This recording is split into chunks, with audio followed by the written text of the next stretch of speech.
AmeriHealthCaritas.com or call 844-496-LAHS today. AmeriHealthCaritas Louisiana helps people get care, stay well, and build healthy communities. Our Medicaid plan offers a wide range of benefits to best meet your health needs and those of your family. Care is the heart of our work, and just like the Pelicans, our team is committed to excellence. Make AmeriHealthCaritas Louisiana your choice today. Learn more about the benefits of our Medicaid health plan by visiting care4la.com. That's care4la.com. Kia is the official automotive partner of the NBA. And we think about basketball a lot. The plays, the swagger, the glory, the games, and how we can elevate our own game with capability that takes us to another level and ground clearance that propels us even higher. The 3-row 2025 Kia Telluride X-Line all-wheel drive. Kia, official vehicle of the New Orleans Pelicans. Call 800-333-4KIA for details. Always drive safely. Limited inventory available. This radio presentation of the New Orleans Pelicans, presented by Smoothie King, is brought to you by Chevron, the human energy company. He will go down the lane. Ask and ye shall receive a flush. Energy. We power life. Zion went coast to coast and rammed it in with the right hand. New Age Products, official garage and outdoor kitchen provider of the New Orleans Pelicans. CJ to Z, back to CJ, straightaway three, boom, bingo! And by Smoothie King, rule the day. Hawkins with a block shot, and then he recovers it for Now, here's Todd Brafanini. Look out below! All right, here we go, baby. Pelicans and Timberwolves from Minneapolis, part one. We'll be back here on Friday night. We'll get our keys to the game in just a second from John DeShazer. There's Carl Lane about to toss it up, center circle. Yves Missi, Rudy Gobert. It is won by the Timberwolves. They'll move left to right on your radio dial mobile device in the all-white jerseys. Pels in the red statement edition uniforms. Mike Conley up it down to Julius Randle. One-on-one with Zion Williamson right of the lane. Backing him down with that left-hand dribble. Spins right. Fall-away baseline jumper. No. Weak side rebound. Olenek. Good job defensively by Zeke. Excellent force of the fadeaway jumper by Zeke. That's all you can ask defensively on that one. All right, Jose Alvarado going to run the point here tonight to start the game. Olenek pass down low. Deflected by Edwards. It is somehow found by McCollum, and then he finds Yves Missi down low for the flush. That was a fortunate break. That might be the easiest bucket Eve's had in a couple of weeks. So Pels up 2-0. Everybody on their feet here at the Target Center waiting for the first bucket. Conley, 18-year vet, sweeps through to Randall. Fake the three on Z, get it back to Conley. He'll go baseline left, loaded up with a right hand and in. So he went offhand with that little floater. Conley, not much of a scorer anymore. Scores the first two. When he gets around the rim, he loves to finish with the right. He's done that since Memphis. He's done that since Ohio State in college. That's just what he likes to do. Now Jose takes the three, drives on Conley, gets to the rack, and lays it up off the top of the box and in. And Jose got that one up quick because he knows Rudy Gobert is somewhere around that lane. So as soon as he got a little crack to shoot it, he floated it up. Yeah, Gobert's one of those shot alterers where you have to adjust whether he blocks it or not. Now Anthony Edwards left to the top for three, barely got the front iron. Rebound Jose, up the floor Zion. He will miss the layup. We saw that early against Detroit the other night before he found his footing as Randall drives in, kick it to Edwards, fake a three, now left corner Jay McDaniels. Back out long, three ball, and that is swished by Julius Randle. He ain't afraid either. Yeah, and that's kind of the area you want him taking shots from. But if he's going to be effective that way and he shoots 33%. Exactly. Now good pass from Alvarado to Eve. He's caught in the lane. They'll kick it out to Olenek. Pick and roll with Missi. Olenek drives him with left hand, stripped out of bounds, and that's off of Olenek's left knee out of bounds, and the Pels turn it over for the first time. The Timberwolves do a nice job defensively of rotating, forcing Yves Missi to kick that one out. Now, Eve's probably got to be a little bit more of an offensive threat with Gobert down there. Yeah, you were talking about Randall, 33%. That was his 256th attempt. He's going to chuck him. We know that from New Orleans. He's going to shoot it. All right, T-Wolves up 5-4. 9:30 to go first quarter. Randall to Ant-Man. Edwards. Doubled. Shovel it out to Randall. Drives on Z. Left elbow. Fall away. Yep. He can get hot. 7-4. He puts it on the floor, and he shoots that. He gets to the fadeaway as well as just about anybody. All right, Olynyk, right wing, guarded by Edwards. Cross court over to Williamson, left wing. Randall's on him. Now Gobert on the switch. Through the double, it got deflected out of bounds. I mean, Misi's wide open in the lane. Zion tried to thread the needle, but the long arms of Rudy Gobert got a piece. Yeah, I was about to say, it's tough to pass it over Gobert, and he got a hand on it. All right, Olynyk baseline right in on the shot clock. Inbound to Jose. He's wide open, but he passed up the three. Now left-hand dribble drive dotted line. Bounce feed to Eve. Eve spins left on Gobert. Spins right, baby hook, no.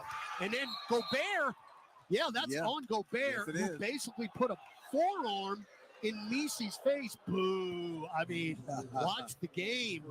Gobert just he absolutely took him down. He's got his left hand, pretty much left arm, wrapped around Eve's neck. And where have I seen that before? He's got him like a feather boa. About 150 times. All right, Z going to inbound. Get it to Misi between circles. Eve to Olynyk, left to the top. Olynyk looking for a cutter, hands it off to Alvarado, 5 to shoot. Alvarado got to go with 4. Drives on Edwards. Stops. Dump it down to Eve. Goes right by Gobert, and then it's blocked out of bounds by McDaniels, who came weak side. And that's a shot clock violation. Well, he's got to shoot that on the front side. That's going to be his better shot. It's going to be the clearer shot. He's trying to get closer to the rim. And Jose Alvarado's got to realize who he's giving that to. He might probably should get that shot up. Remember, we were in L.A. and we were talking about the Brandon Ingram stoppers with Dorian Finney-Smith. Yep. And Jared Vanderbilt. That's right. Well, there's another one on the floor right now, and that's Jaden McDaniels. He gave Ingram all kind of problems. Randall, another 3. This one's off the heel, and Misi clears for his first board. Yeah, you want him to get happy shooting threes. Now Zion sizing up Randall. Pick from Misi. Drives in, scoops it up with a left hand off the glass. Just a little short, but he'll go to the free throw line. That is a tremendous screen. Now, that's going to be on Gobert. Yep, that's a second. Great screen by Misi. Yeah, very nice. And the best thing about that is you get the second foul on Gobert and you get him off the court. There's the Wolf howl. We'll hear that for 2 games every time we go to the free throw line. We named the Wolf a couple years ago as the free throw rim blast good for Zion. And, of course, we can't remember what name we gave it. Now, Gobert going off the floor, that's good news. But the bad news is Naz Reid is replacing him. Yeah, the problem is you substitute defense for offense. And Naz Reid can put the ball in the hoop. Now, Z, speaking of putting the ball in the hoop, 12 of 15 from the free throw line. Season high. Against Detroit. One of the few bright spots in that game. Got them both. And again, if Zion can make 70 to 75% of his free throws, he's going to get 8 to 9 to 10 free points every night. Yeah, and then you're more reluctant to foul him. You have to play him a little bit more honest if he's going to make the free throws. 7-6. Now Minnesota with the lead. Randall splits defenders, and Zion just picks his pocket. Off to the races. Can he go coast to coast? He will. Yes, he can. And he will hammer it down with a right hand. That is a little punch right here early. So Zion gets the steal and the dunk, and the Pels lead 8-7. Now Edwards, pick from Randall, 3 on the way, too strong, rebound Z. Edwards is going to shoot 10 threes a game. That's his average. No doubt. Zion into the rack. Short with a layup. That's a lot of contact, man. And they're not going to call it. Edwards going to go coast to coast. They're going to call continuation, but it doesn't matter.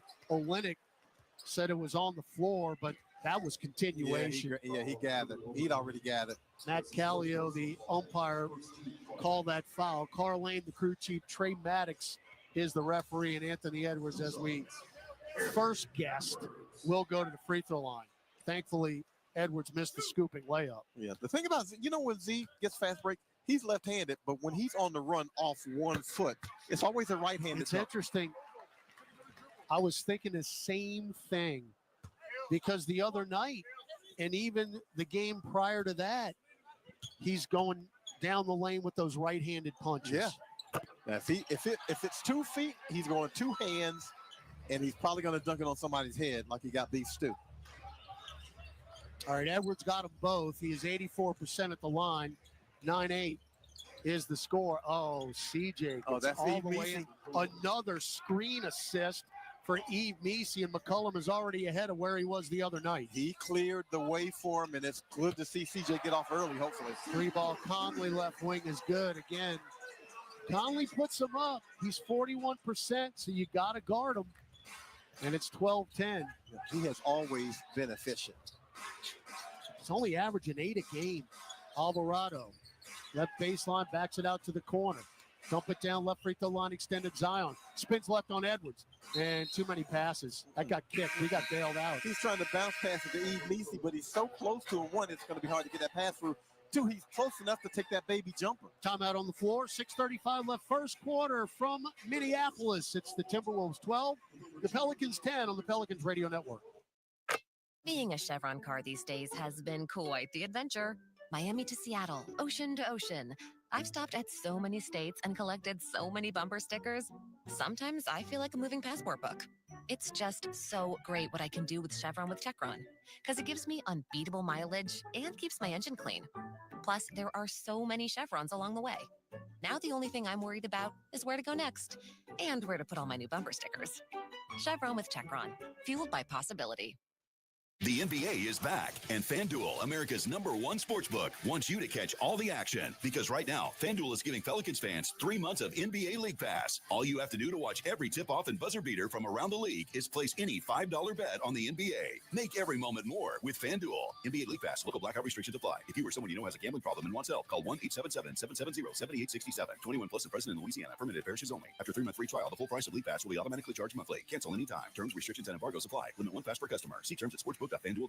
Injured at work? Don't let your recovery get delayed by endless paperwork. LA Health Solutions specializes in workers' compensation and DOL, providing expert care that gets you back on your feet quickly and safely. With convenient locations across Louisiana, we offer personalized treatment plans and handle the insurance process for you, so you can focus on what matters most, getting better. Trust LA Health Solutions, your one solution. To help you heal and return to work, visit lahealthsolutions.com or call 844-496-LAHS today.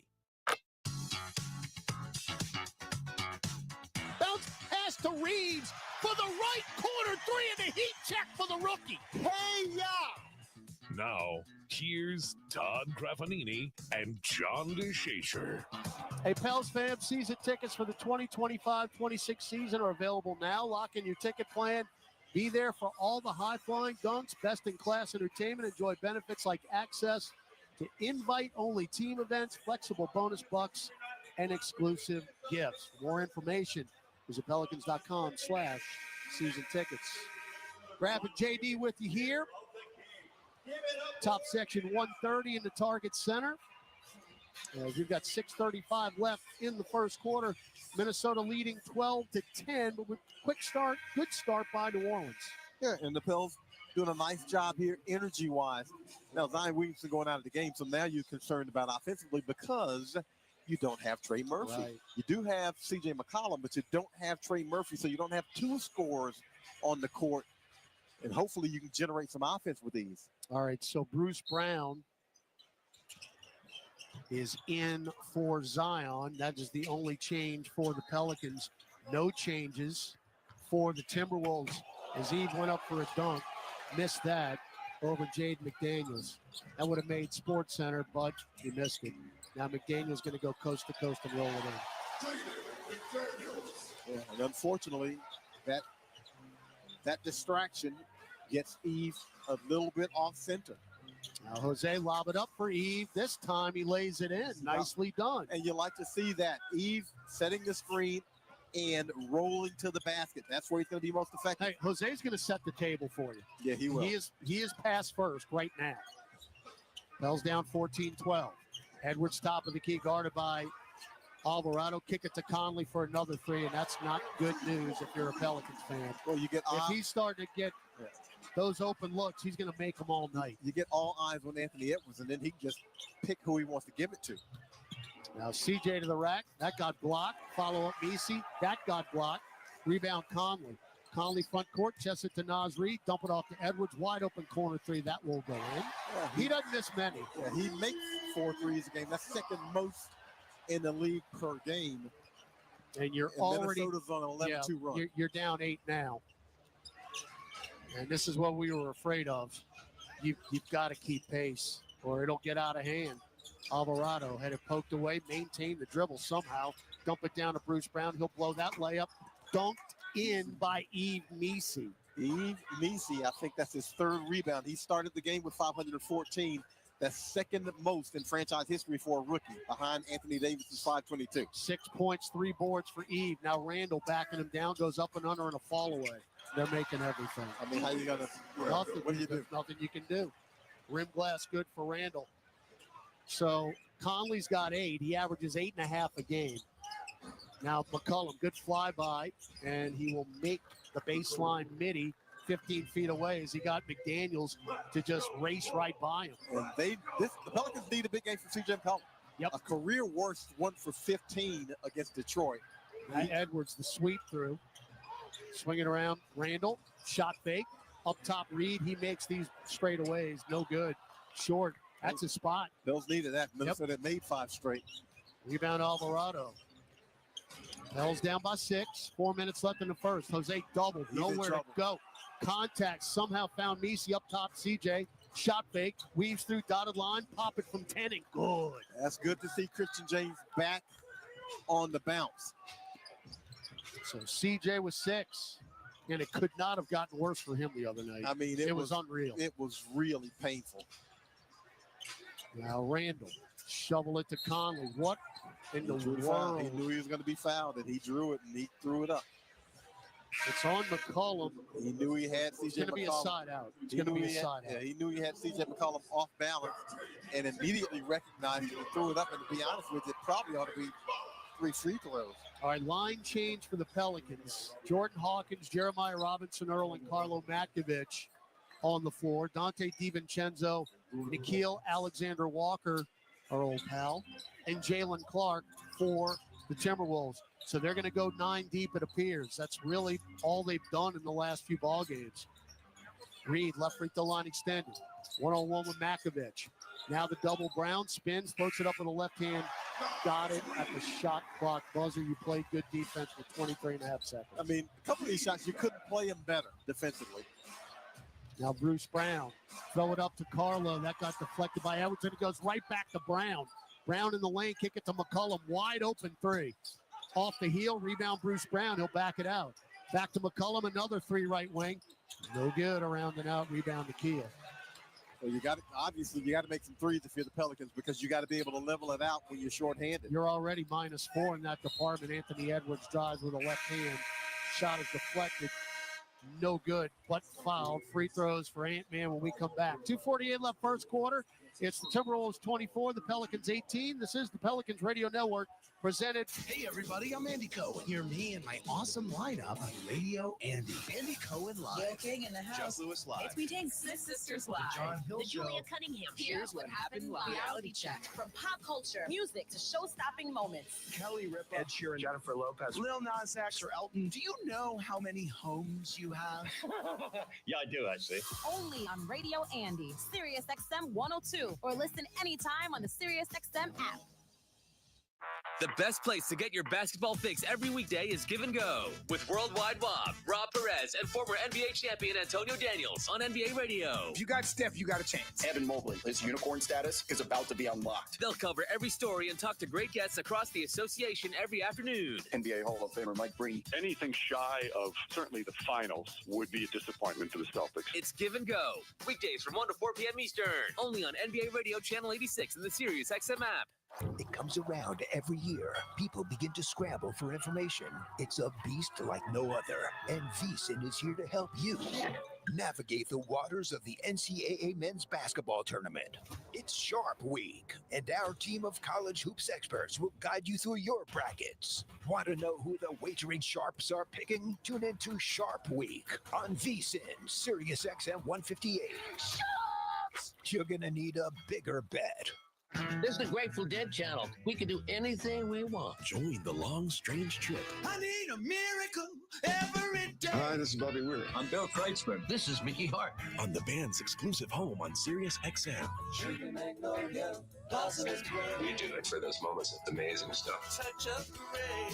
The Grateful Dead channel, Sirius XM 23, and at home on your phone, computer, Alexa, TV, or other internet-connected devices. NBA Radio on Sirius XM is available on your connected devices. Listen at home anytime you want with Amazon Alexa, Google Assistant, or however you stream in the house. Minnesota, after making 3 of its first 7, has made 6 of its last 7. And oh, by the way, it's made 4 threes, and the Pels have not made a 3 yet. So only a 6-point deficit, but the Pels have to be able to put the ball in the hoop from behind the 3-point line. By the way, before we forget, happy birthday to Antonio Daniels, who is literally sitting just a few feet to our left. They're showing him on the television broadcast that you got it synced up.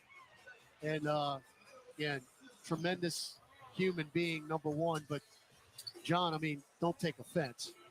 Best analyst in the business. Oh, no offense taken. He really is that good. And tonight serves him well. It's on his birthday, and he's up here in the pauper seats with us. Exactly. Because TV is usually courtside, folks. No, not here. They're literally, AD and Joel are about 10, 15 feet to our left. But yeah, one of the most knowledgeable analysts you will find. All right, Anthony Edwards goes 2 for 2. And he's got 7 early points, and the Timberwolves lead at 26-18. Zion Williamson's back into the ballgame. Let's say Z with a short rest. Left corner, Hawkins for 3. Nope. Weak side rebound, back tapped out. Bruce Brown ran it down, and then Edwards took it away from him. Showtime. So that's the thing. You get a wide open 3, you don't convert. They end up with a fast break dunk. Well, yeah, but Brown had the ball. Yeah, and he gets Edwards stripped. took it away. Yeah, he gets stripped. Hawkins got to get it going. He's going to get so much playing time now as Bruce Brown in the lane missed that one. Rebound Reed. I'm getting queasy, John. 28-18, 2:05 left in the first. This is a team that's going to be difficult to generate points for the Pelicans. Edwards, 1-on-1 with Jerry. Starts, stops, drives off the glass, left hand, no good. A lot of contact, no blood. Might have got a piece of that one. Now Z, left corner Hawkins, fakes the 3, drives 10 feet away. That's all. Bricks that one. Air ball. Rebound, Nikhil. Up the floor, DiVincenzo, grabbed by Zion, no call. Right wing Reed, he'll take that 3. Short. Rebound Jordan Hawkins. 90 seconds left first quarter. Pels are down 10. We're shooting 38%. They're shooting 56%. Has the potential to be another 30-point opposition quarter.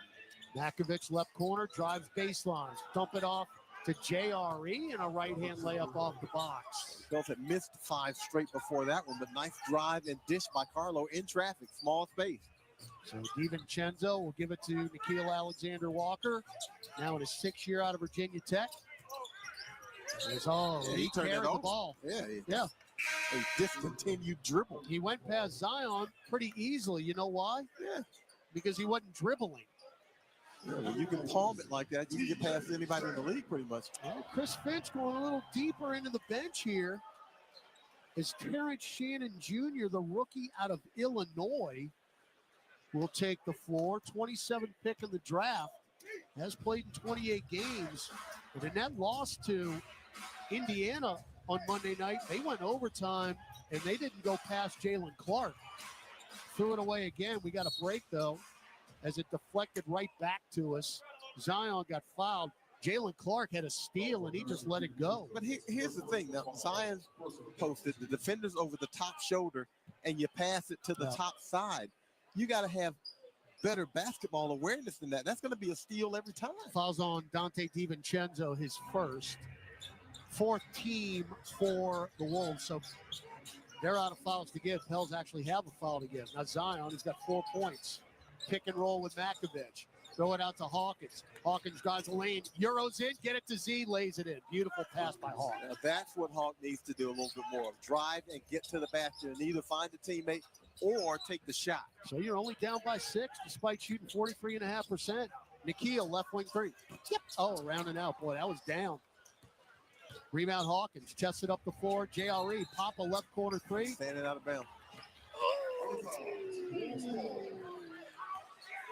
And my issue with that is the awareness, because when in practice, ever, it's never going to be called. Do you practice shooting a three standing out of bounds? But, and here's the thing, if you are standing out of bounds for whatever reason, there's nobody blowing a whistle. And you know what makes it even worse? He made the shot. Yeah. He made the shot. So that cost you 3 points. 10 seconds left. DiVincenzo over to Nikhil. Drives on Hawkins. Splits defenders and one. No! That was literally halfway down and out again. So fouls on Bruce Brown. 2 free throws coming up for Alexander Walker. That's 2 for Nikhil. He should have 5 points. Instead, he'll have to earn him at the line. He's 77%. Nikhil's had a solid year, 9 points a game, 4 20-point games this season. His career high still, and I remember it well. His first free throw was good at night in L.A. against the Clippers. At Crypto, it was Staples Center then. He had 37 in that game. We got smoked, but he was... Nikhil was Najee shooting it up, if you recall. Nikhil didn't really let it go a whole lot as far as passing it early in his career. Now Zion going to go coast to coast. Can he do it again? Oh, my goodness. He can. It is uncanny. Scooping lefty layup. There was 4 seconds left in the quarter, and that's the 3rd time this year Zion's got the inbound and went coast to coast. Add that onto the 2 from last year, one against San Antonio when Wemby was playing. I mean, it is uncanny what he can do. Nobody wants to get in his way. 5 seconds, and you know he's going the length of the court, and nobody's able to get the ball out of his hands. So Zion ends the first rather nicely for the Pels, who, despite shooting 45.5% and the Timberwolves shooting 55.5%, you're only down 6. We'll head to the second quarter. 30-24, Minnesota leads New Orleans on the Pelicans Radio Network. You can start a rewarding career as an emergency medical technician sooner than you think. The National EMS Academy, a division of Acadian Ambulance, can train you in just 12 weeks at their campuses in Alexandria, Baton Rouge, Covington, Lafayette, Lake Charles, New Orleans, and Thibodaux. Students who complete the class and pass the National Registry exam are eligible to work for Acadian Ambulance. Classes start soon. Learn more at becomeamedic.com. Over the last century, United Way of Southeast Louisiana has been the force for good in our community. We've been at the forefront of improving outcomes in education, income, and health for every person everywhere. Together with you and our partners at the New Orleans Pelicans, we're rolling up our sleeves and mobilizing the power of people, offering ways for you to create a community strong enough for the next 100 years. Visit UnitedWaySELA.org to join us today. Have you heard that you can watch Pelicans games for free on the Gulf Coast Sports and Entertainment Network? All you need is a flat antenna from Channel Master. Visit channelmaster.com for all your television antenna needs.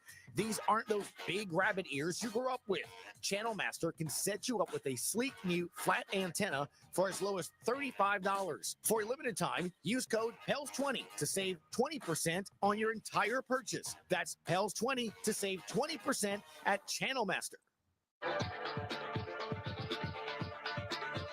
Swinging around the perimeter, Hawkins drives in, hangs and dunks over Boncaro. Fly, Hawk, fly. Now, here's Todd Graffanini and John DeShazer. All right, we go to the second quarter. Pels down 30-24, but a very good ending of the first quarter, John, on that coast-to-coast layup by Zion Williamson. And Zion downhill is just something to behold. Pels made their last 3 shots of that quarter. And for the Pels, pretty good. Only 3 turnovers, 4 points scored off of them. All right, Alvarado, Robinson, Earl, Makovich, Hawkins, and Williamson on the floor. Jalen Clark trying to guard Zion, who hooks it in right corner. Jose for 3, didn't make him right. Got to make the open looks. We're 0 for 4 now from beyond the arc. Absolutely have to. If he's going to draw that kind of attention, you got to make that shot. DiVincenzo from Chaska just knocked one down. My goodness. Back the other way. Nikhil deflected a pass intended for Robinson Earl in the front court. I mean, that's 30 feet for Dante DiVincenzo. Now think about that. Jose Alvarado missed the shortest 3 on the court, the corner 3. And DiVincenzo comes back and makes the longest three on the court. And again, John, we're down 11. We're already minus 15 from beyond the arc. Inbound to Jose. Stripped by Nikhil. Easy steal. Nikhil front court. Nikhil crosses over. Shovels it to Naz Reid. Dumped it off to Jalen Clark. Sizing up JRE. Euros in. Swatted out Makovich. That's a goaltend. And now the Pels are down by 11. Carlo's showing off the athleticism, but he got to have a little judgment on that because every time you go 10, you're just not sure if it's going to go in or not. And Carlo going after it, trying to protect the rim. That's just easy. That's easy. DiVincenzo strips Hawkins. No good. Followed up. No good. Tipped up. No good. They're going to get a bucket out of this anyway. And it's going to be Alexander Walker who is fouled. You can't execute the handoff at half court because you allow the defender to shoot the gap. And Dante DiVincenzo, who is as big a pest as anybody in the NBA, and I say that with all due respect. But you had two guys, Nikhil Alexander Walker and Dante DiVincenzo, just playing volleyball with it. And you weren't able to grab the rebound. Free throws for Nikhil, rim glass good. So it's starting to open up here in favor of the Timberwolves. This is what we were afraid of. Well, again, you're shorthanded. The one thing that you cannot allow, you cannot have, he makes the second one, you can't have them outwork you. They're on a 7-0 run, but you can't have them outwork you. You got to work twice as hard when you're this much shorthanded. John, bad bounce pass out of bounds. Oh, boy. And you can't have unforced turnovers. And, I mean, you know, the Pels are at the point where you ain't got to be perfect, but you got to be pretty close to it. That's 3 straight turnovers. Yeah, we can't even get a shot off here to start the second quarter, literally. DiVincenzo bounced it to Gobert. In the paint. Walk didn't call it, late whistle. My goodness. And that's exactly what Willie Green is saying. That'll go on deaf ears. 2 free throws for Gobert. They're about to attempt their 9th and 10th free throws. We've got 2. Here we go again. Rudy in that Gobert aspect. walking to New Orleans. Don't even. And I mean, don't even. The Pels got to have a lot of stuff going their way, including that kind of thing. And it's already way going against you. Thank goodness Gobert can't shoot free throws worth a lick. First one is a brick. Well, ball don't lie. That's what you get to travel. Actually, Gobert is 68%. That's way above where he normally is. Yeah. Heck, Zion's at 66. Second one. That's good. 38-24. Again, this happened quick. We throw the inbound away. Well, it's easy because Zion's trying to inbound the ball. Hawk won't go to him to meet the ball. Jose Alvarado, who's the point guard, is nowhere to be found. He's waiting for Hawk to break to the ball. He's about to fall inbound, so he throws it out there, and it's easily intercepted. I'm not sure why the Timberwolves are not on the foul line after that. And so we just throw the inbound to Jalen Clark, who just broke. I mean, why not guard every inbound pass? We can't execute it. DiVincenzo in the lane, no good. Rebound, JRE. Outlet pass Alvarado. Hey, let's see if we can get a shot off here. Zion drives in, and he will lay it in with the right hand. Okay, so that's our first attempt. Yeah, actually, second. Yeah, 0 for 1 before that one, and 4 turnovers. Double dribble. Wow. Nikhil. Wow. I can count on one hand the amount of double dribbles we've seen this year. Yeah. You won't need the whole hand. And I'm not exactly sure he did, to be honest with you. Carlane making stuff up. All right, so that's third turnover for the Timberwolves. Pels are down 12. Z splits pass right past Gobert, misses it. Carlo got fouled on the floor. I think that's Naz Reid who got it. That's a loose ball foul. Zion upset with himself. He didn't make the layup. I mean, he blew right by Gobert. Well, Zion asking for the contact, but look, that's a shot he's got to make. He switched to the right hand on the way up. Yeah, there's no reason he shouldn't make that layup. All right, side out Pelicans. 10:01 left, second quarter. We're down 12. Inbound to Z. Just to get out of my way, Jalen Clark. Oh, Jalen Clark is draped over him. Yep. Now Z splits 3 defenders. This time the lefty layup will go. That's the angry Z. That's the I'm going to the rack. Get out of the way. The angrier, the better. Williamson now with 12 of our 28 points. Nas Reed up top, straightaway three. He's around and out. Rebound, Robinson Earl. That's his third board. Z's going to run the show. Jalen Clark goes right by him. Dump it off to Makovich. Teardrop, got it. With help of rim and glass from the left block. Getting a little help. Z had made the last 8 Pelican points before that one from Carlo. So good to get somebody else involved. So we've cut it to 8. Now Nas Reed, dump it right corner, Jalen Clark, pop a 3. We are now minus 18 at the 3-point arc. They've got 6 makes. We've got a 0. And have only taken 4. Wow. Jalen Clark tried to fight through a screen. Jose Alvarado and Zion Williamson literally were grabbing the basketball at the same time, which you'll never see. But they're going to call Jalen Clark for the foul. Well, see, here's the thing about that. You got to run him close enough to the screen to where if he's reaching in there, I hate to say it this way, you got to hurt his arm because you got to have that little space in there to where he can get his arm in there. First foul for Clark's second team. He's out of the ball game. As Jade McDaniels checks back in, along with Julius Randle from Minnesota. Z sizing up Randle. Right-hand dribble drive, spins left, a little mini. Lefty dotted line and nothing but net. I don't think Z likes Randle. He really goes after him. I don't think he likes him. Now Randle at the dotted line. He ain't missing enough. And I don't think Randle cares at all because he's getting to his spot, shooting that little fadeaway, and he's lethal. Randle's 4 of 6 tonight, 9 points. 43-32. Free ball. JRE left corner and switch. Who had that on the bingo card? JRE with the first 3 for the Pels in this game. He should be 2 for 2. Back the other way quickly. McDaniels. Euros in. Boy, took steps. Randle another 3. Clang. Off to the right. Rebound Hawkins. Pels down 8. 8 minutes to go second quarter. Calling that a Euro was kind of kind. Now Alvarado. Right corner, Hawkins fakes the 3. Get it to Z now. 1-on-1 with Randle. Look at that wall. Oh, lob it up. Carlo dunk it down as Carlo came left baseline. What a pass by Williamson, who just was waiting for Makovich. You could see him direct traffic with the right index finger and the perfect lob. The vision and Carlo with the hops. And he was fouled on that. Zion Williamson, because he sees a complete wall by the Timberwolves against him. All 5 guys watching Z, and Carlo had to only cut baseline.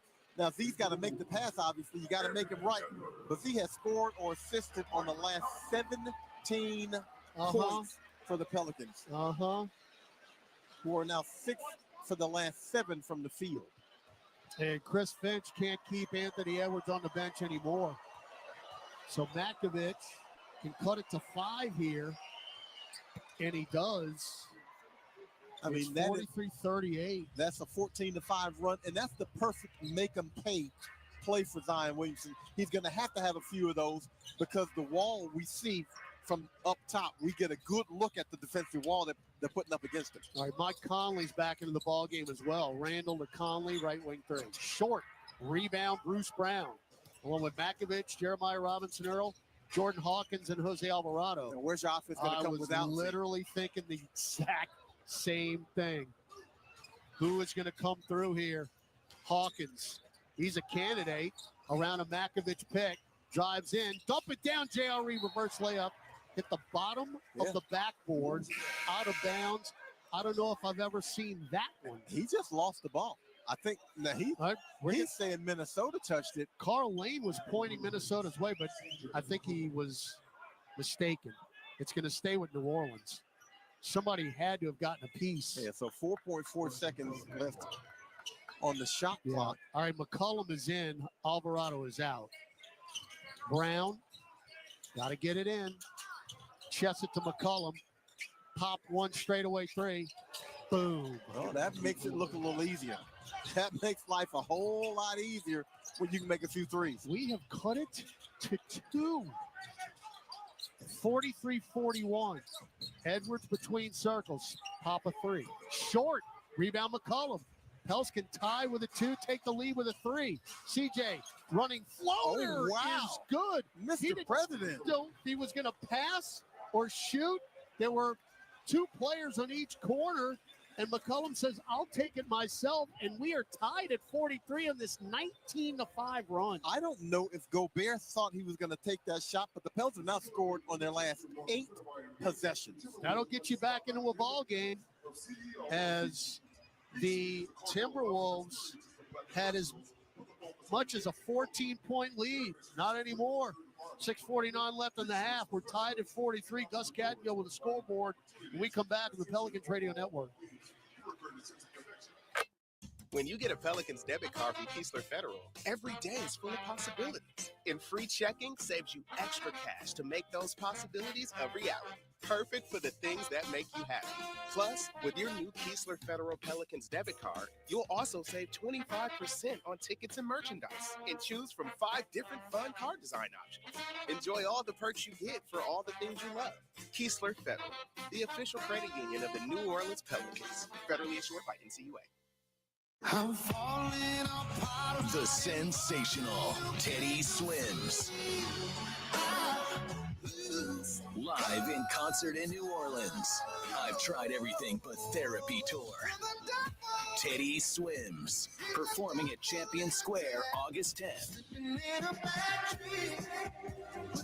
Get tickets now at Ticketmaster.com. For more, visit TeddySwims.com. Hey Pelicans fans, SeatGeek is here to help you experience all the action. SeatGeek makes it easy to find tickets so you can be a part of all the courtside celebrations this season. Whether you're buying or selling tickets to Pelicans basketball games or to any other live event in New Orleans, SeatGeek is the place to do it. SeatGeek is the official ticketing partner of the New Orleans Pelicans. The most disruptive idea in ticketing? A ticket that works. Expect the expected. SeatGeek.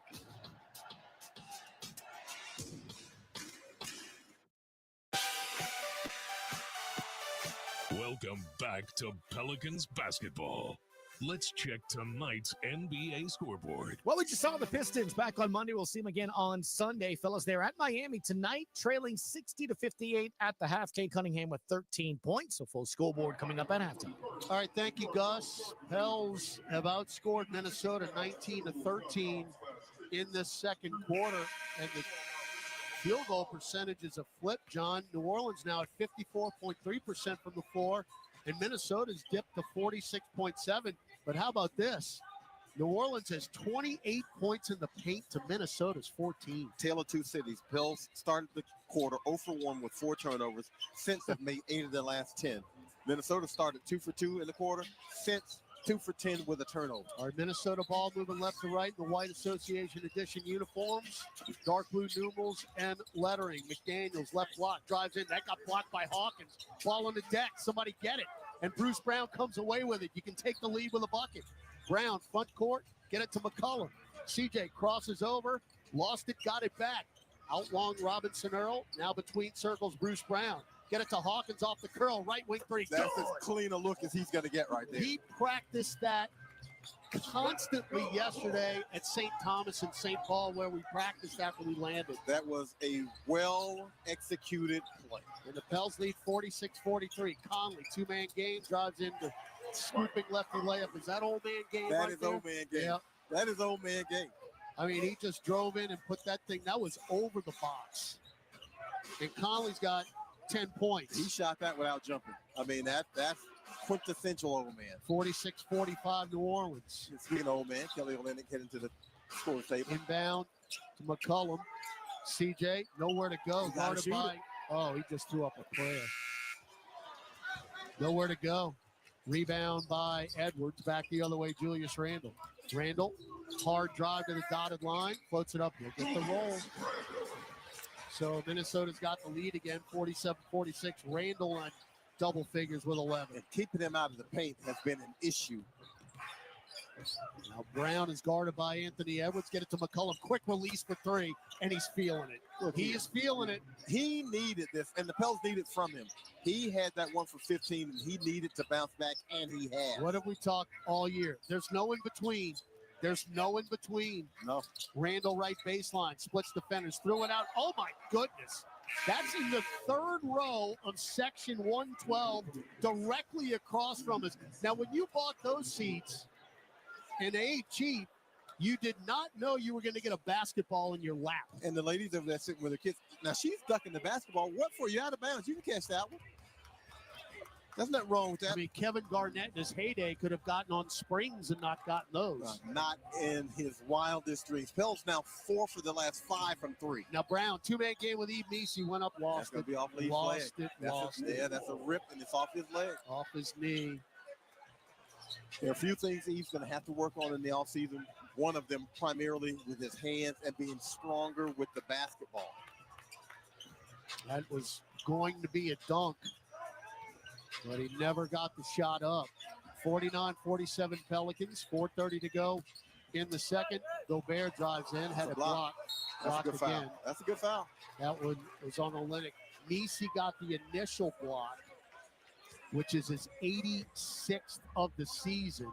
And then Olynyk, after Gobert, of course, who did nothing to earn it, as usual, gets fouled by Olynyk.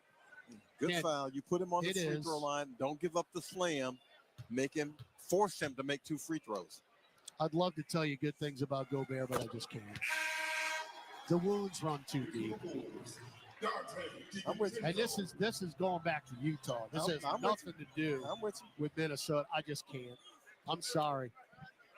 You know, if you could add up the entire amount of time that Rudy Gobert has stood in the lane defensively for more than 3 seconds, you could probably have a whole NBA game. 48 minutes. Probably. Got them both. 49-49. All of Gobert's points have come at the free throw line. Who'd have thought? All right, Hawkins off the curl straight away. Nice Got play. it again. Hawk and CJ McCollum, unfortunately, have this in common where they can be the hottest guy in the gym or the coldest guy in the gym. Now, Edwards hard of the rack, Euros in, lays it up, no, follows up his own shot, no, rebound, Eve Meese. Go wants while a foul. he's down. Go while he's down. Numbers. McCollum picked up his dribble, get it to Olynyk. I thought he was going to stop and pop it again. CJ left angle, one-on-one with Randall, steps out of bounds.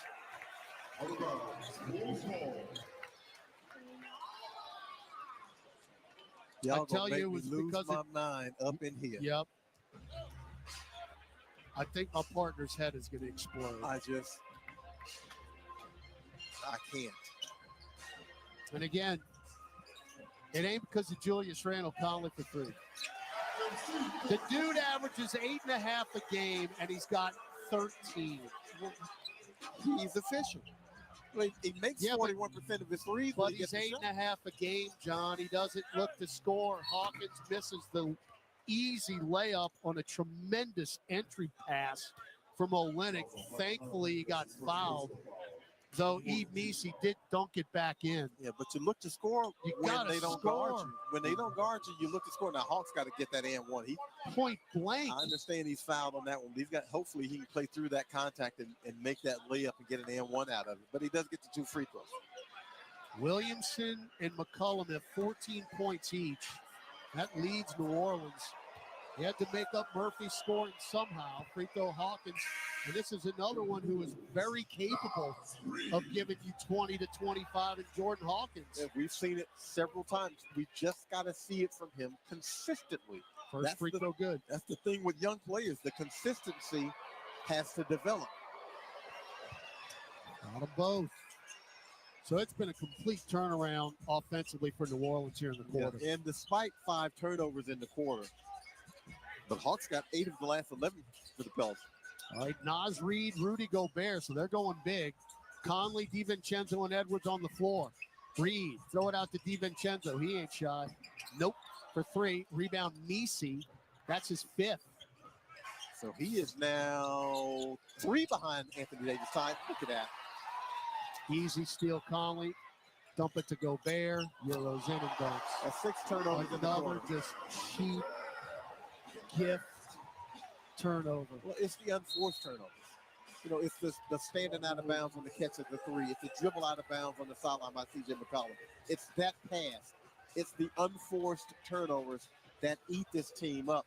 And they're -8 in points off turnovers. All right, Willie Green going to take a timeout, settle things down, get Zion Williamson back into the ball game. for the final 2:52 left in the second quarter.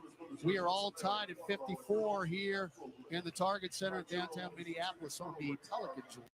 For the best basketball talk every afternoon, don't miss Justin Termini and NBA legend Eddie Johnson on Sirius XM NBA Radio. If you don't play as a team, you can't win. They have too much talent, and now it's starting to show. They're breaking down the top stories in the NBA and talking to the biggest names in the league. It's Magic Johnson. We've always been about winning championships. Catch NBA Today with Justin Termini and Eddie Johnson. Weekday afternoons from 4 to 7 Eastern. Only on NBA Radio Channel 86 and the Sirius XM app. Washington Capitals superstar Alex Ovechkin is on the verge of passing Wayne Gretzky atop the NHL all-time goals list. Follow his chase on NHL Network Radio, where you'll hear every Caps game. And Ovechkin scores! Listen to the action on Sirius XM's 24/7 home for hockey talk, NHL Network Radio, Channel 91. And hear every goal on Alex Ovechkin's quest for history, along with exclusive interviews. Just search The Great 8 Chase on the Sirius XM app. Embrace the power. Start your engine! And speed of the NTT IndyCar Series on Sirius XM. Side-by-side battle of the start-finish line. Alexander Rossi goes to P1. Hear every thrilling moment of the 2025 IndyCar season, including the greatest spectacle in racing, the Indy 500. The green flag flies. They reach the yard of bricks. The season rolls on Sunday afternoon at 3 Eastern with the Thermal Club IndyCar Grand Prix, live on IndyCar Nation Channel 218 and the Sirius XM app. Hey, this is Brian Geltzeiler. Wake up early with me in 2007 NBA Coach of the Year Sam Mitchell every Saturday morning from 7 to 10 a.m. Eastern as we break down everything NBA on Channel 86. They come right back to the Target Center and play Minnesota again, and that's going to give you an excuse in New Orleans to go to Fat Harry's for a watch party. That's presented by Corona. Get your squad together. Say hello to our radio team. They'll broadcast live on site as we'll be raffling off jerseys throughout the game. Went out to enjoy drink specials. Help us cheer on the Pels. Friday, March 21st. Pregame 6:30. Tip-off 7 o'clock. I mean, why would you not want to go to Fat Harry's and watch Jim Eichenhofer do body shots? I mean, it's worth it. It's worth everything. All right, 54-54. Pelicans and the Timberwolves, 2:52 left, second quarter. Well, C.J. McCollum continues to climb the list. He's made 2 3-pointers in this one. That ties him with Dirk Nowitzki for 19th all-time in NBA history. He's 6th behind tying Jason Kidd for 18th. All right, CJ's got the ball. Up at right elbow, Zion. No look pass to Olynyk. Extra pass, Eve. Trying to go up and under on Gobert. Can't do it. Kelly Olynyk's got to take that shot. And you got to KYP, know your personnel. Gobert's in the lane. You can't keep passing the ball. Yeah, you got to take that shot over Naz Reid. Now Anthony Edwards, dump it to Conley. Extra pass, DiVincenzo. Through the leg, step back, right wing three. Short, long rebound, Zion Williamson. That's his second board. He'll bring it into the front court himself. He'll kick it out to Bruce Brown. 3 ball blocked by Naz Reid in the left corner. If you're going to stand there and he's fingering the seams. Yeah, you're going to finger the seams, and a guy is chasing after you, and the guy chasing after you happens to be 6'9", 6'10". That's probably not a good idea. 2:10 left in the quarter. 16 on the shot clock. Zion going to inbound it. Get it to Messi. Now up top, Olynyk. Kelly shovels to McCollum off the curl for 3. That's short. And the rebound to the right, taken by Mike Conley. So Pels 11 of 19 from the field in the quarter with 6 turnovers. Now Edwards, start, stops, foul Z. So they call continuation. They called it on the floor. Chris Finch can't believe it. Trey Maddox called it on the floor. Edwards just flipped it up there. Why not? It goes in, but it's a foul on Williamson. There's the foul. Yeah, he fouled him before he got it. He didn't. I was going to say he fouled him before he got in the gather. He never gathered. He just, all right, well, flipped it up with one hand. It actually doesn't matter. Well, it does matter because it would have been an N1, but we're over the limit, so it's 2 free throws anyway. And Edwards ain't missing no free throws. Pardon my French. He is a dude who strikes fear into you. Edwards, 4th in the league in scoring at 27.5 a game. He's got 7 40-point games this season. That's the most in the history of the Minnesota franchise. And that's the thing that really frightens you. He can go 40, 50. Not bad for a 23-year-old. Olynyk, left corner 3. See, that's the shot you got. You got to get it up quick.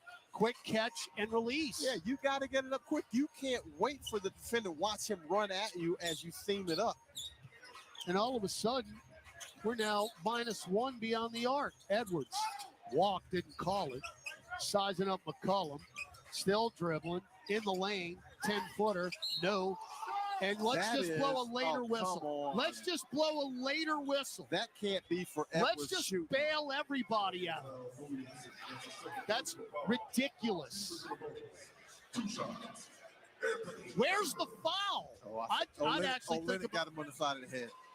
Now, it's a really, I thought really they called it call. on Zion, Yeah, me. Olenek got him on the side of the head. Please. That is a late but correct call. 3 on Olenek. Back to the line, Anthony Edwards, who, by the way, John, you want more better news? Against Minnesota, took 20 free throws. Yes. That's a 2 and a 0. Yeah. And he's already got 7 tonight. Took 20. Missed. 20. We don't rebound. But made 19 of them. Edwards got it back. 57-57. Edwards is going to get a 3-point play the hard way. No. He got it. Messi blocked the shot. Outlet to Williamson. You got numbers. Z. Chest across court. Bruce Brown. Right wing 3 and good. Didn't take his time to clean that one up. Learned his lesson and got up the shot quickly. The assist to Williamson is 5th. Pels have a 3-point lead. DiVincenzo, right baseline. Hook pass to Gobert. Trying to find a cutter. Can't. Up top, Anthony Edwards. Fouled by Bruce Brown. Oh, Lord, you put him on the line to again. The free throw line will go Anthony Edwards. So Pels was 7 of 10 from 3 in the quarter, which gives them the 3-point lead. But Anthony Edwards is going to end up with 20 free throws in this one, too. He's going to be halfway there after these 2. 7 of his 12 points are at the line. And I mean, these are legit calls. So the Pelicans I'll let you know if they're not legit, folks. Yeah, the Pelicans I will. issue now is how do you defend without fouling? Well, here's the other thing. Edwards is going to play 40 minutes tonight. Absolutely. He ain't coming out of the game. Because when he came out of the game in the beginning of the second quarter, that's when this game flipped. Again, as long as he's going to go to the line and knock him down, why not? 14 points for Edwards. It's a free throw contest. He's 9 for 10. 60-59 New Orleans. 40 seconds left in the quarter. Zion between circles. Pick from Messi. Drives in. Hangs. Lefty layup off the box. It good. DiVincenzo made a business decision. Yes, he did. He got the heck out of the way. Zion saying, I can do this too. He's got 16. Now Edwards. Bounce feed to Gobert. Euros in. Kick it to Reed. Extra pass DiVincenzo. Drives to the paint. Scoop it to Nikhil. Blocked by Messi. He stuffed him. And then Nikhil just took it right back from Bruce Brown, and we got a foul. Unbelievable. Zion was leaked out. If Bruce Brown just gives the ball up, it's a dunk. And Nikhil just took it right back from him. Incredible. I ain't saying nothing. But these are the things that happen when you're an 18-win team. You know, that's awareness. You get your head up and you get that ball out of your hands. And I mean, Zion is just waiting for the ball. Yeah, Zion's going to do something that's going to be on Sports Center's top 10, but you can't get it to him because you don't have your head up and you're not aware of the defender behind you. And this is going to be 20 free throw attempts in the first half. We've got 10 turnovers. 10 turnovers. And at least 8 of them are just gifts. That's a 4-point swing right there. Brown, Olenek, Williamson, McCollum, and Messi on the floor. Zion had it poked away. Backcourt, Messi has it. Hounded. Up the floor, McCollum. Desperation 3 at the buzzer. It's no good. You know what, John? I don't recall that many free throws for the Pelicans in the second quarter. I know he took a couple, but not many. No. Well, they got 5 attempts for the game. 5 attempts for the game, but 10 turnovers, 16 points off of them. I was right. 2 free throw attempts in the and quarter. We're up 1 at half. I mean, if you can just clean up your play if you're the Pelicans, you might give yourself a chance to really win this game. Give yourself a real good chance. I will send it back to the Smoothie King studios. Pelicans at the half with Gus Kattengell. 62-61 New Orleans over Minnesota. Gus returns after this on the Pelicans Radio Network. Discover the world's most advanced outdoor kitchens by New Age Products. Grills, cabinetry, appliances.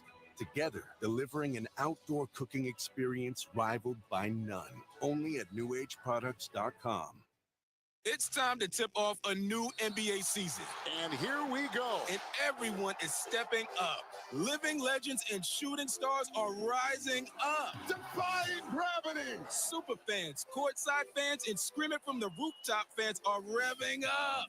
With the whole basketball world going up, the only question is, who's going to make it to the top? Kia NBA tip-off, Knicks versus Celtics and Timberwolves versus Lakers, October 22nd from 7:30 Eastern on TNT. You can start a rewarding career as an emergency medical technician sooner than you think. The National EMS Academy, a division of Acadian Ambulance, can train you in just 12 weeks at their campuses in Alexandria, Baton Rouge, Covington, Lafayette, Lake Charles, New Orleans, and Thibodaux. Students who complete the class and pass the National Registry exam are eligible to work for Acadian Ambulance. Classes start soon. Learn more at becomeamedic.com. What makes the perfect garage? Steel garage cabinets, commercial-grade flooring, heavy-duty overhead racking. Garage storage systems built for a lifetime of heavy use. Build your dream garage with newAgeProducts.com.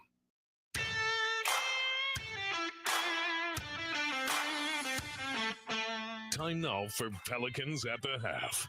Scores, highlights, stats, and more.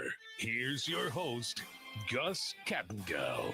How about that first half? 62-61. Your New Orleans Pelicans with the lead. Conductor Chris Moran pulling a hamstring, jumping up so many times during the first half. Several plays above the rim, Chris, that you had to have loved. Zion Williamson did it again. Is that kind of becoming one of his things, the coast-to-coast before the buzzer in the first quarter there?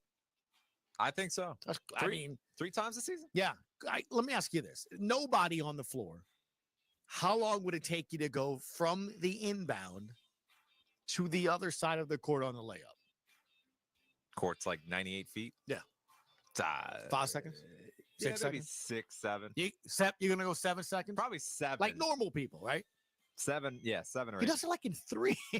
It's like, no, like I said, I'm not picking. I don't know. I'm probably 10. You know, I mean, first you got to dribble it. You know, you got to make sure you don't bounce it off your knee. And anyway, Zion Williamson has 16 points, 7 of 10 from the field in 15 minutes of action, 5 assists, 2 rebounds, 2 of 2 from the free throw line. CJ McCollum, 14 points, 17 minutes of action there, 6 of 12 from the field, 2 of 6 from distance. Kelly Olynyk getting the start, 3 points. Yves Missi, 6 points, 6 rebounds, 3 blocks, and an assist. Man, you got to like that game against Rudy Gobert, right? For sure. Jose Alvarado only has 2 points in 13 minutes, but he does have 3 assists and 2 rebounds. Very active. Everyone that's played off the bench has scored. Bruce Brown with 3. Kolomakovic, 5 in 11 minutes. Jordan Hawkins, a pair of 3s to give him 8 points total. And Jeremiah Robinson Earl, 5 points, 3 rebounds. Pelicans shooting 53.2%, 7 of 14 from distance, 5 of 5 from the free throw line. Gotta like that. Pels 30 points in the paint right now to Minnesota's 20s. That's surprising to you, Chris. A little bit? Not really. No? No, it's Rudy Gobert gets every call. No, So but does- no. Pels have 30 points in the paint to their 20. Oh, I thought you said free throw. Yeah, no. Well, I'll get to that. They have 20 free throws to the Pels, 5. That makes any difference to you. Julius Randle has 11. Anthony Edwards has 14. Conley has 13. Gobert has 5 points, 3 rebounds, and 2 personal fouls. Imagine that. They happen early, too. Yeah, imagine that. Nickeil Alexander-Walker from Rappel has 6 points in 9 minutes. They are shooting 43%, 18 of 41, 7 of 19 from distance for them. So 5 more three-point attempts. Each team knocking down 7, though. They're shooting 36% percentage-wise. Their largest lead has been 14. Pels' largest lead has been 3. But bottom line, very productive game for the Pels. Very competitive game. And look, I wasn't trying to be ugly, but when I tossed it to JD and Graf in the second segment of Pelicans warm-up, I'm like, when you lose by 46, I mean, You can give me whatever storyline you want. I mean, you got to compete, right? I mean, coming off of a 46-point loss. Did I mention they lost by 46? Yep. Okay. Well, they were up 1 at the half. Much better performance tonight. We'll give you a full NBA scoreboard next on the Pelicans Radio Network. Entergy Louisiana is strengthening our power grid from Lake Charles to Baton Rouge, Metairie to Monroe. Our blueprint covers the state. Nearly 10,000 projects, over 11,000 miles of transmission line. We're reinforcing infrastructure to prepare for stronger storms, reduce outages, and respond quicker when you do need us. We're making stronger connections in every community because together, we power life. Kia is the official automotive partner of the NBA, and we think about basketball a lot. The plays, the swagger, the glory, the game, and how we can elevate our own game with capability that takes us to another level and ground clearance that propels us even higher. The 3-row 2025 Kia Telluride X-Line all-wheel drive. Kia, official vehicle of the New Orleans Pelicans. Call 800-333-4KIA for details. Always drive safely. Limited inventory available. I'm Clint Romig with Marsh McLennan Agency. We provide business insurance, employee health and benefits, and private client insurance solutions to organizations and individuals. We combine the personalized service model of a local consultant with the global resources of the world's largest insurance broker, Marsh McLennan. Here in New Orleans, we have deep roots throughout Southeast Louisiana that go back over 80 years.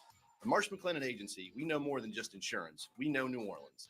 Marsh McLennan Agency is a proud partner of the New Orleans Pelicans. Visit us today at marshmma.com. I don't want to touch base or circle back anymore. I want to charter a boat and go fishing with my friends. I don't want to make a to-do list. I want to make a to-eat list. I don't care about a PowerPoint. Give me a joke toy. It's time to cut loose and lose track of time, billable and otherwise, altogether. Play Coastal and go have some fun for fun's sake. For more information, visit coastalmississippi.com. Elsewhere around the league, Pelos lead at 62-61. You got the Mavericks leading at the Pacers, 115-113. 3 minutes left in the fourth. 3 minutes left in the fourth. In Orlando, Rockets lead at 107-96. Pistons 74, Heat 75 in Miami. 5 minutes in the third there. At the half, 76ers 56. The Thunder 70. They look for win number 57. Also at the half in San Antonio, Spurs 67, Knicks 43. That's surprising. Sure, no one really thought that was going to happen. In the first, Wizards 16, Jazz 7. Still to come on ESPN. Nuggets and... come on. Lakers. There they are. Bulls and Suns also at 9. And also at 9, Grizzlies and Trailblazers. Sorry, we're playing the T-Wolves.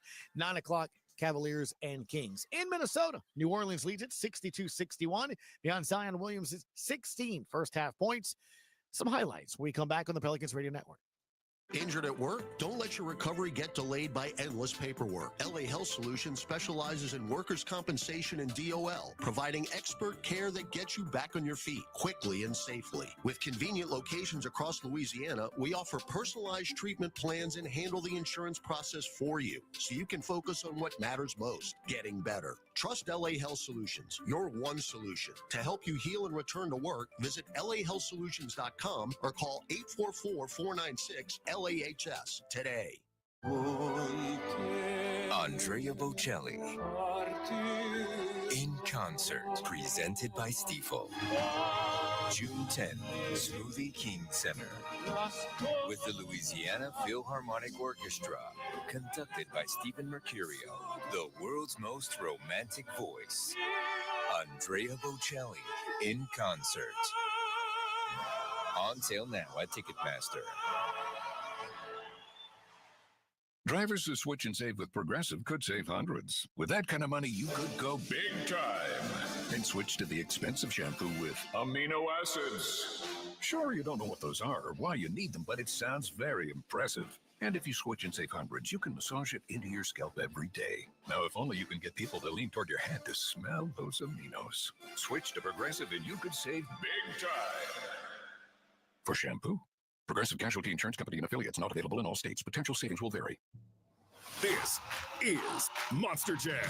Witness big air, two-wheel skills, backflips, and all-out racing. It's the only place to see the world's best drivers tear up the dirt in your favorite Monster Jam trucks, like Gravedigger, El Toro Loco, Megalodon, and more. It's big-time fun for the whole family. Monster Jam, as big as it gets. Coming to Caesar Superdome April 5th. Brought to you by BKT Tires. Visit monsterjam.com today. Maybe I should do the highlights in that kind of voice as well. What do you think, Chris, in the first half? Zion Williamson. Randall splits defenders, and Zion just picks his pocket. Off to the races. Can he go coast to coast? He will. Yes, he can. And he will hammer it down with a right hand. That is a little punch right here early. But the big fella was just getting started. Oh, that's right. This is what I'm talking about. Now Zion going to go coast to coast. Can he do it again? Oh, my goodness. He can. It is uncanny. Scooping lefty layup. There was 4 seconds left in the quarter, and that's the third time this year Zion's got the inbound and went coast to coast. But he can do a lot more than just score. Yes, that's Carlo. Get it to Z now. 1-on-1 with Randall. Look at that walk. Oh, lob it up. Carlo dunk it down as Carlo came left baseline. What a pass by Williamson, who just was waiting for Makovich. You could see him direct traffic with the right index finger and the perfect lob. But waiting to have fun as well, Hawkins. Get it to Hawkins off the curl, right wing three. That's as clean a look as he's going to get right there. He practiced that constantly yesterday at St. Thomas and St. Paul, where we practiced after we landed. That was a well-executed play. And the Pels lead 46-43. Well, they lead 62-61. Pelicans' first half belongs to them. Can they win the second half and win the game? We'll be back with you, Pelicans OT. Until then, John DeShazer, Ty Graffanini, second half action on the Pelicans Radio Network. It's rock you can feel deep down in your soul. Songs that remind us of where we've been. And inspire us to keep going. It's Sirius XM Southern Rock. And it's one of over 200 channels you can hear anytime with the Sirius XM app on your phone or at home on your computer, Alexa, TV, or other internet-connected devices. It comes around every year. People begin to scramble for information. It's a beast like no other. And VSiN is here to help you navigate the waters of the NCAA men's basketball tournament. It's Sharp Week, and our team of college hoops experts will guide you through your brackets. Want to know who the wagering sharps are picking? Tune into Sharp Week on VSiN, Sirius XM 158. Sharps! You're gonna need a bigger bet.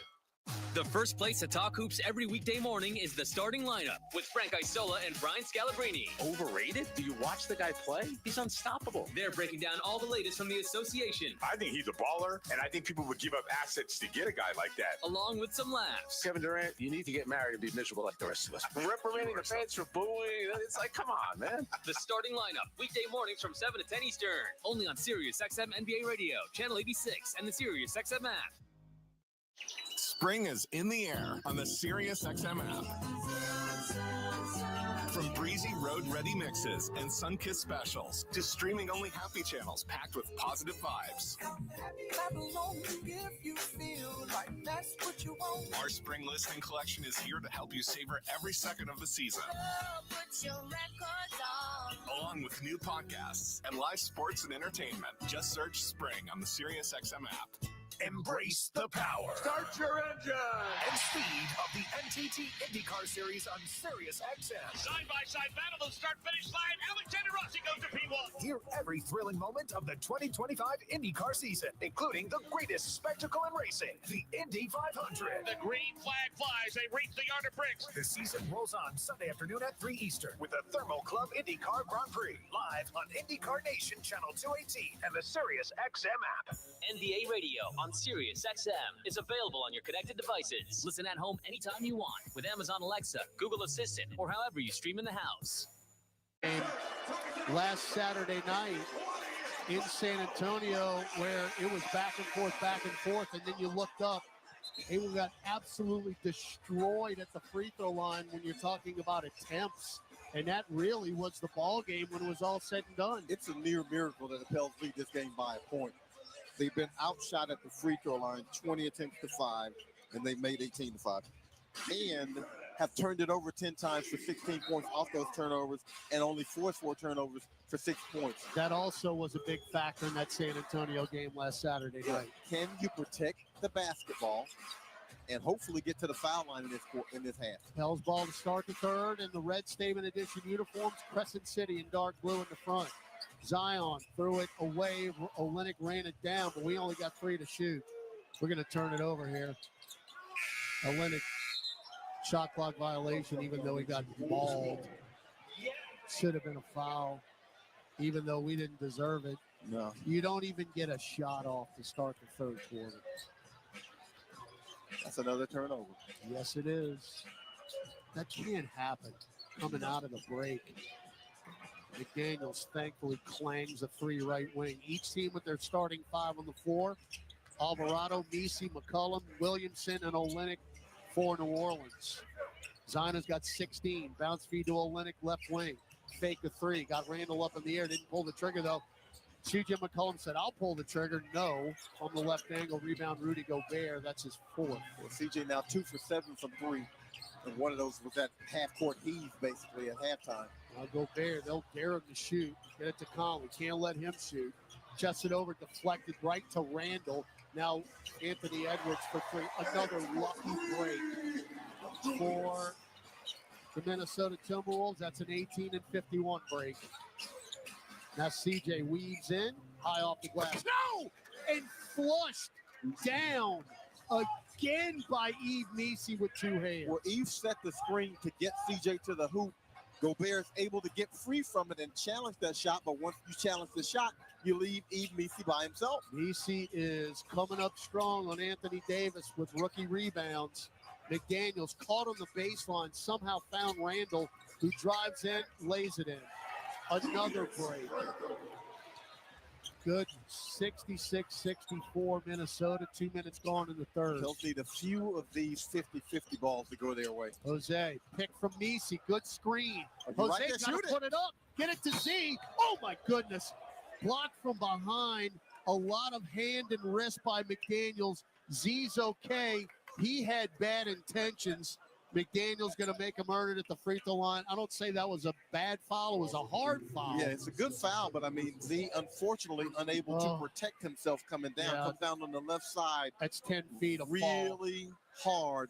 And look, even the slimmed down Zion Williamson, that's still 264 pounds that's coming down.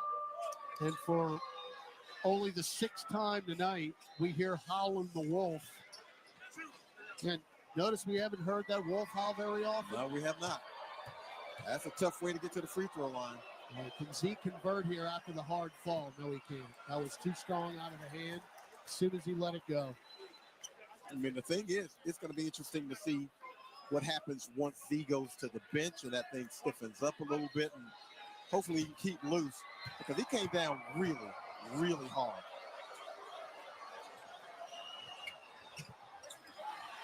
And you know the result. Now we're at, what, 4th quarter, bricking for chicken? I don't know what they have here. Yeah, it's bricking for chicken, 4th quarter. Randall in the lane. Z poked it away from Conley. Fly, big boy. Look out. Floats it up and in. Randall was closing down. Z just stopped and finger rolled it in with the left hand. Well, it was like Conley was a pest underneath him, so he pretty much shoves him out of the way. That's McCollum fought through a screen. I thought they were going to call an illegal screen on Gobert. No such luck. Follow McCollum. It's 66-66 with 9:24 to go. 3rd quarter. Zion's got 18 points in 18 minutes. What else is new? Mr. Point a minute. Literally. Edwards up top. Chest it to nobody. He thought Randall was on the hash mark. Randall wasn't even close. He threw it between Conley and Randall to the invisible one. Closest individual to that one is drinking a frosty beverage courtside in very expensive seats. Now Zion high to the rim, missed the layup. As, again, thought he was going to dunk that, wound up laying it up, missed that point blank, but he'll go back to the lane, back to the line. He took off a little far, even for Zion Williamson, but he does draw the foul, and he's like basically about time. It's on Gobert is third. So Z, who just missed 2, that can't happen. Back to the stripe. That's much better. So Williamson, who's averaging 25 and a half. And about 28 minutes per game. Yeah. I mean, the incredible thing is he gets downhill and folks get out of the way. Got them both. He's got 20. Because, you could theoretically stand and draw an offensive foul. Zion's 23rd 20-point game of the year, and hopefully he is not close to being done. Pels up by 2, 3 minutes gone in the third. McDaniels right wing, Chesed Anthony Edwards right ankle for 3. He doesn't need a whole lot of room.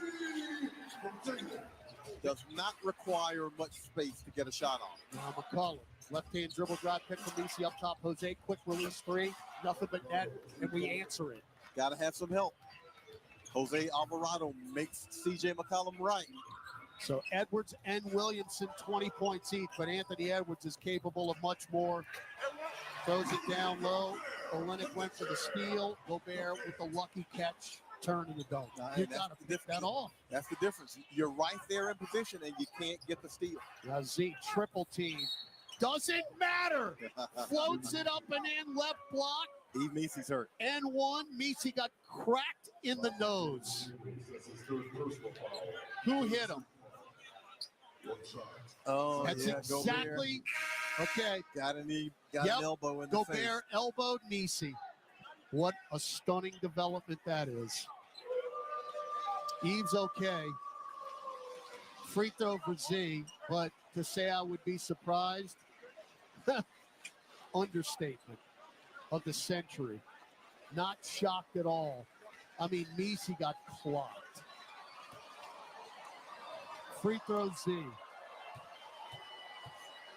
Fouls on Jade McDaniels. I mean, free throw. Intentional or no, an elbow to the face should draw some. They throw it away.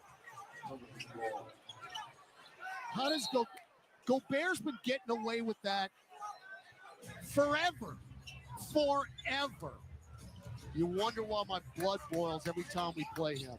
Every time. Zion threw it away.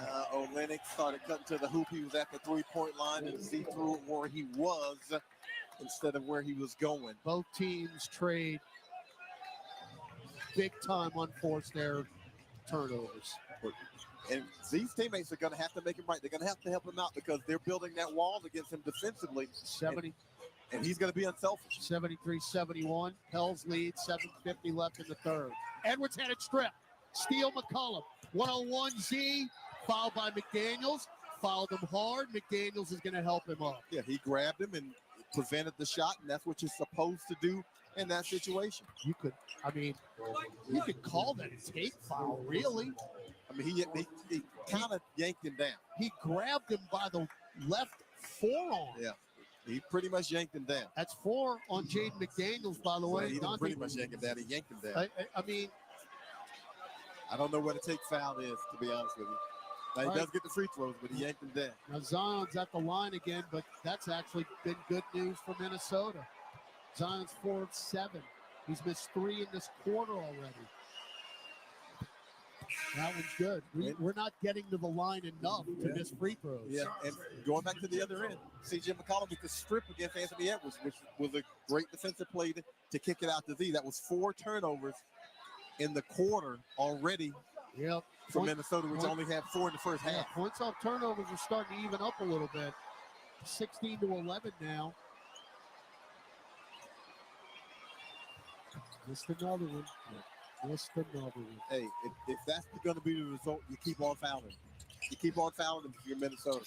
Conley underneath the hoop. Shovel it to Edwards. This is going down from the corner. Yes, he got it. Foul on Z. And he nods his head. Says Williamson.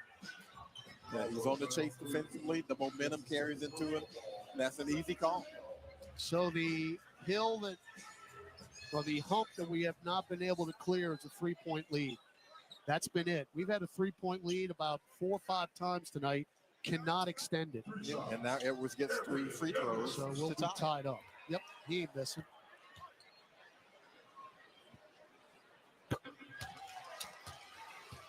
This will be the 11th, 12th, and 13th free throws for Anthony Edwards. He will have more than our entire team after this trip.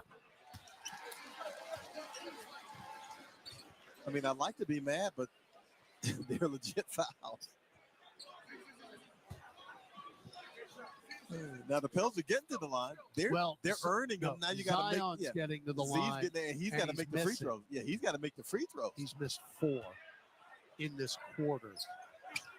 So we're tied up. And unfortunately, Anthony Edwards is beginning to take over the game. He's got 9 in the third, and we've got 7:25 left in the third. Z, dump it down to E. Won't shoot. Get it to Olenek. Olenek, pop a nail jumper. Good. Nice. Nice. Again, you got a little big man action right there. E don't want to put it up because Gobert, again, is just sitting in the lane for about 10 seconds. You got to force Gobert to guard somebody. Randall. Fake a 3. Up top, DiVincenzo. Back to Randall. Randall left wing. He's going to pop that 3 all day. I mean, he's waiting for it. Timeout, Willie Green. 77-76. Minnesota with the lead. Randall now with 16 points. We got 6:56 left in the third quarter after this Pelican timeout on the Pelican Radio Network. Injured at work? Don't let your recovery get delayed by endless paperwork. LA Health Solutions specializes in workers' compensation and DOL, providing expert care that gets you back on your feet quickly and safely. With convenient locations across Louisiana, we offer personalized treatment plans and handle the insurance process for you, so you can focus on what matters most, getting better. Trust LA Health Solutions, your one solution. To help you heal and return to work, visit lahealthsolutions.com or call 844-496-LAHS today. This is old number 8, Archie Manning. Join me at Manning's Sports Bar and Grill with award-winning burgers, 24 beers on tap, craft cocktails, 13-foot mega screens, plus recliners. Manning's Sports Bar and Grill is where you'll catch me watching the games. Ready to be a legend of your own game? Head on over to Caesars for 24/7 action-packed gaming, where the tables are hot, the dice are fast, and the slots are generous. Remember, you can't win if you don't play. Must be 21 or older to enter casino and gamble. Knowing to stop before you start. Gambling problem? Call 1-800-GAMBLER. You can start a rewarding career as an emergency medical technician sooner than you think. The National EMS Academy, a division of Acadian Ambulance, can train you in just 12 weeks at their campuses in Alexandria, Baton Rouge, Covington, Lafayette, Lake Charles, New Orleans, and Thibodaux. Students who complete the class and pass the National Registry exam are eligible to work for Acadian Ambulance. Classes start soon. Learn more at becomeamedic.com. McCullum bounce feed to Brown. Throw it up to Mo Bamba. And a right hand punch down on the alley-oop. Now, here's Todd Graffanini and John DeShazer. Distribution of tonight's game to our radio affiliate stations provided via satellite by the Satellite Center, the official radio network provider of your take 3 of your New Orleans Pelicans. We can report this is a John DeShazer much better game to call than we had on Monday night in the Smoothie King Center. We got 6:56 left in the third quarter here at the Target Center in Minneapolis, 77-76 Timberwolves. It's a pride game, and we've had a few of those, unfortunately, this season where the Pels have been blown out and needed to really show something, in terms of fortitude when they came back the next game. They're showing it well in this game against the team that is jockeying for playoff position. Pels have made their last 5 field goal attempts after missing the first 3. So let's see if they can keep it up here in the quarter. Only 2 turnovers in the quarter for the Pels. Minnesota's got 4 turnovers in the quarter, so at least they've kind of done a little bit better job there. But now, again, Zion Williamson on the bench. How do you generate your offense? Yeah, really the only person who has stopped Zion is himself, because the Timberwolves have not. He's 5 of 9 at the free throw line. 23 points in 20 minutes. All right, Bruce Brown, Kelly Olynyk, Eve Macy, C.J. McCollum, Jose Alvarado on the floor. C.J. pop a deep three, left wing and down over Anthony Edwards. He can make it up. That's a no, yes shot. And C.J. McCollum now sole possession of 19th place all time in threes made. 17 points for Mr. President. Randall got stripped by Olynyk. Both guys on the deck. Somebody get out. And now Jose just ripped it away. Should have been a jump ball. It's 4-on-4. McCollum drives the lane. Show and go. Kick it to Jose. Left corner three. Boom! Make him right. He earned that one after the rip by Jose. He winds up with the three. Should have been a jump ball. Glad it wasn't. Now Edwards dump it to Naz Reid. Spins right. Strip Olynyk again. It is out of bounds. Minnesota ball. Baseline right. Pels have their biggest lead. Kelly Olynyk can't jump. Doesn't run very fast. Smartest guy on the court. But he plays below the rim as well as any big you will find. All right, they're going big. They got Gobert and Reed in together. Inbound to DiVincenzo, spins right off the glass and in. Good. That can't happen. It can't, but it's still a solid play. It's a well-executed play, but you can't give up a layup off an inbound underneath the basket. 82-79 New Orleans. So your 5-point lead lasted one possession. Now Bruce Brown to Olynyk off the curl. Pops one right elbow. Too strong. And a rebound, DiVincenzo. 5:35 left in the third quarter. Pels up three. Makovic about to check in. As DiVincenzo had a seam, he went right by Jose Alvarado. He would have had a layup except for one thing. He forgot the basketball. He dribbled it off his left foot like Ollie and Hoosiers. He faked the handoff, kept the dribble alive, and as you said, just rolled it out of bounds. That's 6 turnovers in the quarter for Minnesota. All right, Makovic is in along with McCollum, Brown, Alvarado, and Olynyk for New Orleans.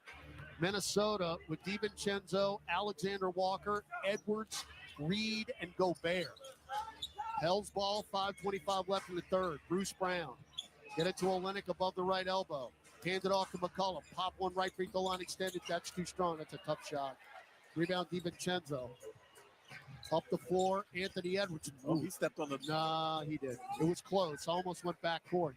Now Reed, extra pass to Nikhil. Left baseline bump by McCollum. Throw it up. Nikhil's never gotten a roll like that in his life, and he just got one there. Yeah, well, he had 2 roll out on him in the first half, so I guess... Good point. I guess the rim owed him one. He just absolutely threw it up. From He behind was the glass. behind the backboard. From behind the glass. And it went in. Following McCollum. That's his third. And Nikhil is about to attempt his 7th free throw. And he made it. He's 7 for 7 with 9 points. Well, they're 22 or 24 from the line, and the Pels are 8 or 12. So we're tied again, 82-82. The non-Zion minutes. McCollum left at the top, pop a three. Uh-oh. Starting to get cold is McCollum. They'll take the lead with a bucket. Well, without Zion, everything you generate is from the three-point line. DiVincenzo, left wing. Top of the key, Anthony Edwards. Hawkins on him. He's going to raise up. Yep. Short. Saw that one coming. Yeah, he sized him up. Rebound, CJ crosses over. Looking for the foul. Late call, but we'll take it. Nikhil with a reach in. 2 free throws coming up from Mr. President. Yeah, you got to be able to generate something in the paint, hopefully, if you're the Pelicans without Zion Williamson. You can't just rely on threes the entirety of his absence. Now, I mentioned coming in that the Timberwolves are 7th in the West. Now, they're actually, percentage-wise, tied with Golden State. But Minnesota's played 2 more games than Golden State. So that's why they're in 7th. So that'll be made up at some point as McCollum knocks the first free throw down. But for them, imperative to win. Oh, I mean, they cannot lose either of these games. They just can't. McCollum goes 1 or 2. We're killing ourselves at the line. Absolutely killing ourselves. 83-82. Again, this has San Antonio written all over it. All over it. Gobert, left block. He lost it. Got it back. Missed the layup. Late whistle. Willie Green cannot believe it. absolutely can't believe it. Willie Green has a look on his face that I would imagine matches mine. That basketball's loose. It's a 50-50 ball, and Carlo Makovich doesn't come up with it. You got to get the ball. And, I mean, that ball hit him in both hands at some point, and he can't come up with it. Gobert flexing the right bicep. Or is it right elbow? Might have hit his funny bone. Too bad, so sad. So 2 free throws. He'll shake that right arm to life. Well, we'll see how bad it hurts here. You know he ain't missing. Come on. Yep, feels just fine. I ain't fooled. 83-83. I mean, Gobert is going to have as many makes as Williamson after he knocks this one down. Nauseating. They're going to end up with 30-plus free throw attempts, probably. And again, it never should have happened. Makovich had the ball. Second free throw, no good. And it doesn't matter because we're in the lane. Oh, man, look here. Yep. Don't you even. They did. Don't bail them out. even just. What's our record? There you go. It's an 18-51 call. Look, man, there's a lane violation on 99.3% of the foul shots taken in the NBA. 3 to make 2. Gobert missed it. We got a break. See, men lie, women lie, refs lie, but the ball don't lie. 83-83. McCollum behind the back. Maintain the dribble. Get it over to Bruce Brown. Yeah, they've stepped up their defense, has Minnesota here. 4 in the shot clock. Brown through the legs. Spins. Throw it up. Didn't get the roll. Touch foul. Nikhil is hot. Got bailed out on that. Totally bailed out. Pell's going nowhere offensively on that possession, but Nikhil bails out the Pels and puts Bruce Brown on the free throw line. Yeah, that possession was going nowhere fast. So Brown, 85% at the free throw line. Finally, we make one here. Now, but the thing is, the Pels playing a good amount of isolation basketball. Of the 5 on the floor, whom would you suggest is an isolation player? None. Nobody down exactly. there. So you gotta have the basketball. You gotta get some movement and some screens to get your teammates free. This has been an isolation game. We've got 19 assists and 32 makes. They've got 14 assists and 25 makes. And now even Bruce Brown has the yips at the free throw line. We're just 5 of 11 from the line in the corner. Killing ourselves. Killing ourselves. I mean, don't deserve it. No. You can't win. Nikhil for 3. Clang. Uncontested rebound, Anthony Edwards. I don't know where Jordan Hawkins was going. Now they'll get another crack at it here. DiVincenzo up top for 3. You know it. Again, rebound the ball. I don't know where Jordan Hawkins was going. He was nowhere to be found. He was leaking out for the fast break. And the first rule is check out your guy. Offensive foul, Jordan Hawkins. 86-84, Minnesota. 3:03 left, third quarter. 13 turnovers for New Orleans. You got to get Zion back on the floor at some point in this quarter. There's just nobody down there that you can count on. Edwards. That's going to be a foul on Julius Randle setting the screen. Does anybody want to win this? So now we're having the rash of offensive fouls called. Tony Brothers isn't reffing this game. We'll take it. I mean, both teams are going, here you go. Here you go. Here you go. Timeout on the floor. 2:57 left in the third. 86 for Minnesota, 84 for New Orleans. Back after this on the Pelicans Radio Network. Experience the excitement of the men's and women's NCAA basketball tournaments on Sirius XM and on the Sirius XM app. This place is in stunned disbelief. Search March Madness to hear Westwood One's coverage of all the games, plus pre- and post-game shows and analysis on Basketball and Beyond with Coach K on College Sports Radio, Channel 84. Get radio channels for your games at SiriusXM.com/sports or search March Madness on the SiriusXM app. The best place to get your basketball fix every weekday is Give and Go with Worldwide Wob, Rob Perez, and former NBA champion Antonio Daniels on NBA Radio. If you got Steph, you got a chance. Evan Mobley, his unicorn status is about to be unlocked. They'll cover every story and talk to great guests across the association every afternoon. NBA Hall of Famer Mike Breen. Anything shy of certainly the finals would be a disappointment for the Celtics. It's Give and Go, weekdays from 1 to 4 p.m. Eastern, only on NBA Radio Channel 86 and the Sirius XM app. It comes around every year. People begin to scramble for information. It's a beast like no other. And VEASAN is here to help you navigate the waters of the NCAA men's basketball tournament. It's Sharp Week, and our team of college hoops experts will guide you through your brackets. Want to know who the wagering sharps are picking? Tune into Sharp Week on VEASAN, Sirius XM 158. Sharps! You're going to need a bigger bet.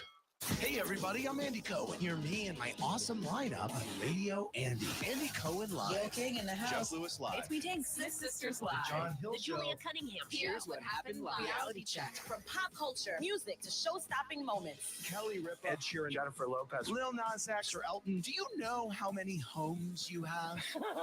Yeah, I do actually. Only on Radio Andy, Sirius XM 102, or listen anytime on the Sirius XM app.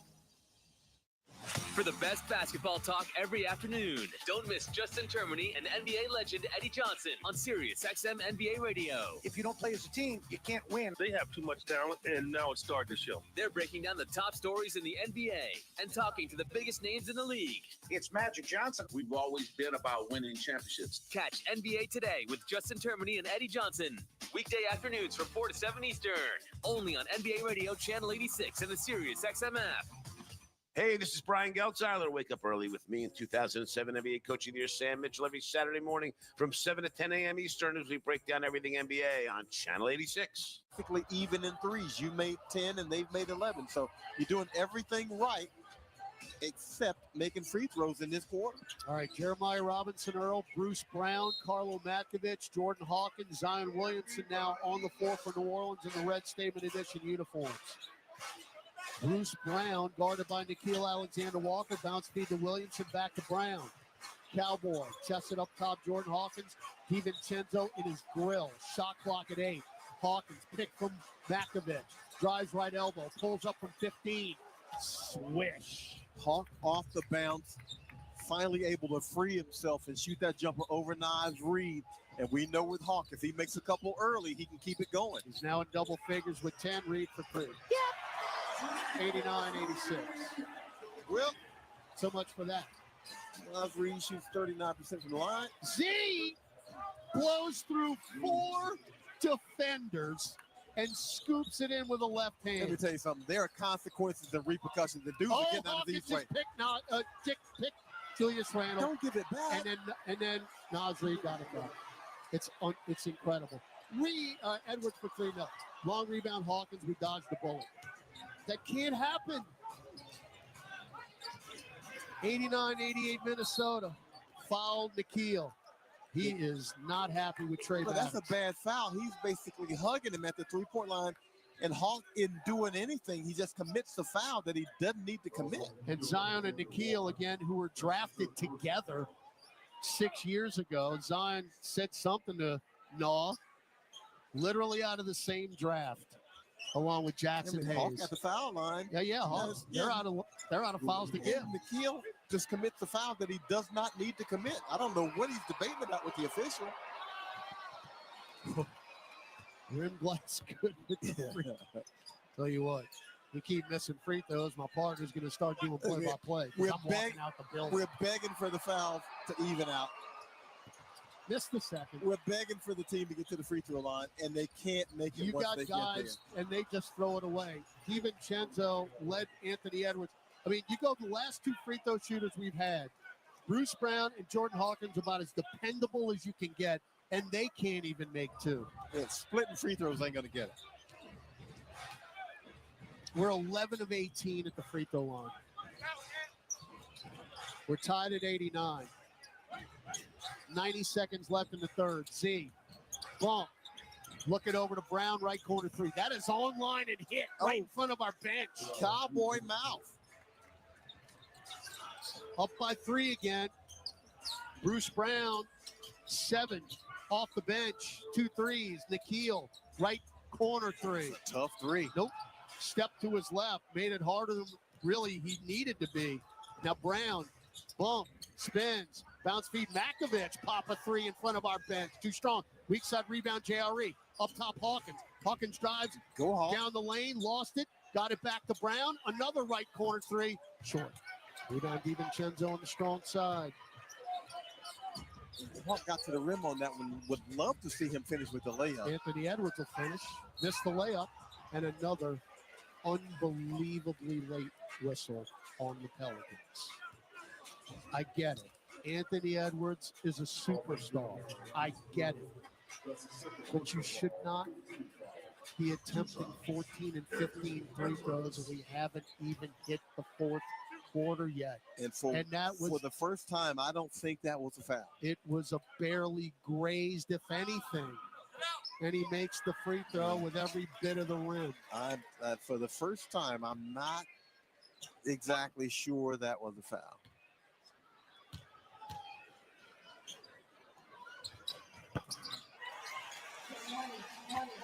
He's now 14 of 15 at the free throw line. He's going to end up with 20. We're 11 of 18. We're up 1, 30 seconds left in the third. Zion is just hounded by Randall. It doesn't matter. Zion drives in. He scoops it up with the left hand over the top of the box and down, 27 for Z. Go ahead, Z. Stay thirsty, my friend. He's only played 23 minutes, so he's got a long way to go. He is making the most of it. 94-91. Shot clock, game clock, 6 seconds apart. Randall to DiVincenzo for 3. No. Rebound, Jordan Hawkins, shot clock off. Hawkins in the backcourt, watch out. Williamson had it knocked away, taken by Hawkins with 3, drives the lane with 2, scoops it in with 1.9 to go. That is the way you finish. And then Randall throws a baseball pass down the floor, 3-ball. Edwards at the buzzer is an air ball. That's the way you finish. That's great out of the scramble. Look at the Pelicans turn it over, but Hawk turns it into a bucket. You end the quarter on a 10-2 run. And you match your largest lead of the night with 12 minutes left in Minneapolis. Pelicans 96, Minnesota 91. Back with the fourth quarter after this on the Pelicans Radio Network. Life is a workout, and Smoothie King is here to help you power through. Whether you're crushing those mountain climbers, owning that hit series, or power cleaning your closet till it sparks joy, Smoothie King has the fuel to keep your momentum going. Drop whatever's holding you back and make every move matter more with the low-cal, naturally caffeinated, seriously satisfying Metabolism Boost Smoothie. Now available in dark chocolate banana, only at Smoothie King. Being a Chevron car these days has been quite the adventure. Miami to Seattle, ocean to ocean. I've stopped at so many states and collected so many bumper stickers. Sometimes I feel like a moving passport book. It's just so great what I can do with Chevron with Techron, because it gives me unbeatable mileage and keeps my engine clean. Plus, there are so many Chevrons along the way. Now the only thing I'm worried about is where to go next and where to put all my new bumper stickers. Chevron with Techron, fueled by possibility. Caesars Sportsbook is the only sportsbook app with Caesars rewards. Win or lose, every bet you place brings you closer to the types of perks only Caesars can offer. Download the app using promo code SAINTSDYW. Place your first bet of $1 or more for a chance to double your winnings on your next 10 bets. 21 or older. New users only. Not available in prohibited parishes. Licensed through Horseshoe Bossier City and Caesars New Orleans. Max bet $25 for boosted winnings. Max additional winnings $2,500 per bet. Profit boost tokens expire 14 days after receipt. For terms, visit Caesars.com/promos. Gambling problem? Call 1-800-GAMBLER. Over the last century, United Way of Southeast Louisiana has been the force for good in our community. We've been at the forefront of improving outcomes in education, income, and health for every person everywhere. Together with you and our partners at the New Orleans Pelicans, we're rolling up our sleeves and mobilizing the power of people, offering ways for you to create a community strong enough for the next 100 years. Visit UnitedWaySELA.org to join us today.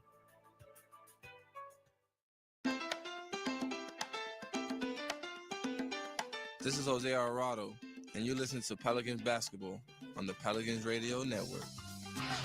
All right, we start the fourth. Pels up 96-91. You'll get a Minnesota possession moving right to left in the all-white. Now they're having trouble getting it in. Naz Reid, Nickeil Alexander-Walker, Mike Conley, Rudy Gobert, and Jalen Clark, the 5 for the Wolves. So no Anthony Edwards. Got to take advantage. Naz Reid. It's going to be a hold defensively, I think, on Bruce Brown. Goodness. I actually thought we had an outside chance of an offensive foul on Gobert. I think he was holding Gobert. Pels finished that third quarter on a 5 for 7 run from the field, 5 of the last 7 shots. Minnesota 0 for 4, and they turned it over twice, so that helped with the cause. 14 seconds in, and it's a foul. Clark for 3. In and out. Rebound Hawkins.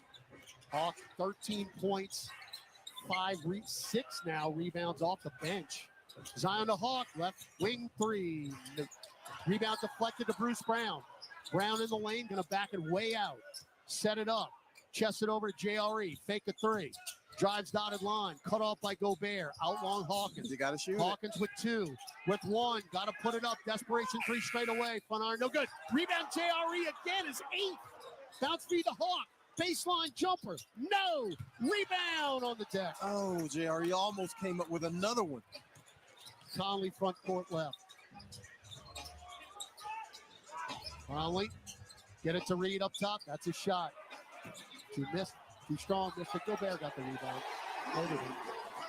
96-93 just sealed off Williamson. Yeah, Z couldn't hold him off. Nope. Couldn't hold him off. 10 points for Gobert, 7 rebounds. Z pushes off on Clark. Bounce feed out long Hawkins. Hawkins drives on Nickeil. Hook pass saved by JRE. Now in front of the center circle, Williamson reaching Clark. We got bailed out.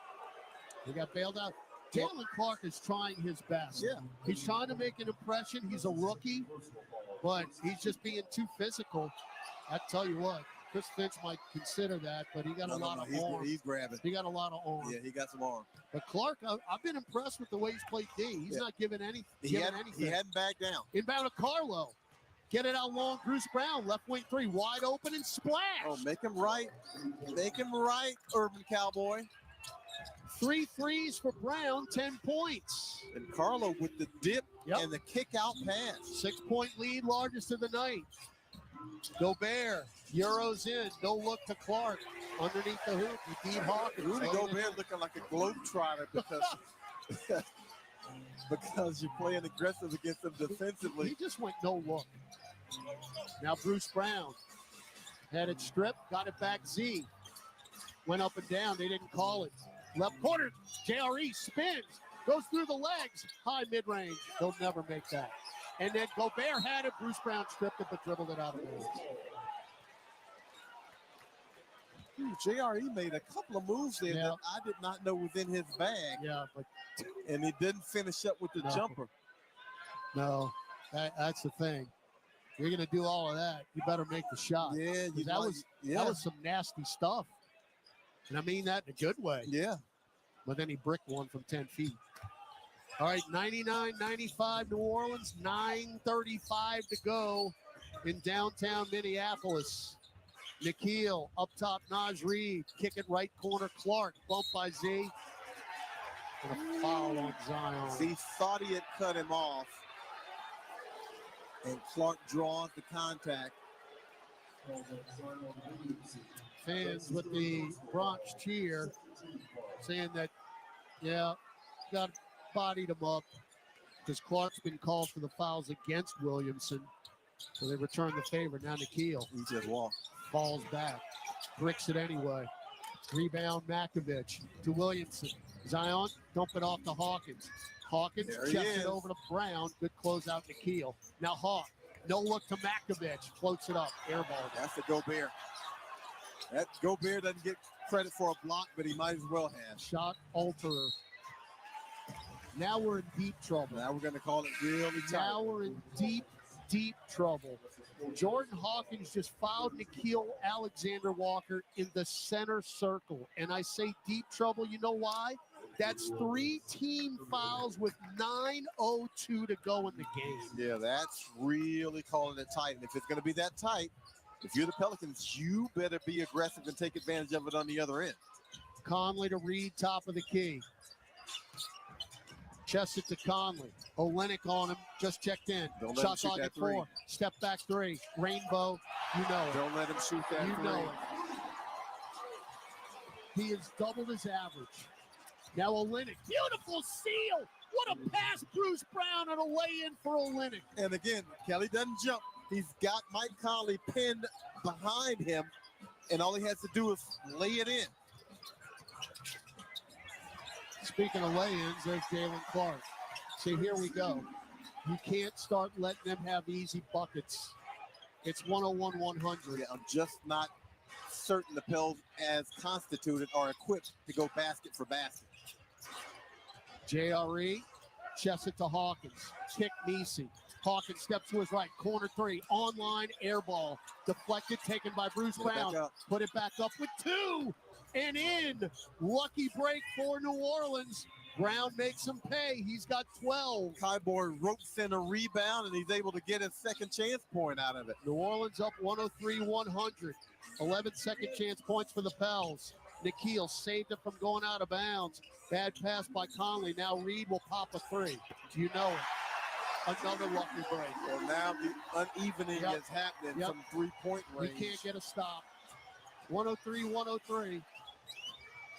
Olenek hounded by Reed. Left-hand dribble drive. Backdoor cut, JRE. Blocked by Gobert at the rim. Gobert just hanging back. Playing center field. So they'll take the lead after this bucket, which is a Conley 3. No. Rebound Nikhil. Out jumped Hawkins. Left corner Clark. Fly by Nisi. Back to Nikhil. Head fake. Left hand dribble drive underneath the hoop. Throw it out long. That is backcourt. Over and back. That is backcourt. Reed couldn't save it. They turn it over to the Timberwolves. And now each team with 14 turnovers, and we lead the points off turnovers now. 19-16. Timeout on the floor. It is nearing clutch time, folks. 6:58 left. We are no better than when we started. 103-103 on the Pelicans Radio Network. If you're needing to relocate across town or across the country, there's no job too big or too small for John Fayard Moving and Warehousing, the proud mover of the New Orleans Pelicans for well over a decade. They offer red carpet, white glove office and household good relocations at competitive rates. Moving is stressful and exhausting. Allow John Fayard Moving and Warehousing to ease your mind and your muscles. Full packing and storage available upon request. Call 228-864-2262 or visit johnfayardwarehouse.com today to schedule a survey or to book your move. Andrea Bocelli in concert, presented by Stifel. June 10, Smoothie King Center, with the Louisiana Philharmonic Orchestra, conducted by Stephen Mercurio, the world's most romantic voice. Andrea Bocelli in concert. On sale now at Ticketmaster.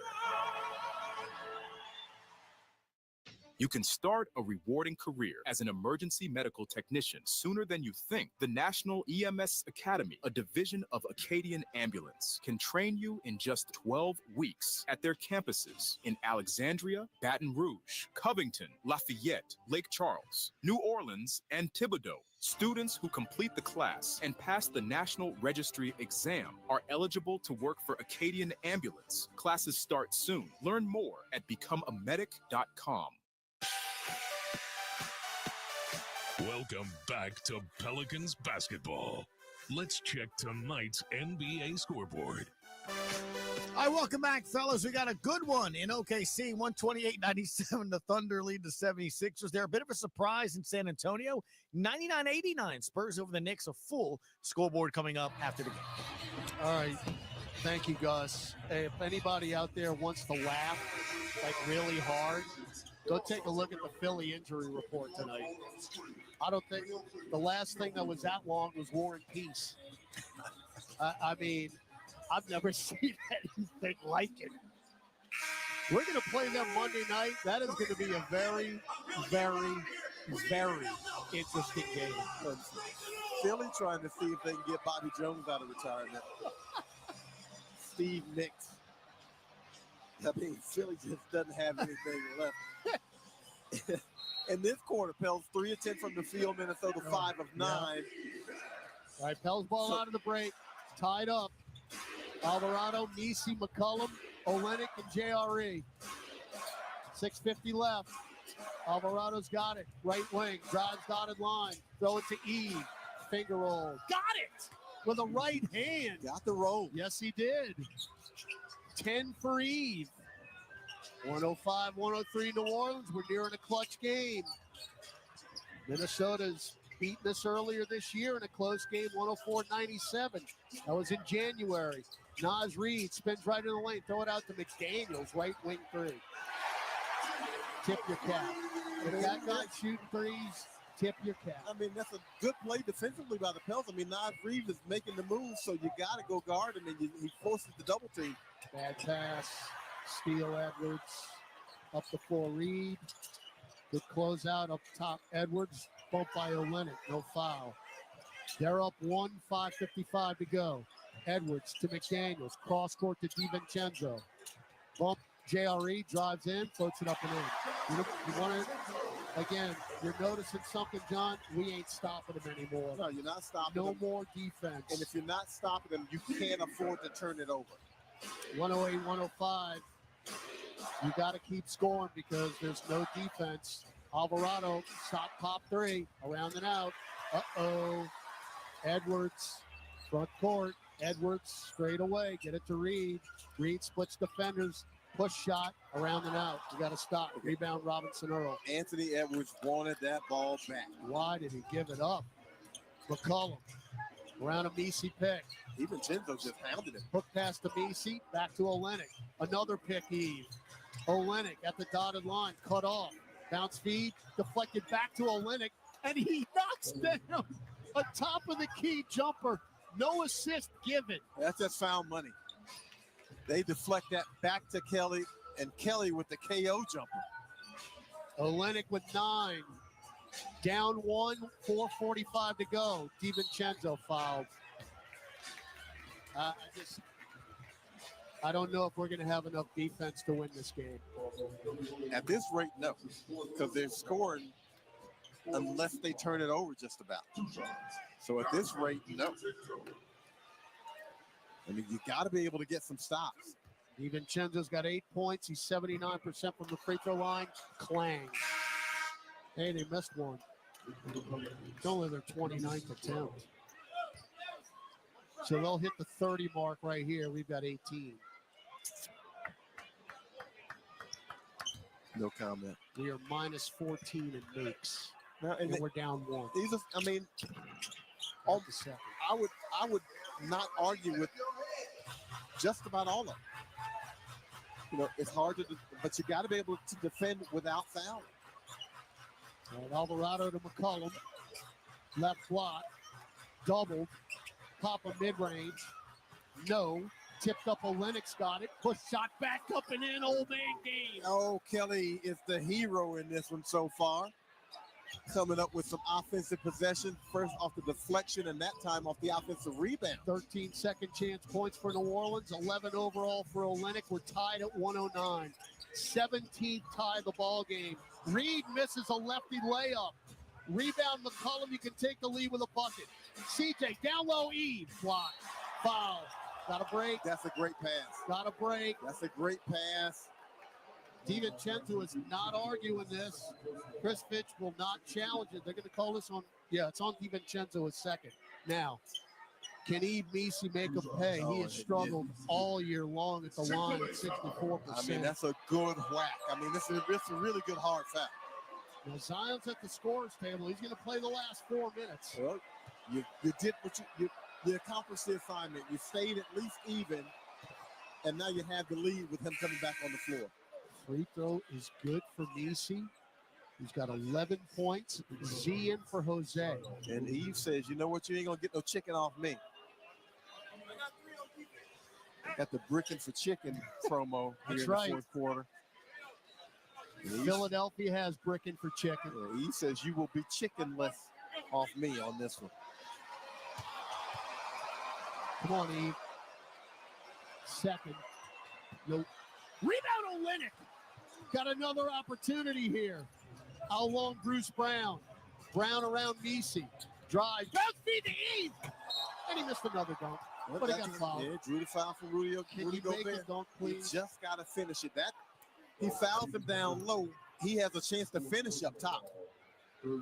He's got a chance to finish up top. To finish that. He has an excellent chance to finish up top because the foul is down low. But again, this is 2 free throws, and if you go 1 for 2, you feel like that's lanyard. I mean, it's you need them both. Yeah, it's a great foul because you force a shaky foul shooter to make 2. Nowhere near. Well, and after all that bragging, Eve might just give him the chicken. Your fault. Yeah. So out of a possible 4 points, actually a possible 5 points, you're going to get 1 if he misses this free throw. And everybody's going to get chicken. Come on, Eve, go give him that chicken. Yeah, he did. I thought he landed out of bounds too. DiVincenzo got the rebound and stepped on the baseline. They didn't call it. We don't deserve it. We don't deserve it. You're 12 of 22 at the free throw line. That's unbelievable. Yeah. Anthony Edwards down the lane. Missed it. Rebound Z. Z had a steam. Chest it to McCollum. Fake a 3. Olenek. Good closeout. Cross over to Brown. Now Z. Get it to Eve. And this time, he will finish with a right-hand punch. Little frustration right there for the rookie. If at first you don't succeed, try again. Pretty accurate by my partner. Timeout, Chris Finch and the Timberwolves. 3:20 to go. New Orleans 112, Minnesota 109. Back with our thrilling conclusion after this on the Pelicans radio. This is the starting lineup with Frank Isola and Brian Scalabrine. I think the most impressive thing that Luka does, watching him in person, is the ease at which he could dice the defense up with his passing. He throws these passes that just go right through everybody. Yeah. Somehow, some way they get to the guy, and yet they make it through. The bat behind the back, over the head, bounce pass.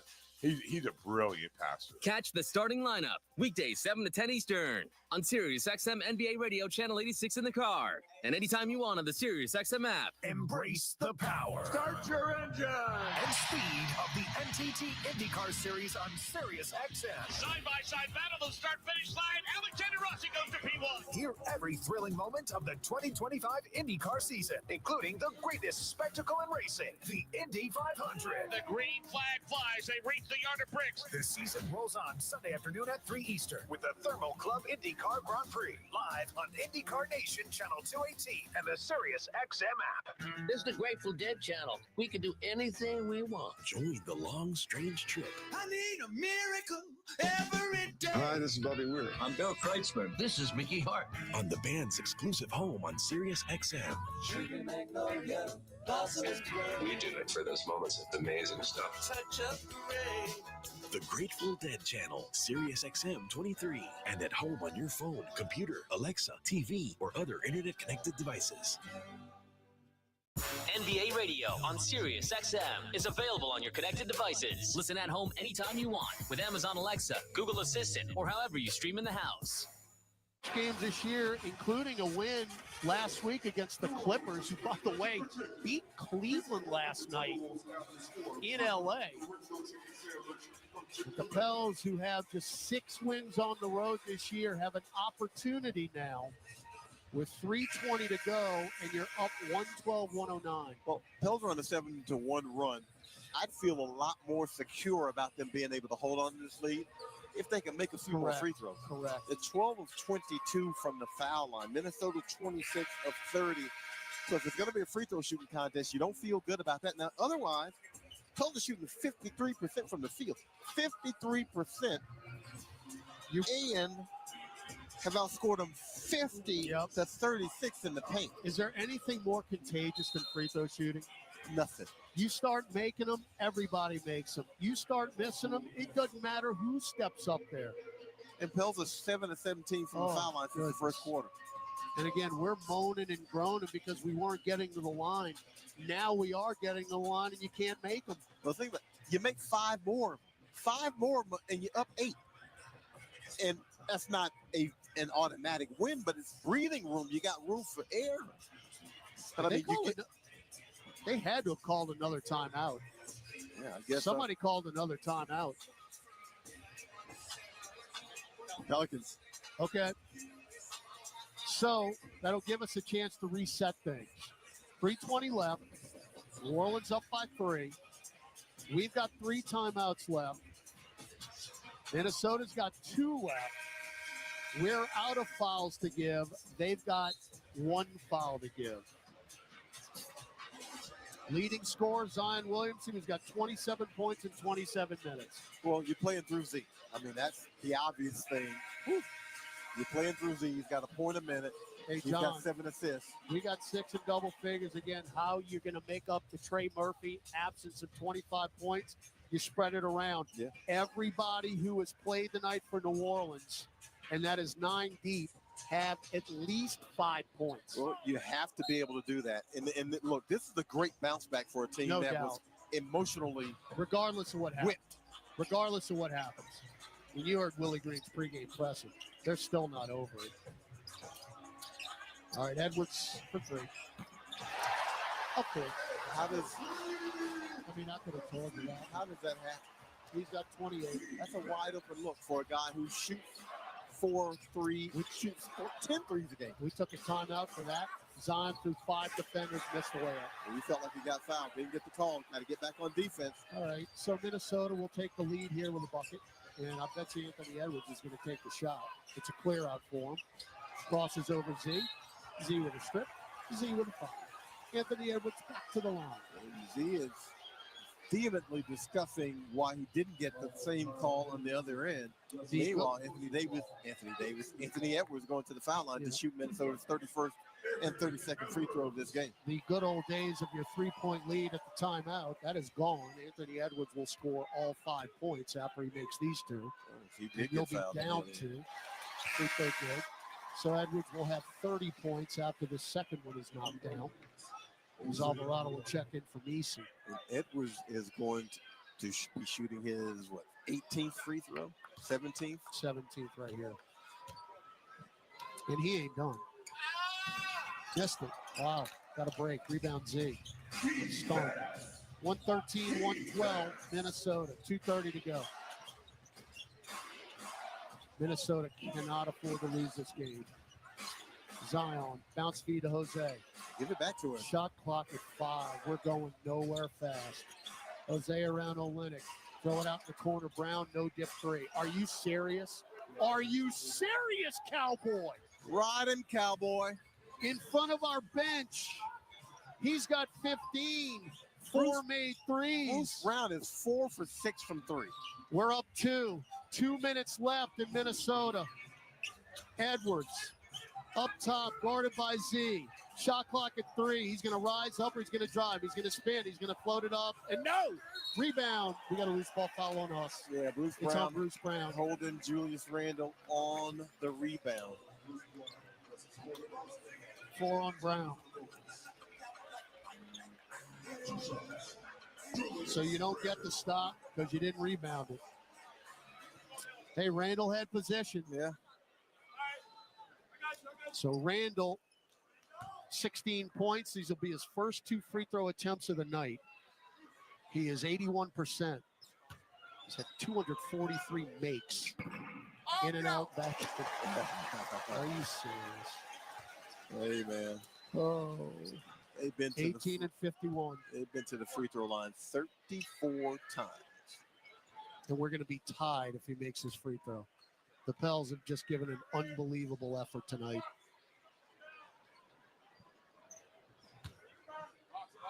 How do you overcome that? Missed it. Nas Reed, the rebound. Yeah, foul on Z. If you don't rebound, you probably don't win. Z shaking his head. You're taking for granted that he's going to make the foul shot. You don't box out properly. That's 5 fouls on Z.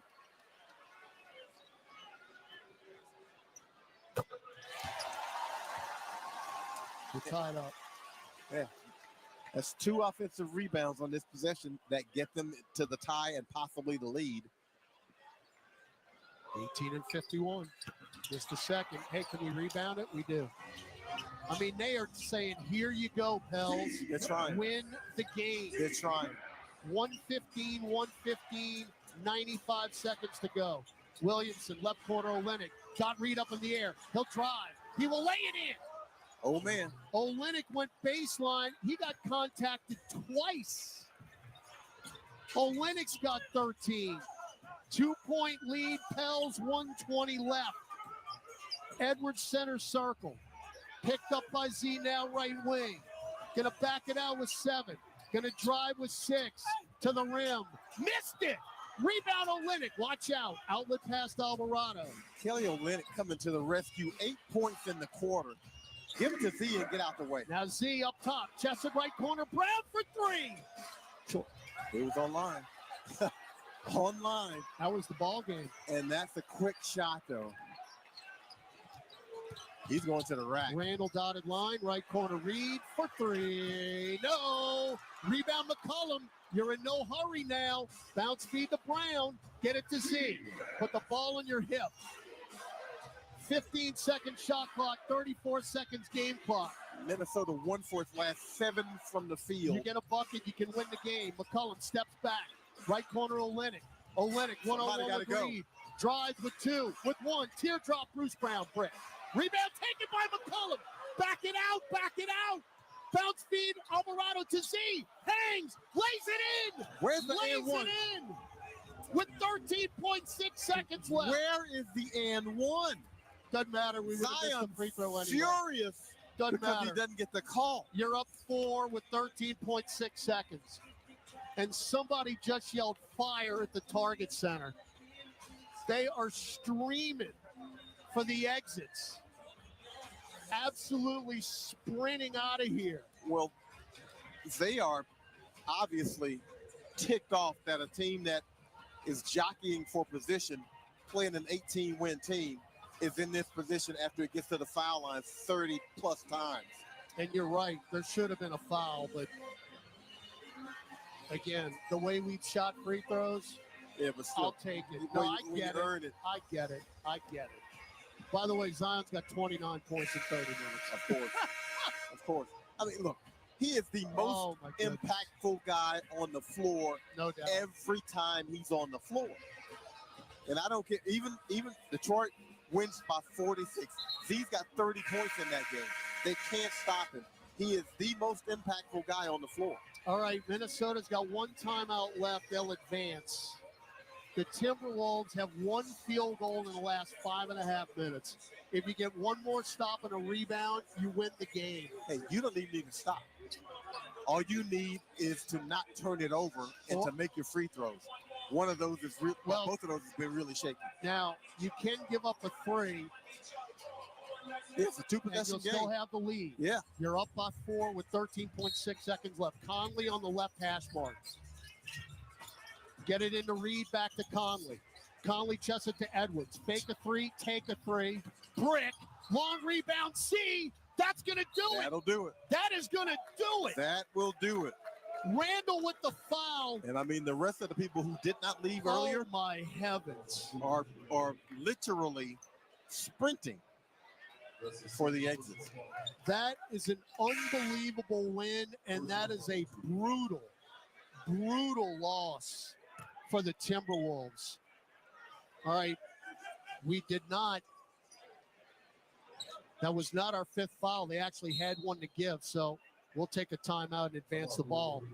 That's actually a pretty good timeout right there by Willie Green, because if somehow we throw it away, they only have 4.7 seconds left. So this is, you get to this point in the season and the team's won 18 games and it's not going to the playoffs, and then you get Trey Murphy injured, and you wonder what a team has on the inside that's left. Tell you what,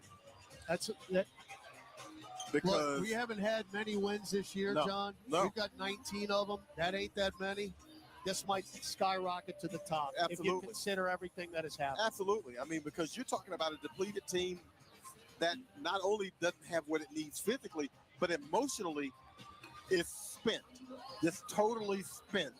And to have a game like they had, to lose by 46 at home, and to come on the road and to take a game, not steal one, to take a game on the road against a team that's trying to get out of the play-in and get into the playoffs is really something for this team to be proud of. I'll tell you what, John, we heard Willie Green pregame.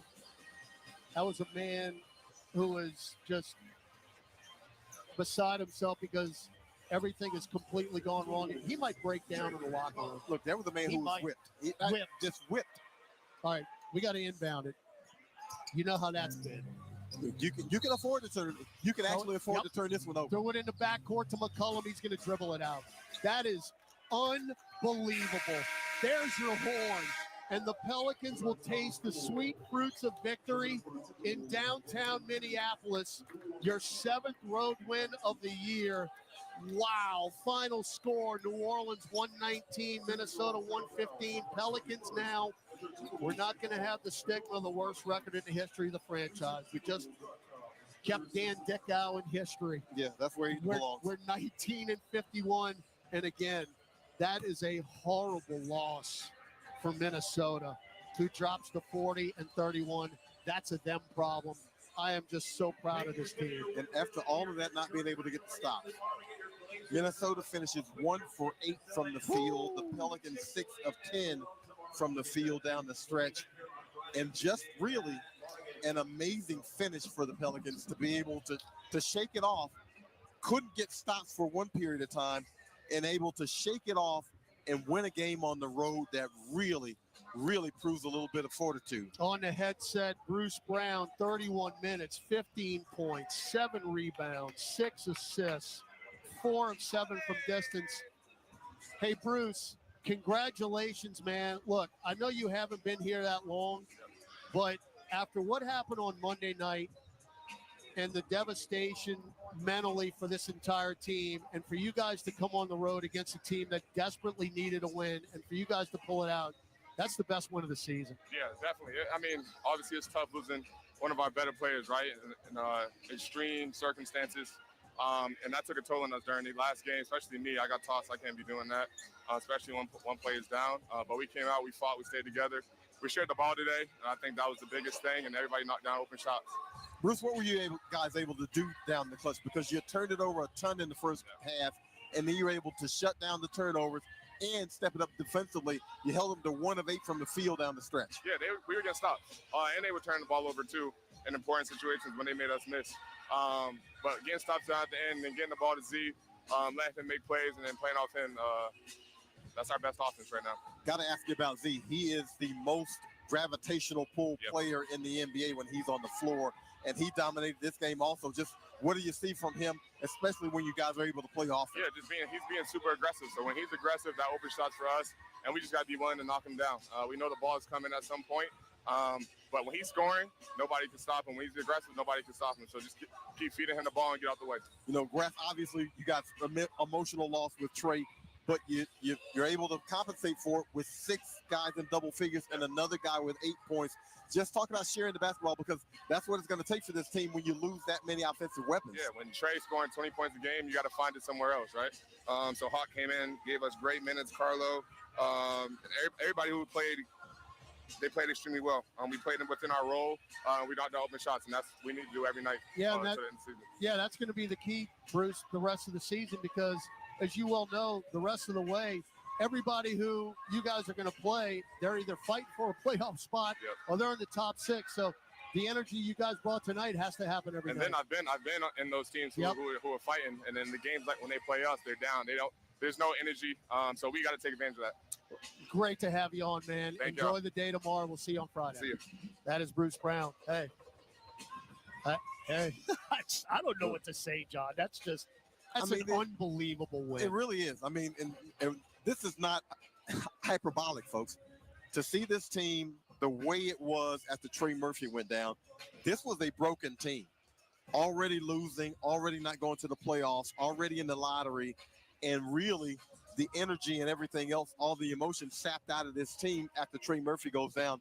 And to be able to kind of piece themselves back together and go on the road and get a win is pretty strong stuff. No doubt. All right, we are going to sign off here. More with John on the post game. And we're going to enjoy March Madness tomorrow. Day here in Minneapolis, watching college basketball. Then we'll be right back at it against this Minnesota team. I wouldn't want to be in that locker room right now. I can tell you what. It is going to be two polar opposites in the Pelican locker room and in Minnesota, where, again, that was just a terrible loss for them. But I'm sure they're going to come out with a lot of fire on Friday, but we'll cross that bridge when we get to it. 6:30 pregame, 7 o'clock tip, right back here at the Target Center. Gerald, our engineer, producer on site, thank you very much. Mr. Eric Bachmeyer was our statistician. For John DeShazer, and, of course, back in our studios, Gus Kattengill, and the conductor, Chris Moran. He pushed all the buttons. Pelicans OT coming up. Once again, your happy final from Minneapolis. The New Orleans Pelicans, 119. The Minnesota Timberwolves, 115. This radio presentation of the New Orleans Pelicans, presented by Smoothie King, was brought to you in part by Keesler Federal Credit Union, official credit union of the New Orleans Pelicans. Morris Bart, if you know, you know. Oshner Health, official healthcare provider of the New Orleans Pelicans. SeatGeek, get your seat in a seat. And by Smoothie King, rule the day.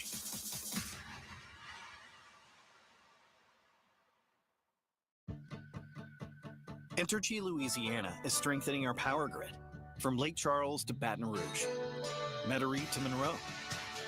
Our blueprint covers the state, nearly 10,000 projects, over 11,000 miles of transmission line. We're reinforcing infrastructure to prepare for stronger storms, reduce outages, and respond quicker when you do need us. We're making stronger connections in every community because together, we power life. AmeriHealth Caritas Louisiana helps people get care, stay well, and build healthy communities. Our Medicaid plan offers a wide range of benefits to best meet your health needs and those of your family. Care is the heart of our work, and just like the Pelicans, our team is committed to excellence. Make AmeriHealth Caritas Louisiana your choice today. Learn more about the benefits of our Medicaid health plan by visiting care4la.com. That's care4la.com. Hey, Pelicans fans, SeatGeek is here to help you experience all the action. SeatGeek makes it easy to find tickets so you can be a part of all the courtside celebrations this season. Whether you're buying or selling tickets to Pelicans basketball games or to any other live event in New Orleans, SeatGeek is the place to do it. SeatGeek is the official ticketing partner of the New Orleans Pelicans. The most disruptive idea in ticketing? A ticket that works. Expect the expected. SeatGeek.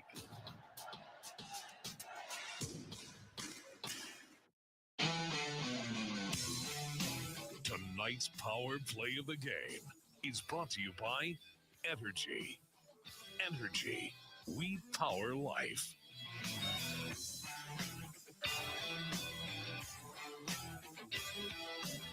Now Zion going to go coast to coast. Can he do it again? Oh, my goodness. It is uncanny. Scooping lefty layup. There was 4 seconds left in the quarter, and that's the third time this year Zion's got the inbound and went coast to coast. That was just the first quarter. Pelicans continued the rest of the game, playing outstanding basketball tonight and getting the win. 119-115 on the road. John DeShazer's final thoughts. Head coach Willie Green's final thoughts as well, as the Pels get a much-needed win.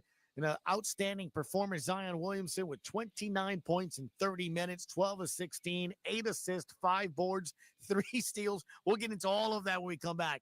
Pelicans LT next on the Pelicans Radio Network. What makes the perfect garage? Steel garage cabinets, commercial-grade flooring, heavy-duty overhead racking. Garage storage systems built for a lifetime of heavy use. Build your dream garage with newageproducts.com.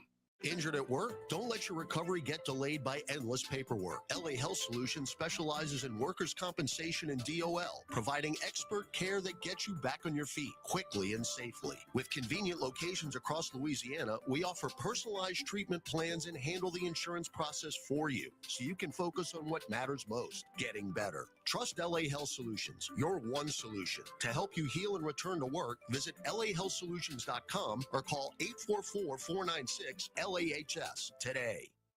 Kia is the official automotive partner of the NBA, and we think about basketball a lot. The plays, the swagger, the glory, the games, and how we can elevate our own game with capability that takes us to another level and ground clearance that propels us even higher. The 3-row 2025 Kia Telluride X-Line all-wheel drive. Kia, official vehicle of the New Orleans Pelicans. Call 800-333-4KIA for details. Always drive safely. Limited inventory available. Grammy-nominated singer-songwriter Tyler Childers on the road, live in concert in New Orleans. See Tyler Childers performing at Smoothie King Center April 3rd. Tyler Childers with special guest S.G. Goodman. Get tickets now at Ticketmaster.com. For more, visit TylerChildersMusic.com. Discover the world's most advanced outdoor kitchens by New Age Products. Grills, cabinetry, appliances. Together, delivering an outdoor cooking experience rivaled by none. Only at NewAgeProducts.com. Welcome into Pelicans OT, presented by Waste Pro. Time now to recap tonight's game with stats, highlights, scores, and news from around the league. Plus, we'll take your calls live. Pelicans OT is brought to you by Chevron, the human energy company. Energy, we power life. Keesler Federal Credit Union, official credit union of the New Orleans Pelicans. New Age Products, official garage and outdoor kitchen provider of the New Orleans Pelicans. And by Waste Pro, caring for our communities. Here's your host, Gus Kattengell. Olenek, one-on-one with Reed. Drive with two, with one. Teardrop, Bruce Brown press. Rebound taken by McCollum. Back it out. Bounce feed, Alvarado to Z. Hangs, lays it in. Where's the and one? With 13.6 seconds left. Where is the and one? Well, you could have said that a lot of times tonight. Bottom line, Pels get the win 119-115. The Pelicans win it. Back to Minnesota we go, Minneapolis to be exact. John DeShazer, how nice was it for starters? Let's just start here. To see the Pelicans execute, get the rebounds, get the extra possessions, finish and earn this win. Well, really, it's a testament to guys' competitiveness, to their pride, because I mean, obviously, what we saw against Detroit is not something that you want to be representative of yourself to lose by 46 at home. And I understand that Trey Murphy was injured and those kinds of things, but you know that was a game where the Pelicans just weren't into it, and a lot of emotion came out of it early. But to see them bounce back this way, man, that is a fantastic way to bounce back. And look, I'd have taken a competitive loss to be honest with you, but to be able to execute down the stretch and to make the plays and to get the defensive stops, that is huge for a team that has not tuned one another out and apparently has not tuned out its coach. Look, we've been saying this, and we played at the beginning of the broadcast what David Griffin had to say about Zion. CJ McCollum, a couple of wins here ago at home, said the energy's, the motor's different, the focus is different. Man, when you watch a game like tonight with Zion Williamson, 30 minutes, 29 points, 3 steals, 8 assists, 5 rebounds. What do you tell people that missed the game tonight? What are you seeing? This is what I'll tell people. You show me 10 NBA players who are playing better than Zion Williamson the last month and a half. That's the kind of player he is when he's available and he's on the floor, and even on a minutes restriction, 28, 32 minutes a night. This is the kind of things he can do. He can dominate a game. There is no defense for him. And this is even though Z isn't shooting a whole lot of mid-range and that kind of stuff. We're seeing that defensive wall built up against him, but he's able to maneuver through players, through defenders, get to the rim still. He's 12 of 16 from the floor in this game, and this is kind of, we're getting accustomed to it. It's an amazing thing to watch because when Z gets the ball, he's going to the rack. He's going to the rim. And the defense knows it, and you see them line up that defensive wall against him, right. And yet he's able to maneuver through and still get to the rim. It is an incredible thing to watch because you're saying, look, I'm pointing basically at my shot. It's like, the home run shot where you point and say, okay, I'm going to hit a homer. He's basically pointing, telling you what his shot is going to be and still able to do it. It's an incredible thing to watch. One of the other things, and finally, JD, before we let you go, sir, is something that David Griffin talked about, again, back on Monday. And I'm not being disrespectful. You understand where I'm coming from when I say this. In the Brandon Ingram trade, I mean, let's be honest, right? In the bottom of the score, on the screen, people are probably thinking, Bruce Brown, Kelly Olynyk. Nationally, it was, I got asked this at the Super Bowl radio row. One of the national guys from ESPN goes, why didn't they buy out his contract and things of that nature? You look at a game like tonight, you look at since the time he's been here. Let's start with Kelly. I mean, how big has he been since he showed up to this team? Well, you get vets who understand how to play. That's the biggest thing with Kelly Olynyk. He knows how to play the game, even though, again, he's not the most athletic guy. He's not the fastest guy. He doesn't jump the highest, but he knows how to maneuver into his spots, and he's able to get shots, and he's able to make smart plays. Most of the time, he's able to make winning plays. And look, guys who are plus that way, who are able to do smart things, you take that for granted in the NBA because a lot of guys get by on athleticism and those kind of things. This is a guy who understands what he has, what his limitations are, and he's still able to give you plus basketball because he says, look, I'm not going to do the stuff that I can't do, but the things that I can do well, I'm going to do well. So if they want to switch and put a guard on me defensively, I'm going to post him up and I'm going to lay it in. I won't be able to jump over him, but I guarantee you I can post him up deep enough to where all I got to do is lay it in. Those are the things that make wins possible because guys do the things that they're capable of doing. And now we see Bruce Brown making shots, which he struggled with his first 5, 6, 7 games as a Pelican. But now Bruce Brown's able to make shots and do those kinds of things. They add to what you have offensively for the Pelicans. And look, you have some things where you wanted to be able to finish out the season strong. You wanted to finish out on a good note. You wanted to instill those good habits that you'd be able to take in the next season. Well, these are some of the things that allow you to instill those good habits. Kind of just makes you wonder, right? Imagine a guy like Brown who had 15, 6 assists, 7 rebounds, him and Olynyk, maybe being on that bench with all your starters back from next year. I mean, you can see how this team could be deep, right? But look, let's just take it for what it is. 119, 115, the win. We'll see you on Friday, sir. All right, guys. There he goes. John the Shazer. When we come back, head coach Willie Green. He'll give his thoughts on a nice win tonight in Minnesota by the Pels. 119, 115, your final. More Pelicans OT when we come back on the Pelicans Radio Network. It's time to tip off a new NBA season. And here we go. And everyone is stepping up.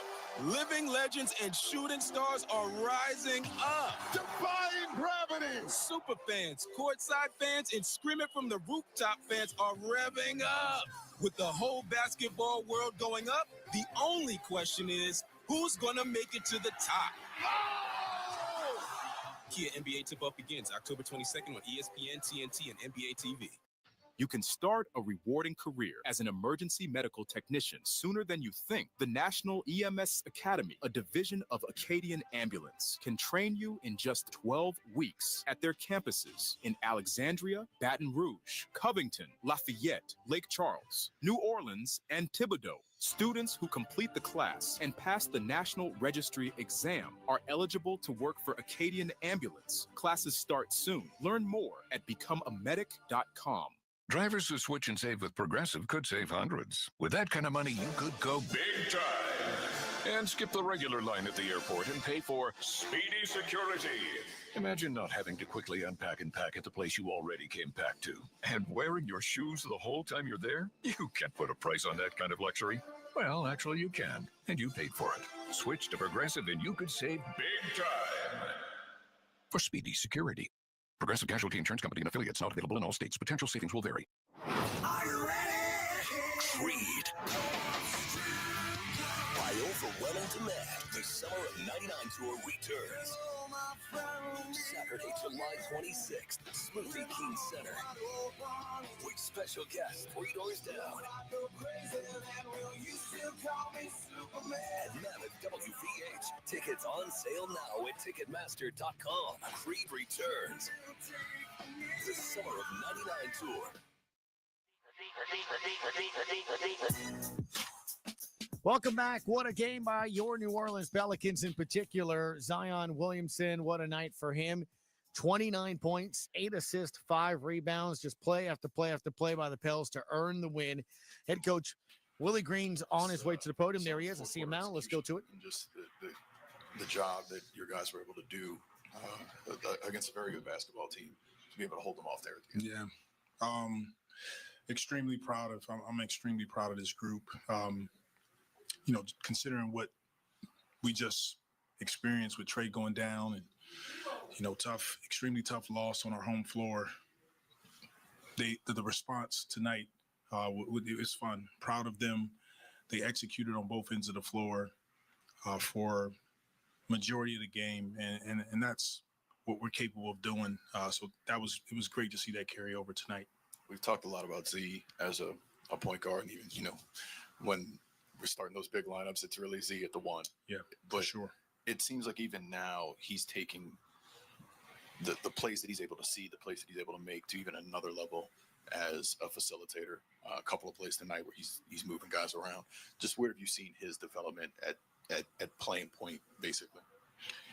His growth is being able to identify how the defense is playing against him and moving the chess pieces around. I thought he did an amazing job of attacking and then trusting his teammates and just getting off the ball at times. But collectively as a group, this was an extremely, well executed game, and all the guys that touched the floor, they contributed in a big way. So we played with force, we played with physicality, and then most importantly, we trusted each other on the floor. So, I'm extremely blessed to be able to coach high character guys in that locker room. It was fun to be a part of. I want to talk about just the high character part. Jose's about to check in. I think it's about 3:30, 3:40-ish left. It's right before that, those timeouts. He's going in for Eve, and Eve makes, I think, back-to-back plays, including one where he just goes on lane, just dunks. And Jose looks at you guys like, are you sure you want me to go in? Doesn't check in for him right there. He could have very easily just gone in, played his minutes, but he's saying, hey, look, this guy he's on a roll. Sure.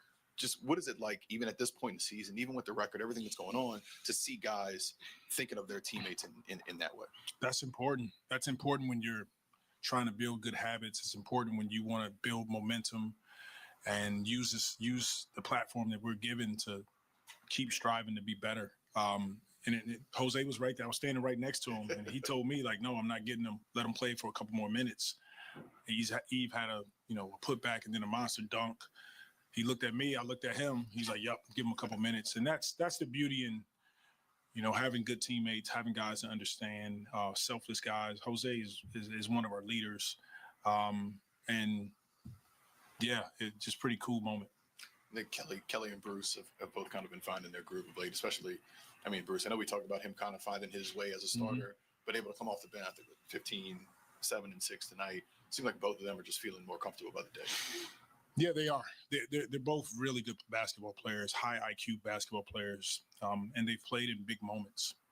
So they're going to figure it out at some point. My responsibility is to keep talking to them, keep communicating, keep trying to put them in a situation with the rest of the guys to be successful.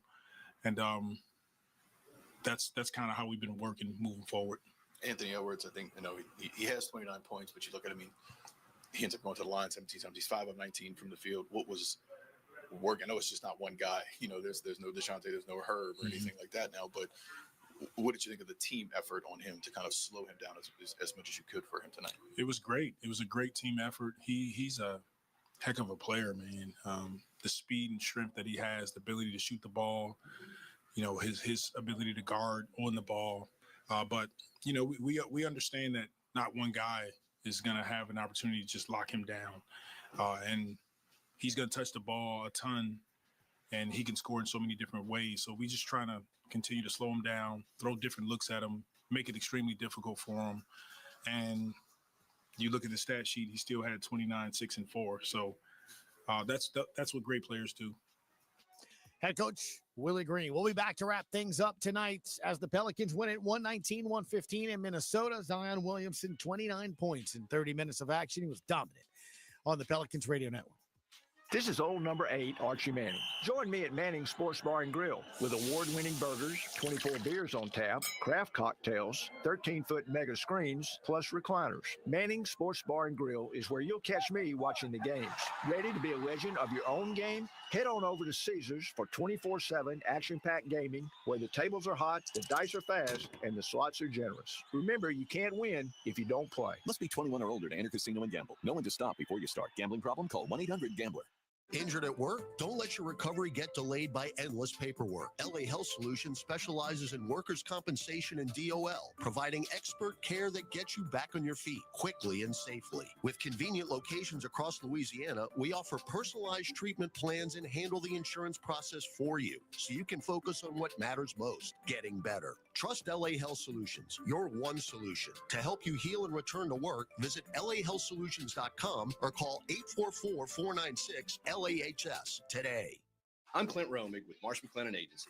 We provide business insurance, employee health and benefits, and private client insurance solutions to organizations and individuals. We combine the personalized service model of a local consultant with the global resources of the world's largest insurance broker, Marsh McLennan. Here in New Orleans, we have deep roots throughout Southeast Louisiana that go back over 80 years. At Marsh McLennan Agency, we know more than just insurance. We know New Orleans. Marsh McLennan Agency is a proud partner of the New Orleans Pelicans. Visit us today at marshmma.com. The NBA is back, and FanDuel, America's #1 sportsbook, wants you to catch all the action. Because right now, FanDuel is giving Pelicans fans 3 months of NBA League Pass. All you have to do to watch every tip-off and buzzer beater from around the league is place any $5 bet on the NBA. Make every moment more with FanDuel. NBA League Pass. Local blackout restrictions apply. If you or someone you know has a gambling problem and wants help, call 1-877-770-7867. 21 plus and present in Louisiana. Permitted parishes only. After 3-month free trial, the full price of League Pass will be automatically charged monthly. Cancel anytime. Terms, restrictions, and embargoes apply. Limit 1 pass per customer. See terms at sportsbook.fanduel.com. Pelicans OT presented by Waste Pro was brought to you by Morris Bart. If you know, you know. Ochsner Health, official healthcare provider of the New Orleans Pelicans. SeatGeek, get your seat in a seat. Smoothie King, rule the day. And by Waste Pro, caring for our communities. I got one thing to say. Retro Pels, hit the anthem. Oh, get it into Reed, back to Conley. Conley chests it to Edwards. Fake a three, take a three. Brick, long rebound, C. That's going to do it. That'll do it. That is going to do it. Indeed. 119-115, your final Zion Williamson with 29 points. I mean, seriously, I have no idea which one to even pick. What's the, how about 4 T-Wolves? We're up 1, 30 seconds left in the third. Zion is just pounded by Randall. That's just. It doesn't matter. Zion drives in. He scoops it up with the left hand over the top of the box and down, 27 for Z. Go. Yeah, finishes with 29. Pels with the win. They also had 28 assists, conductor Chris Moran. And if I do the math, carried to $140 is what Keesler Federal Credit Union will donate over to Next Stop. And if you're wondering what that is, Next Stop is a nonprofit organization that assists enlisted veterans in their transition from military service to civilian careers, and they get tailored training, tools, services to meet individual needs, maybe even a meet and greet with the conductor, Chris Moran. I don't know. Hey, man, how much fun was that tonight, huh? Look, we said at the beginning of the game, you lose by 46 points. There's only one thing I want to see the next game. I don't care if you within the playoff picture, if you have no playoff picture, if you've won one game, you gotta show up the next game, right? You got to. And they did tonight. 13 for Olynyk, 13 for Messi to go with 7 boards, 18 for CJ, 8 for Alvarado, but he had 6 assists and 3 rebounds. Bruce Brown, nice night off the bench with 15, 6 assists, 7 rebounds for him. Karlo Makovic, it looks like it wasn't a lot with 5 points in those 9 minutes, but that moment in the game, he had some big plays and a nice alley-oop dunk from Zion Williamson, who had the assist as well. Jordan Hawkins with 13 points. Jeremiah Robinson-Earl with 5. Every Pels player that played, scored, and contributed. Look, they shot 52% from the floor overall tonight, 13 of 29, and they won the game more importantly. And look, I get it. It may not mean a lot, but again, you lose by, back-to-back home games a year. We're down by 30 or more. Yeah, you're down by 30 at half. No, back-to-back home look, games. You got to show up. And they did tonight. We'll see what happens on Friday. We'll be with you at 6:30, 7 o'clock as you tip down. The conductor will be here at the SKC. I will be over at Fat Harris for an official Pelicans watch party. Pierre the Pelican, Pels squad. More importantly, forget all of that. They got merch. You got some Pels gear. Get there early. It goes well before the first quarter ends. Koozies, shirts, hats, you name it. So get out there to Fat Harry's and have some fun. They'll start giving and they also always give away 2 jerseys at halftime, like the legit, like $150 jerseys and stuff that are in the team store. I'm not saying that I might have swindled one or not. I didn't. I'm just saying, like, and it's not like, and I'm not being disrespectful, but it's not like a JRE one. It's like Zion and CJ and DeJounte Murray. Although the conductor, if I do see a City Edition JRE jersey, I will get it for you. Sweet. I mean, I'll raffle it off. Yeah. Why are you laughing? You know you want one. 119, 115 is your final. We will see you on Friday. It is Wednesday, right? I honestly have no idea what day of the week it is. It is Wednesday. It is Wednesday. Well, then we'll see you Friday. And per the schedule, that means 6:30. The next time Pelicans warm-up sees your way. For John the Shazer, Todd Graffanini here, the conductor Chris Moran. 2-2. I'm Gus Cattingale. Thank you for tuning us in. 119, 115, your final. Pels win. We'll see you on Friday nights on the Pelicans Radio Network. The New Orleans Pelicans Radio Network was presented by Smoothie King. Smoothie King, rule the day. Tonight's broadcast is an exclusive and copyrighted presentation of the New Orleans Pelicans Radio Network. Any reproduction or rebroadcast is strictly prohibited without the express written consent granted by the New Orleans Pelicans and the National Basketball Association. For up-to-the-minute news, notes, broadcast times, and ticket information, log on to Pelicans.com. The executive producer for the New Orleans Pelicans Radio Network is Josh Richardson. Studio host is Gus Cattingale. Team reporter is Aaron Summers. And our conductor is Chris Moran. We'll see you next time right here on the New Orleans Pelicans Radio Network.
You're listening to the Pelicans postgame report on the PRO Media Network for all things Pelicans.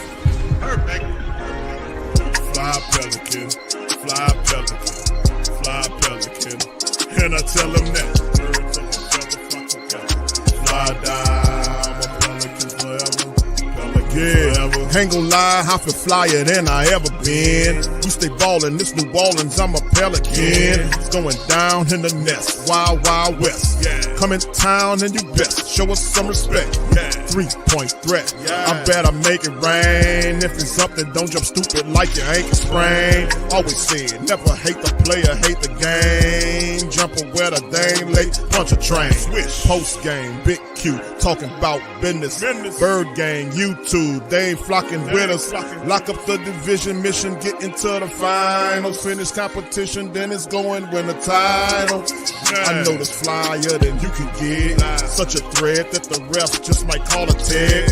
You could double, you could press, but you can't check. Right, left, slide by you like a Eurostep. Fly Pelican, fly Pelican, fly Pelican. And I tell them that birds of a feather flock together. Fly down, I'm a Pelican forever, Pelican forever.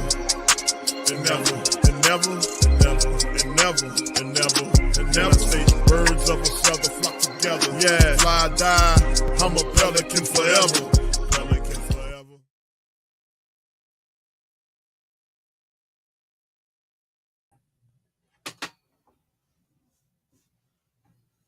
Hold on. My bad. Can y'all hear me now? I'm sitting here talking. All right. Yeah, appreciate you all being patient with us. Just getting some things together. DC, what's up? What's happening with you? What's happening, Lex? Got a lot going on my damn self. Yeah, shoot. I wasn't even able to watch the game tonight, but man, it was a good game. It was a good game. I see. I'm gonna have to go back and check it out. I was shocked as hell to find out the Pels won. Tell you something. The Pelicans won the third quarter. Yeah. Well, you know what? The T-Wolves got problems with the Pelicans. I think it's just Zion. Especially with Zion. Yeah, especially with Zion, man. They can't do nothing with Zion. I mean, Anthony Edwards, and then defensively, when Zion was switched on to, whether it was Randall, Anthony Edwards, or McDaniels, any of them, he even switched on to Mike Conley. It's like, dang, dude, like, this ain't even a mismatch. You know what I'm saying? Dude is unbelievable, man. Yeah, it's like, and that's really nice to say that defensively, if Zion switches on to anybody, it's not a mismatch.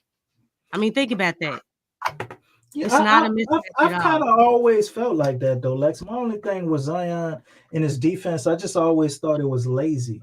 I never thought he was a bad defender at all. Well, it has a lot to do. Defense is about conditioning, and not just conditioning, but having that second gear. Like a lot of guys, they're conditioned for that first gear, which is offense. But defense is a whole new type of conditioning altogether. And so I wouldn't say it's lazy. It's just, you have to be conditioned to play defense.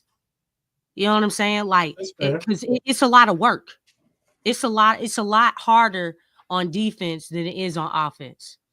So, I mean, I think that's just been the biggest thing. And we all know Zion's been, he struggled here and there as far as with his conditioning. But it's just nice to see, like, no matter who he was switching on tonight, it's like, dog, you don't have no mismatch here. You know what I'm saying? Like, you should have left the ball up in his hands. You know what I'm saying? Because I'm on you right now. So it was just nice to see that. Yeah, he always said he don't like to get picked on when he said teams try to, set screens to get them on him. He takes that personal. Yeah. You know what I'm saying? And you can see that.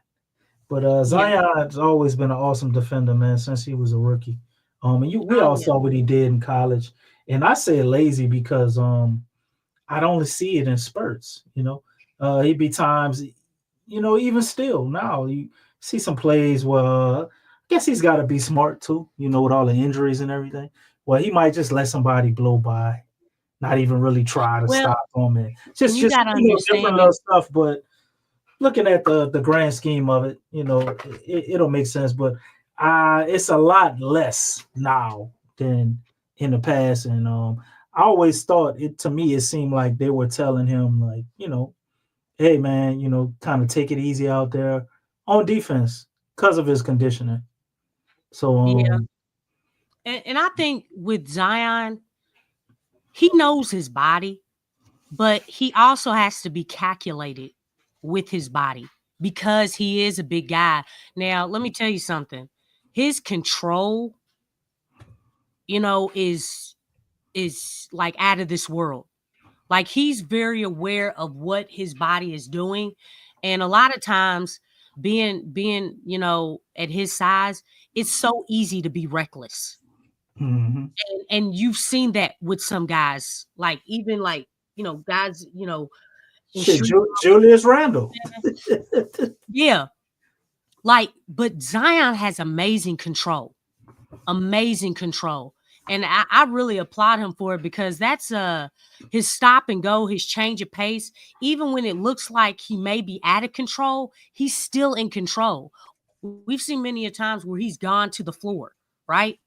Like he lost his footing, but even in losing his footing, he kept his control, kept dribbling the basketball, got up, attacked the basket. And it's like, oh, like, how did you do that? You know what I'm saying? So, I mean, it's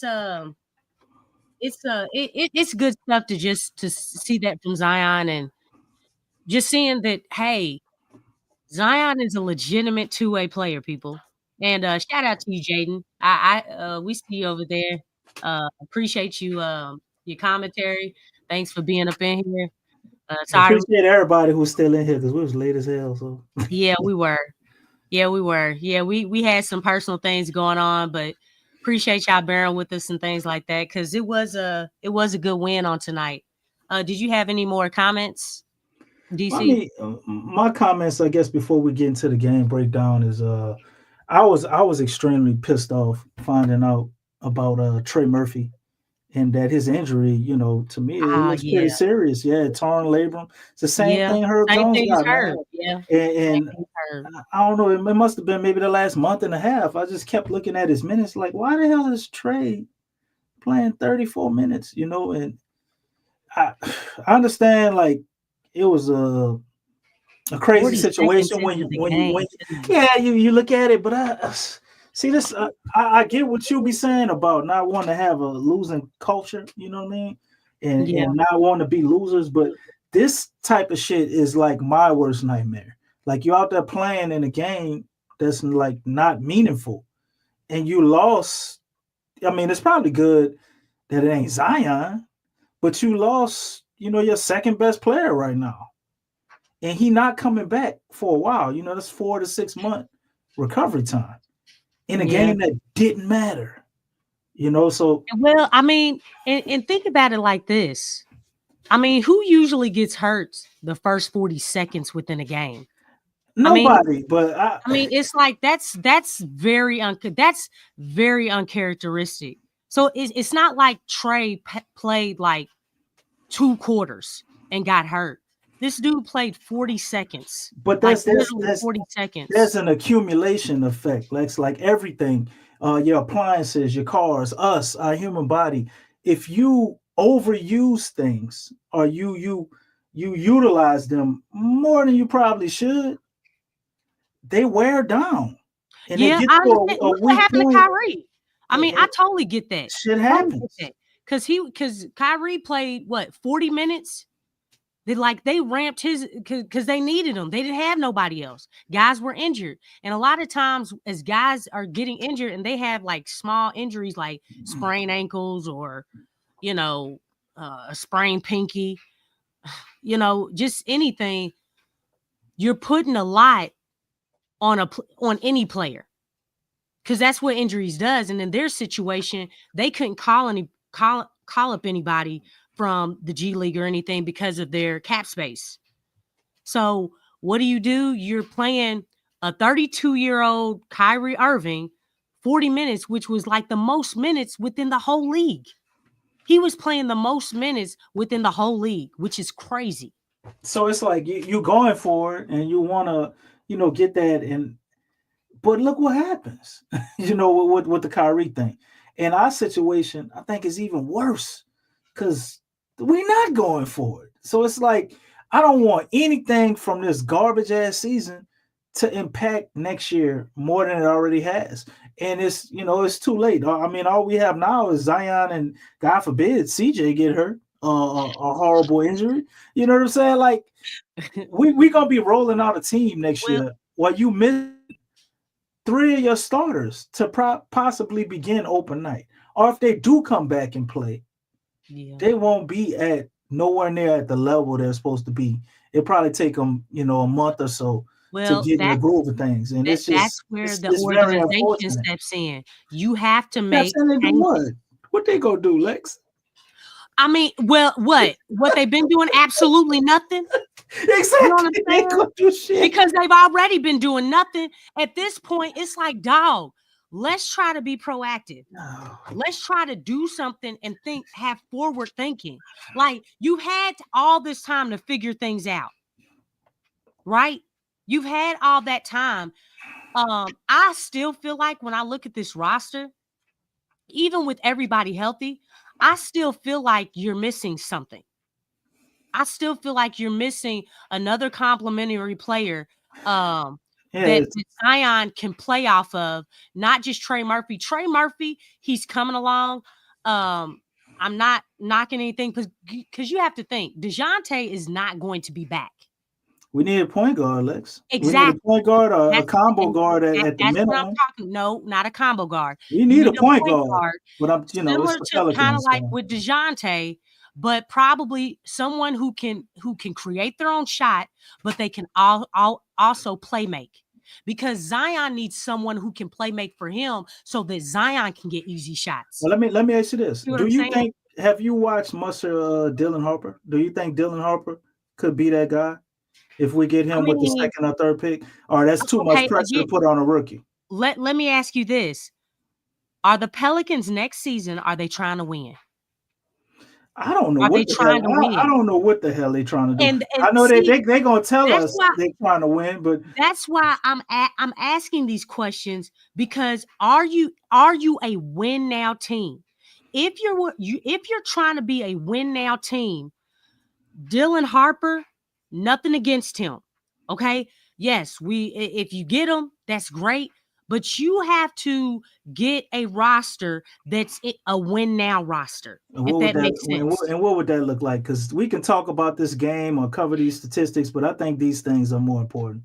Because this is a meaningless game right now. Because it's forward thinking. Right now, there's nothing that the Pelicans are going to do this season. So right now we have to be forward thinking. Really, we've been forward thinking since months ago. So us here and there, we have our moments where we just go on rants and then we talk about the future, because the season's been over for probably the last 2-3 months.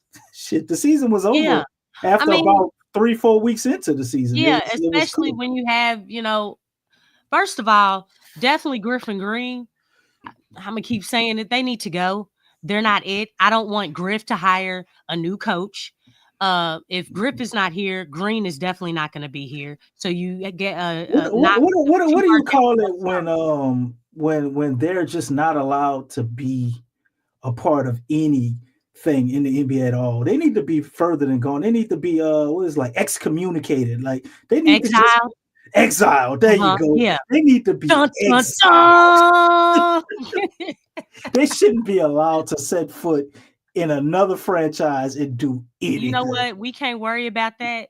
I'm just saying, if this organization is going to be a win now, that's so cold. You have to make major changes, and you have to be so proactive. It's not even funny, because you are going into next season where teams have already surpassed you. Detroit has surpassed you. Houston has surpassed you. In some ways, the Spurs have, but with the things with Wembanyama, that makes things kind of iffy. You look at the T-Wolves, they've surpassed you. You look at OKC. The OKC has surpassed the Pelicans. You see what I'm saying? Like Memphis Grizzlies have surpassed the Pelicans. All right. And then with Dallas, right now they're dealing with injuries, obviously, but you're looking at them coming next season. They should be good. Now they won't be with Kyrie because he tore his ACL. That takes a year and a half sometimes. Usually for guys, it takes a year depending on the healing process. For females, it takes 2 years because of the body fat. But regardless of that, you're talking about him being gone for a year, but they still have great pieces on their team. They still have solid pieces. And obviously they've surpassed because just last season, they were in the finals. So you look at that stuff, you look at what's going on in the West, and that's on top of the teams that are already on top. The Warriors, they look like they've been rejuvenated with Butler. The Lakers, they have Luka. They're definitely going to be aggressive now that they have Luka to build around him. Denver, Jokic ain't going nowhere. You can put anybody around him, and that's automatic success. If I'm missing anybody else, let me know. I'm talking about specifically the West. But look, you have all that coming. You do. And those teams are trying to win now. So when you look at the Pelicans, it's like, dude, y'all need to make a decision like right now what you're trying to do, because it's either now or because really you're probably closer to being a rebuild team compared to a win now team. And I hate to say that, but the way the Pelicans move, that's the way it feels like. When you're moving like molasses, that's what it feels like. Yeah. So you gotta. The Pelicans need to be forward thinking and they need to be aggressive. So who do we need to get at the point guard spot? Because the way I see it, there's not many free agents available other than I know Malcolm Brogdon, Chris Paul. There's rumors about him possibly coming back. You still got Alfred Payton. I'm pretty sure will be out there. Probably get him as some type of backup or something. We need Tyrus Jones. Tyrus Jones, I think, is probably pretty much done. You said Tyus Jones. What did I say? Tyrus. Oh, Tyus, yeah. I started thinking about the other Tyrus, but I'm like, dang, yeah, he's talking about drafted with Chicago a long time ago. Him. Yeah. I was like, I haven't heard. Look, when you say them names, man,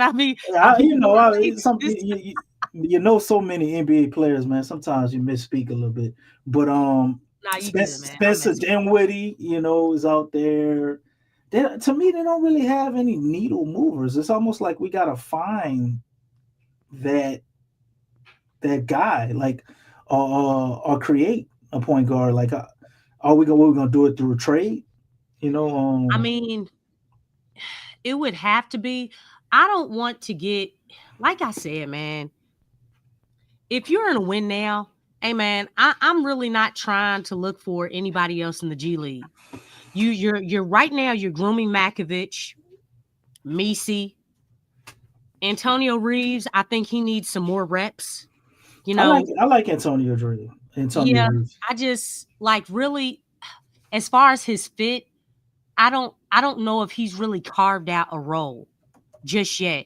And right now, again, if the Pelicans are trying to win now, you have to think, okay, is he a win now player?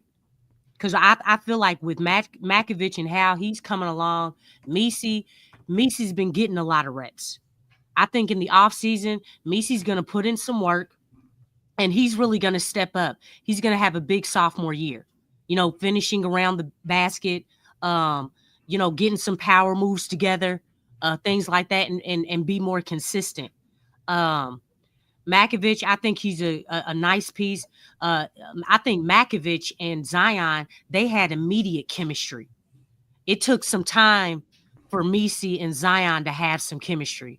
But Makovich, it's like it just clicked. Same thing with what's his name? Kelly. Yes, Kelly and Zion have great synergy. Like it's actually beautiful. Like Kelly Olynyk, he's a win now piece. Okay. If you all have not seen that guy, his decision making, his ability to make shots.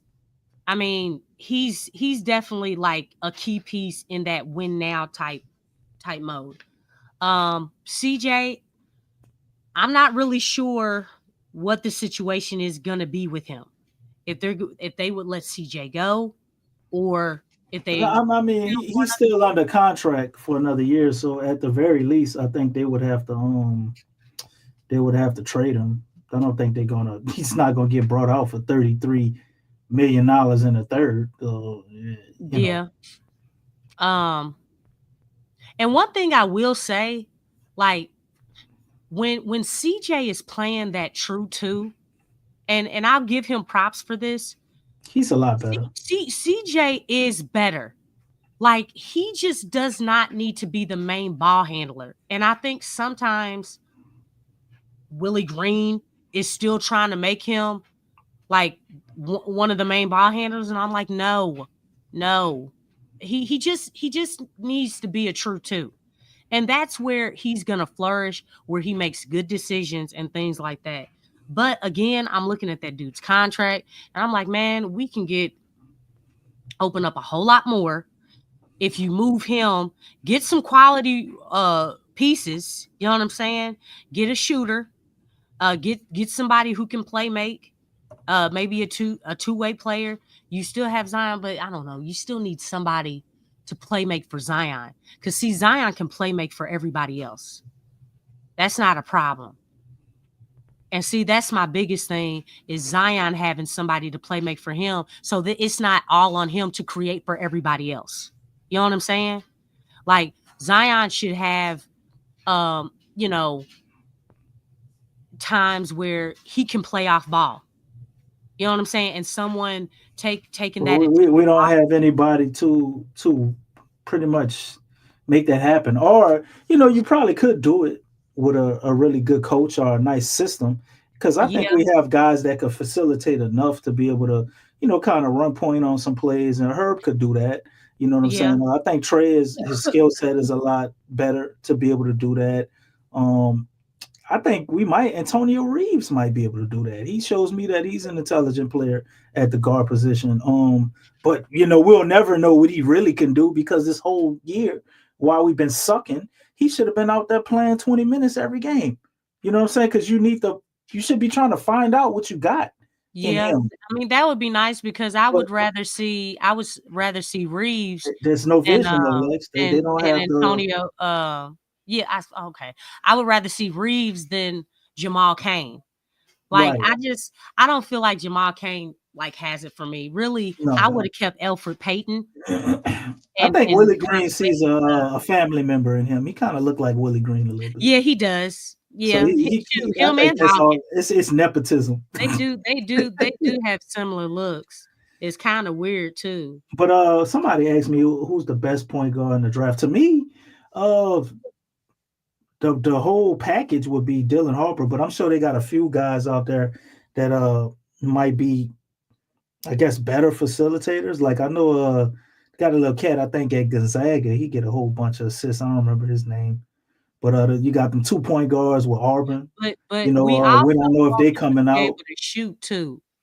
Like not just play make. Because when he's attracting all that attention, dude, if he passes it to you and you open, I look at Harper as somebody who could potentially do that. Just because that's, to me, after Cooper Flag, like what else is there? What else is there as far as I guess a sure thing? Yeah, you really don't have it this draft. I think this draft is deep in overall possible players that could really be something. But it's a mixed bag after the top two. Everybody has a downside or something they're working on. But I mean, that's expected for guys coming out in the draft. But you don't have a lot of finished products. The best shooter to me or scorer. There's a lot that the Pelicans need. Because I mean, just thinking about it, it's not just that. Because obviously, this team as a whole, is going to be lacking experience. So if you're talking about, all the young players that I named, when you look at that and you look at that compared to other teams, is that win now? Or are you talking about another year? They need another player, but I'm just saying, far as to move the needle, they need another playmaker. We need another. Definitely need an enforcer. But I mean, you can sign somebody possibly that can be an enforcer if they had the intelligence to do so. I think a good coach would know how to mitigate that. But the best, like I said, playmaker, in college is Cooper Flag and Dylan Harper, man. They got other guys getting buckets out there making plays. You got the brother over there in Texas doing a lot in the tournament right now. A lot of these guys' names I don't remember. I didn't sit down and do my complete, draft report, although I should. Season's pretty much over. But I know they got a little point guard I like in Oklahoma.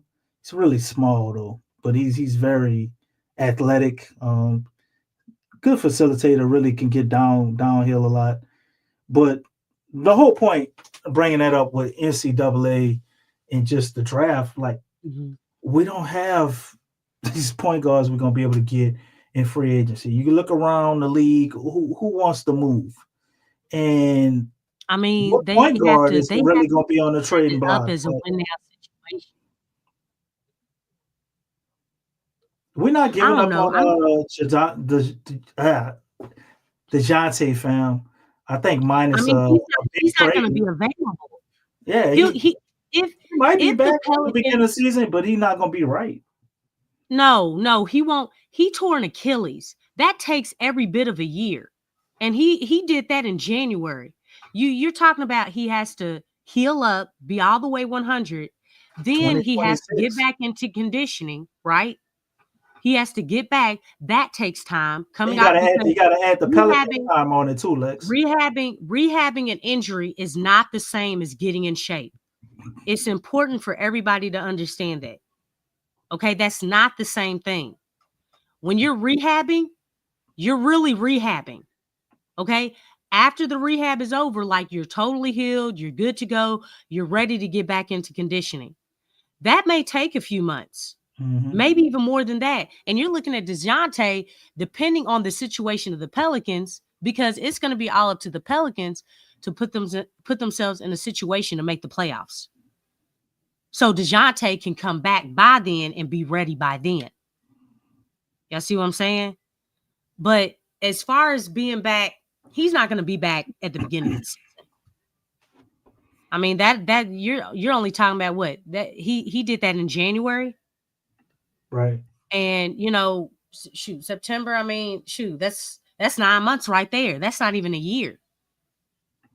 And it also depends on how the player heals as well. Let me add that into it. Oh, and another thing, the mental part.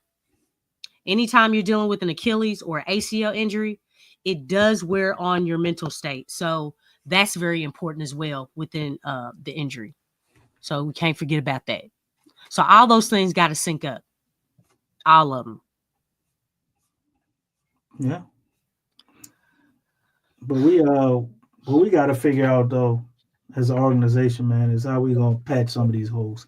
If we want to contend, because if they don't want to contend, then shit. what are we really doing? Because if they don't try and contend next year, or they basically really need to go all out.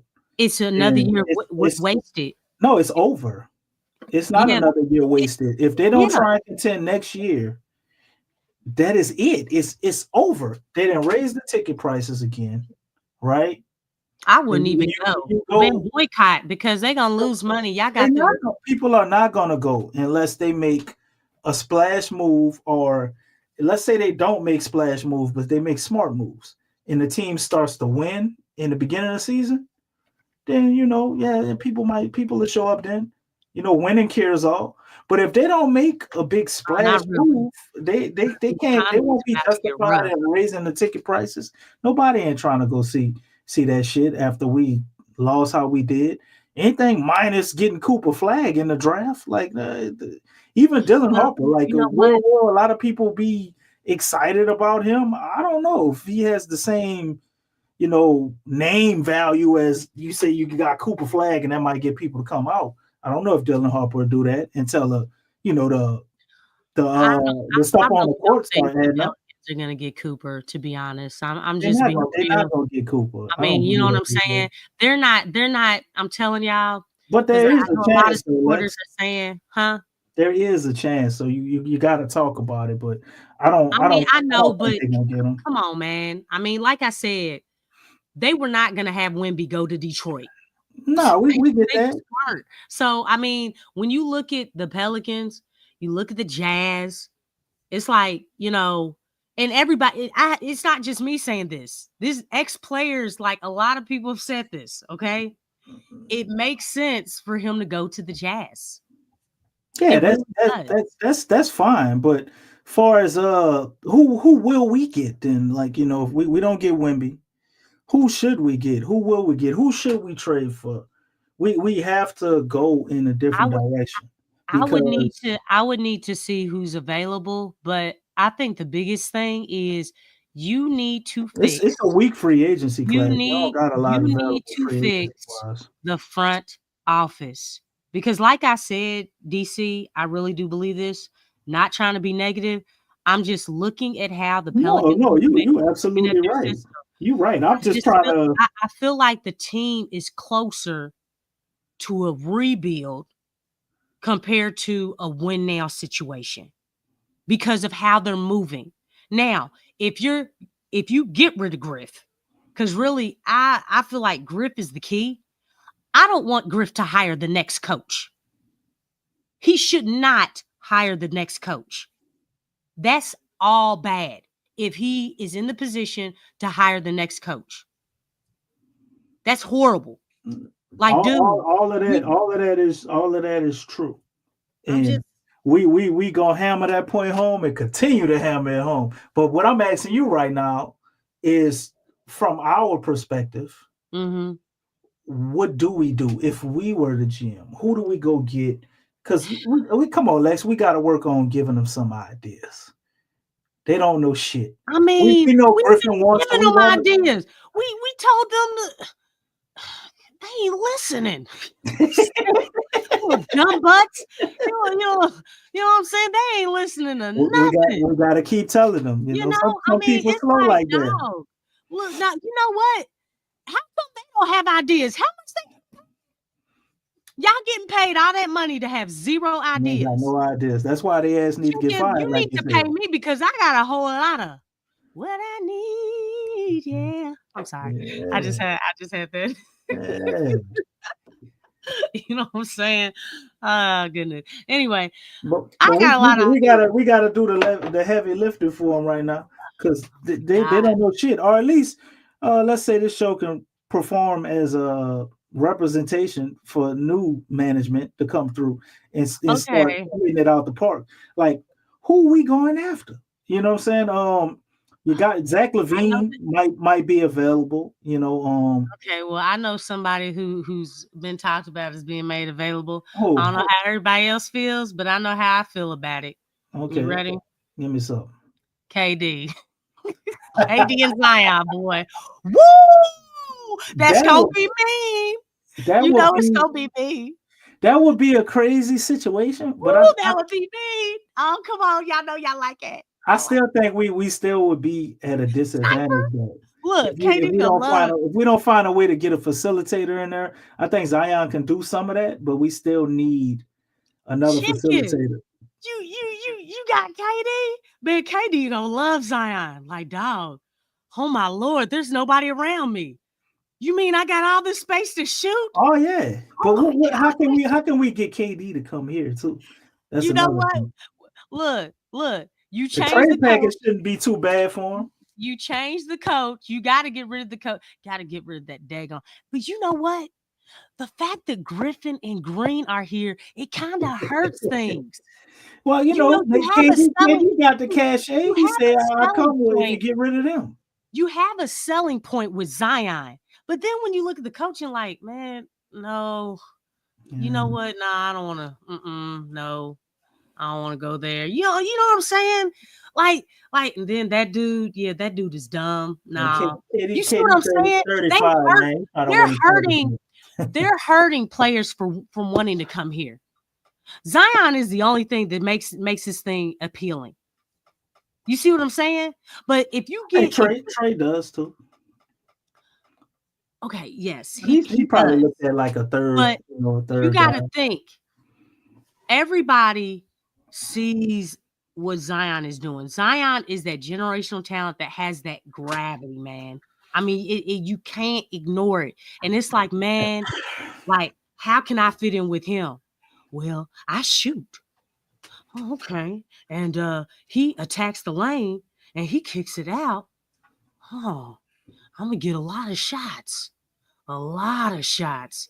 A lot of open shots off his gravity. Yeah. You know what I'm saying? There's a lot of guys that would love to be with a guy like that, where they can just like, dude, I don't even have to a lot of the work is cut out because this dude right here, he loves to attack the lane, attack that paint. Everybody's gonna suck into him, and really that's just I think that's automatic synergy, man. I got a really do. feeling KD is gonna try to get himself back to OKC for some reason. It just makes it makes too much sense. Yeah.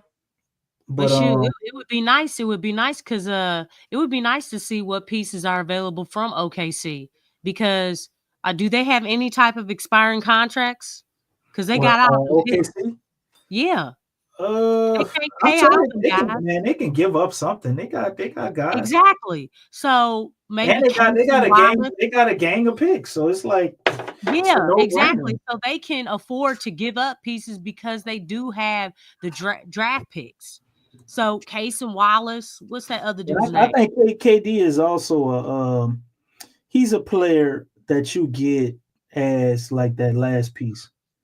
I don't think at 35, he can go to a team, start all over like he did with Brooklyn from the beginning and this bullshit he tried to do with Phoenix. I would hope, I don't think he's looking to do that again because that philosophy has failed him twice. So I think he probably would be looking to go to a team where he is, that last domino to fall and try to fit into a situation instead of recreating his own again after failing at that with two different franchises. Yeah, but I'm just saying, like, I think the fact that I would be happy to have him, though. Yeah, Zion's gravity. We can dream. Yeah, I mean, and he's easy money sniper for a reason, man. I mean, the dude just like that would be perfect. What about a more realistic option? Like, dang, is that what we doing? Well, no, we gonna go ahead. You want to keep talking? No, we ain't got to be realistic. I'm just throwing a different option out there. I get it. I mean, he's probably going. I don't think we can get KD, but I mean, yeah, I know. I'm not trying to stop you from dreaming because we can dream. Dang, for real? Now you see. Look, man, I'm just saying, man. If who else would you put? If you're talking about win now, that's a win now situation. If you have Zion, and how many years does Zion have on his contract? Zion, because really, I think 3 more years. A lot of people are saying that right now, because that's another thing. Because Zion hasn't, with his injuries and things, and I've mentioned this before, nothing bad, just stating everything that with his situation, because the Pelicans have had a hard time with Zion's health, that it may be a good idea to move Zion. Because like I said, they are close to a rebuild. If they move Zion, it's over. If they're not moving Griffin Green.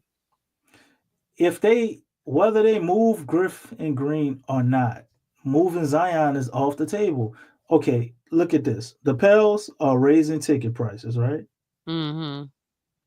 How the hell are you possibly going to get even anybody to go to the game if you trade away Zion? Zion is their cash cow. Zion is the one thing that they have that people want to see. So if But you it's get just rid of really him and you sad start because all over, did you see Zion? Do you all see Zion the I way don't he's think they can playing? sustain He's that. trying to win. And I love that. You see what I'm saying? Like for the Pelicans, he's a cash cow, but Zion wants to win. And you Right. can see it. You can see it in his demeanor, his attack when he's feeling it. Like he's not trying to lose games. And I really like that because it's like, dog, I'm never gonna be dialed into losing. I know it's a losing season, but it's like a lot of this losing season has been on Willie Green because his butt don't know how to he doesn't know his player personnel. He don't know how to coach. He doesn't know how to read the vibe of the game. And he doesn't know how to draw up plays. And he doesn't perform well in the clutch, nor does he make adjustments well. Like, there were so many games that could have been won. Like, there was still a chance for the Pelicans to make the playoffs if he knew how to coach, which is crazy when you think about that. Think about all those games that were close, and it's like, dude, what are you doing? That's the situation that, this team has been in. That's why it always comes back to that. Because you can trade for anybody. You can pick up, anybody up in the draft. But it really doesn't matter if the foundation is not right because you're beating around the bush. And that's what kills all of this, because it's like, golly, man, like we kind of need to know something now so we can know and understand what direction the organization's going in. Because with Griff and Green being there, it's like, man, it looked like the same cycle. It really does. All right, let's be hopeful and try the same thing next year. And then they coming out saying, oh, we're still trying to figure it out. Man, I mean, you talking about war. You talking about a riot if I hear them words again. Nobody wants to hear see this same recipe, a horrible recipe, a horrible product on the floor, and it's like, oh well, we're trying to figure it out. What? You had a losing season all last season.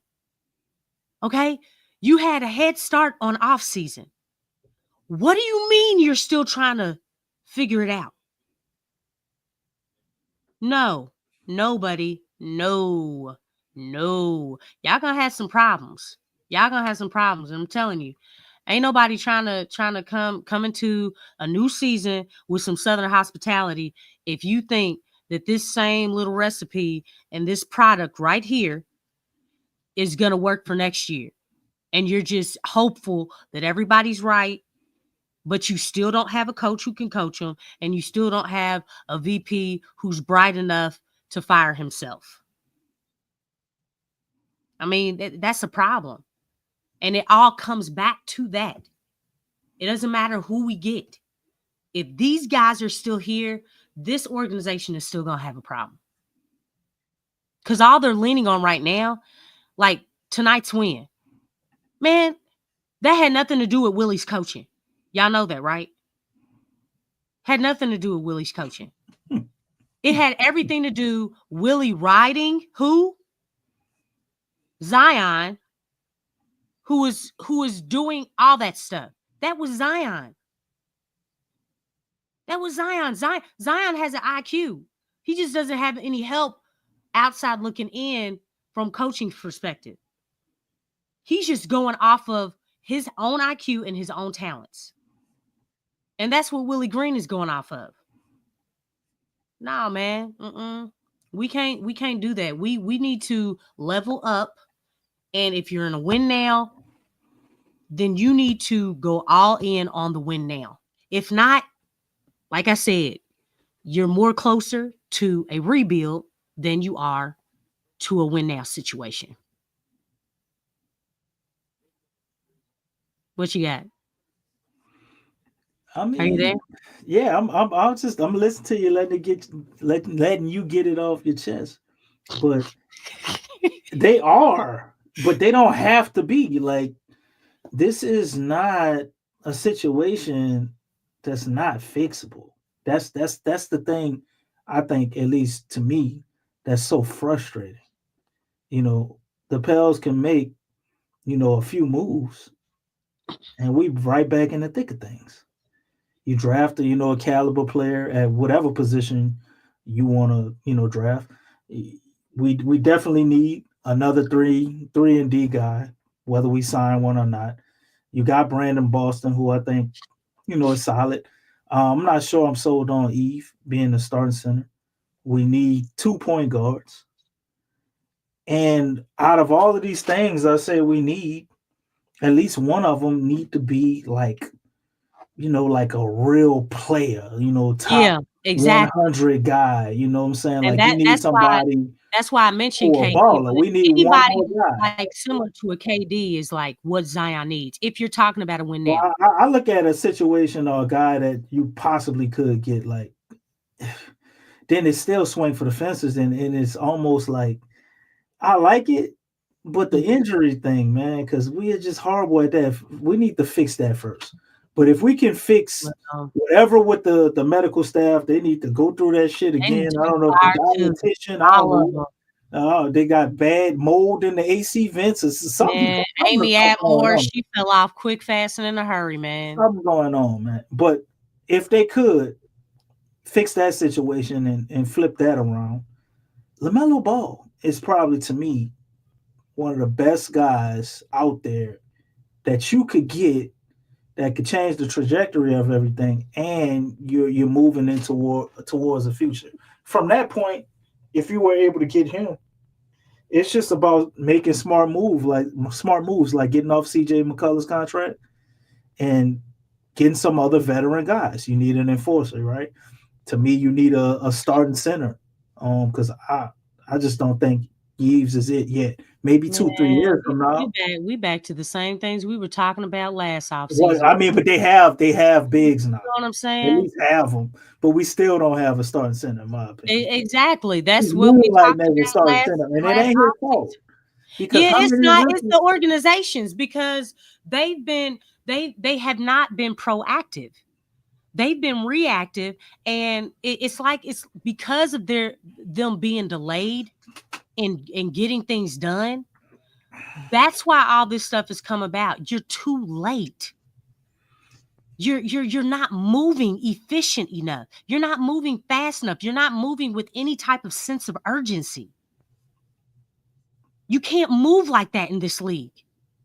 Everybody is aggressively trying to win. Except who? Except who? Willie Green. Well, it's not. It's Griff. He's not trying. Griff is not trying to win. I know he says that, but he ain't trying to win. He's too much on this human being crap, being a family. Man, I think he wants to win, but he's so. No, he don't. No, he don't. Listen, let me finish. He's so. Actions speak louder than words. True. He doesn't. He's so deluded. He's clever, but he's stupid as fuck. Here, let me finish. But that's who he is. He wants to win, but he wants to win the way he wants to win. Yeah, on his terms. Right. But that's not winning. That's not what winners do. Winners do what is not what winners do. to win. That's not winning. Like everything that he's doing, because he wants control, he wants to do it his way. Doing it your way, dude, is losership. You're not winning. You're not empowering anybody. You're micromanaging. You have to be able to delegate. He does not have that ability because he wants absolute power. And absolute power is corrupt absolutely. We've seen that. We've seen that in history.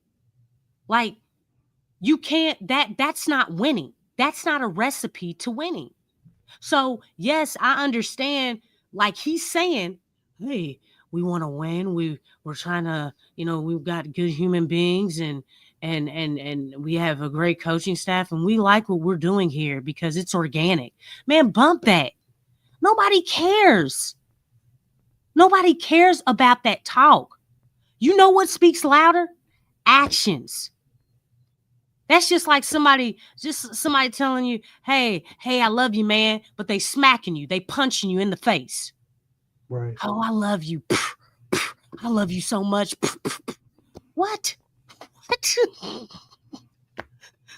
Like, no, that doesn't make, that's basically what's happening here. Okay? He's saying that, oh, I love the Pelicans organization. I love New Orleans. And you know what he's doing? He's just punching supporters in the face. He's smacking supporters around, kicking them on the ground. Be like, I love you guys so much. Yo, yeah, we're just gonna win. You know, look, stealing our money and getting punched. You know, that's no. That man is not trying to win. I hear what he's saying, but I'm watching what he's doing. And when you watch what a person does, it tells you everything you need to know. That is true, Lex. But what if two things can be true? His actions indicate that he ain't trying to win, but in his deluded, retarded ass mind, he's actually really trying to win. He's just clueless on how to do such things. And he wants to do it his way with this good human being bullshit. You hear him talk about how he won a championship in Cleveland with LeBron. Yeah, I don't want to hear that either. He won a championship in Cleveland with LeBron. And then, you know, he talk about everything else and is we with losing. And when he won the championship with LeBron, in his words, he was miserable. Yeah, he was. Because he didn't have the control. His hands, and it was like you said, he'd do the fans. He's slapping around, take this, take that. That's what they was doing his ass. Griff, go get me this guy. Shut up. Yeah, he was like the gopher. Shut up. Right. He was the gopher. And he didn't like that. No, he didn't. So now they trained him on how to, you know, treat everybody else like they the gopher. And he's become like what they did to him because he didn't know what he was doing. I think he is trying to win, but he's trying to win the way he would have wanted to try to do it then, and this all the stuff he saw. But that's not winning. That shit do not work. So I really do think he is trying. Think about this, man. This dude's been here for 6 seasons. He's pivoted, and not one time have they even built around Zion. You know what I'm saying? He refuses to say that. I don't think he know how to do it. Exactly, he doesn't. He doesn't know, and it's crazy because it's not hard. You can easily. It isn't. That's what I'm saying. This stuff everybody just needs to be shooters. He's just being slow, and he's dumb. He thinks he's trying to fleece somebody. Dog, people around the league don't respect you. I told you, he's so smart, he's stupid. Yes. Like, you're so dumb. You are not Danny Ainge. You are not Brad Stevens. You are not what's his name at OKC. And he's the number one right now. He's definitely the number one. What's his name? Golly, that's bothering me. Sam Presti. Yeah. Okay? Sam Presti. He definitely ain't him. Like, dude, you just need to stop. They just need to let him go, man. He just needs to go. I'm tired of talking about Griff. I'm tired of talking about me too. That's why I was trying to Willie Green. I mean, but they're get on the topic of us. Let's talk about, you know, the moves we need to make or whatever. And we gotta, I guess, talk it into existence as far as them getting fired. But what moves can we make? You know what I'm saying? Like, because we always gonna beat them upside the head regardless. Because it's just like it's the whipping boys, man. It's the whipping boys of the Pels, and they rightfully so. Like, they've made the biggest mistakes. Yeah, thank you. Other than them, you know, I want to read this real quick. What's up? Knox Villain said we should have been all in on Zion already. Exactly. Yeah. Yeah, but I mean that's a no-brainer, man. Any competent organization would have did that when he was a rookie. And they're behind everybody else. When you look at Wembanyama, this is his second season, and look at everything that they've done for him. Man, the first year should have been about finding a perfect coach for Zion. That's what you were supposed to do. You were supposed to find him the perfect coach that had the vision for his skill set, and then you go out there and you just let him play. Like, it's no pressure, no weight. If you can win, you want to win because you have, starting caliber NBA players. You just see what happens. Throw shit at the wall, see what stick. Here we are in year 6, and we trying to throw shit at the wall to see what sticks. We were supposed to do that in 2019. Late, LATE, late, delayed, behind, passive, whatever words you can think of. Similar words you can think of. They just late. They were late moving Brandon. You didn't get anything for Jonas. Look, you ain't getting that for Brandon. Well, but we knew that already because it was late, and you overvalued him. That's what happens. It's like hurry up and wait. That's all y'all doing is just waiting. What are you waiting for? The trends of the league and the league itself is passing you by. I mean, because you're just standing still, like, oh well, we want to see if these guys work. We want to see if the big three. We want to see if they can work out. Okay, dog. I've seen them for like 10 games, and I got enough data. You mean to tell me y'all didn't get enough data from 10 games? They didn't work.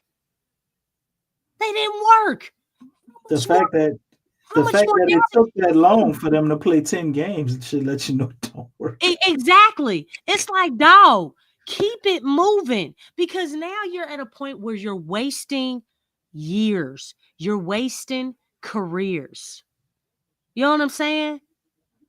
And really, yes, you're right, Tech Blitz. You are very right.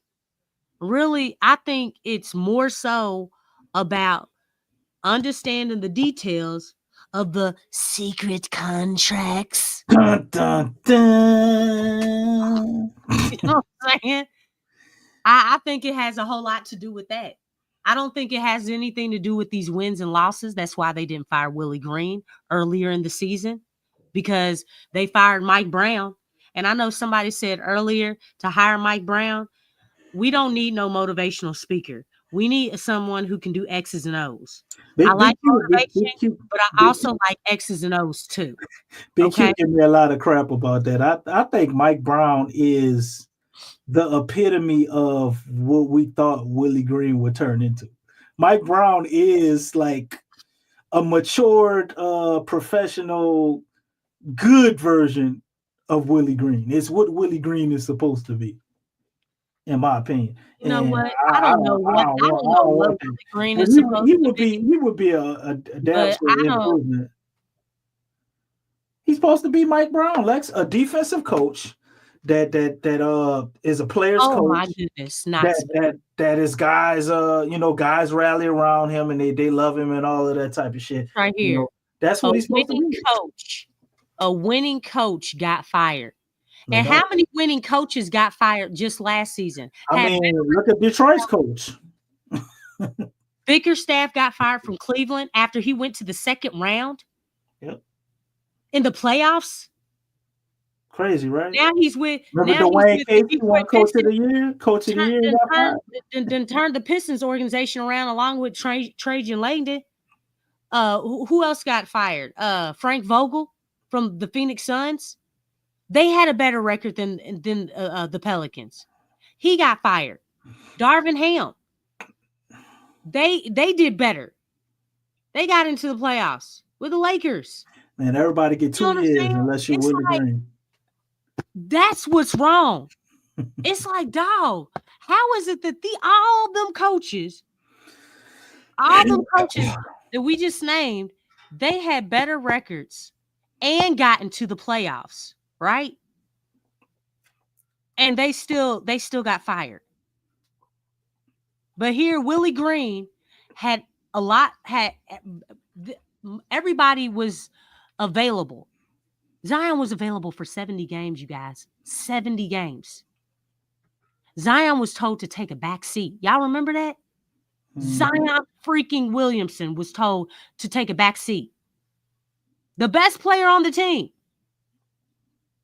He was told to take a back seat.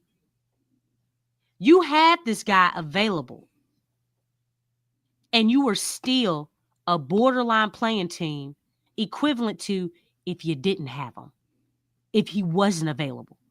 Let's think about that. Let that soak in. Zion was available, and you still were a borderline playing team. What, they were what, number 9 last season? That's crazy, man. That's crazy. That just goes to show, dog, you don't know what to do with Zion. You don't know what to do with this dude. Even if he is available, you still can't do nothing with him because you're horrible. Horrible. He is, Stacey. He's very clueless. So, I mean, even when you have guys available, you're still losing. Oh, and you got swept. And then, like against the Lakers, when you had the opportunity to get that 6th spot, nobody showed up except for Zion. It seems like that always happened. He was the only one who was doing anything offensively and defensively. Lakers couldn't stop him. Couldn't stop him. But we all know what happened. And it just sucks. Oh, DC, we need changes, man. We need changes. And we need changes from every direction. You know what I'm saying? Every direction, from ownership to everything. Yeah. At this point, if you're this incompetent at, we sat through this shit for 6 years, man. We've had enough draft picks to be. I mean, there's nothing to look forward. If they haven't won a championship in 6 years, that's fine. But I just expected the Pels. I guess my expectations were a lot higher than theirs. I just expected them to, make the playoffs 3 or 4 times without having to be in the play-in. That was really my only expectation. Just get and secure your spot. They could have been the 5th or the 6th seed every goddamn year.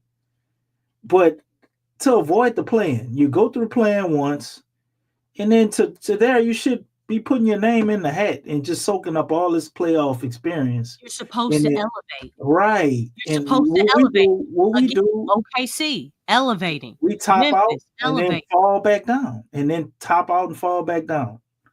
They peaked at the goddamn play-in. But they like, if you look at, like, when you look at Houston, OKC, the T-Wolves, even the Memphis Grizzlies. I know the Memphis Grizzlies took a down year because they had all their starters out with injuries and Ja with all his stuff.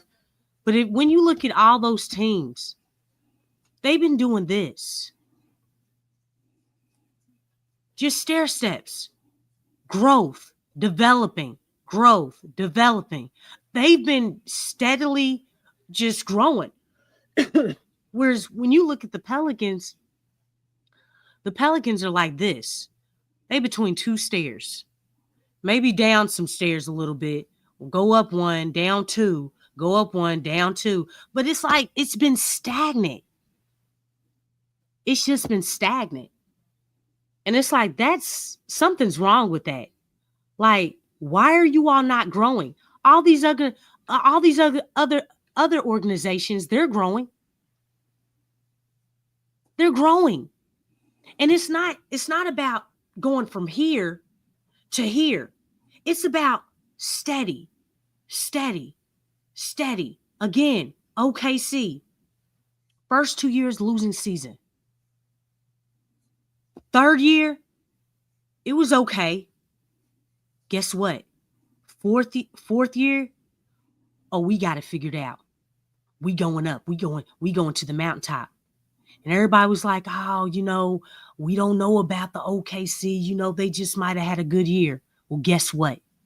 They shut all that down because they number one in the West again, back to back.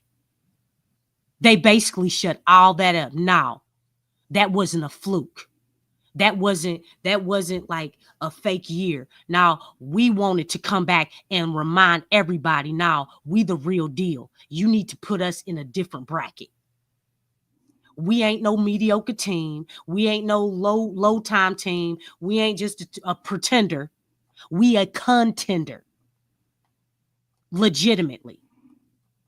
And that's what they did. We haven't seen that with the Pelicans. And that's what we should be seeing. The supporters are owed that. And that's what I like about just that steady growth. It's not about that big jump.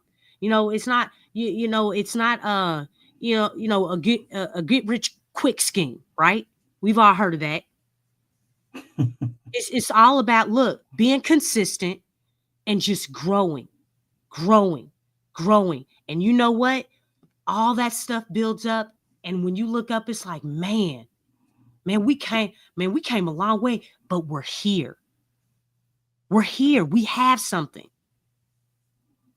Now, we in the playoffs. We're not down at the bottom no more. We're not a borderline playing team.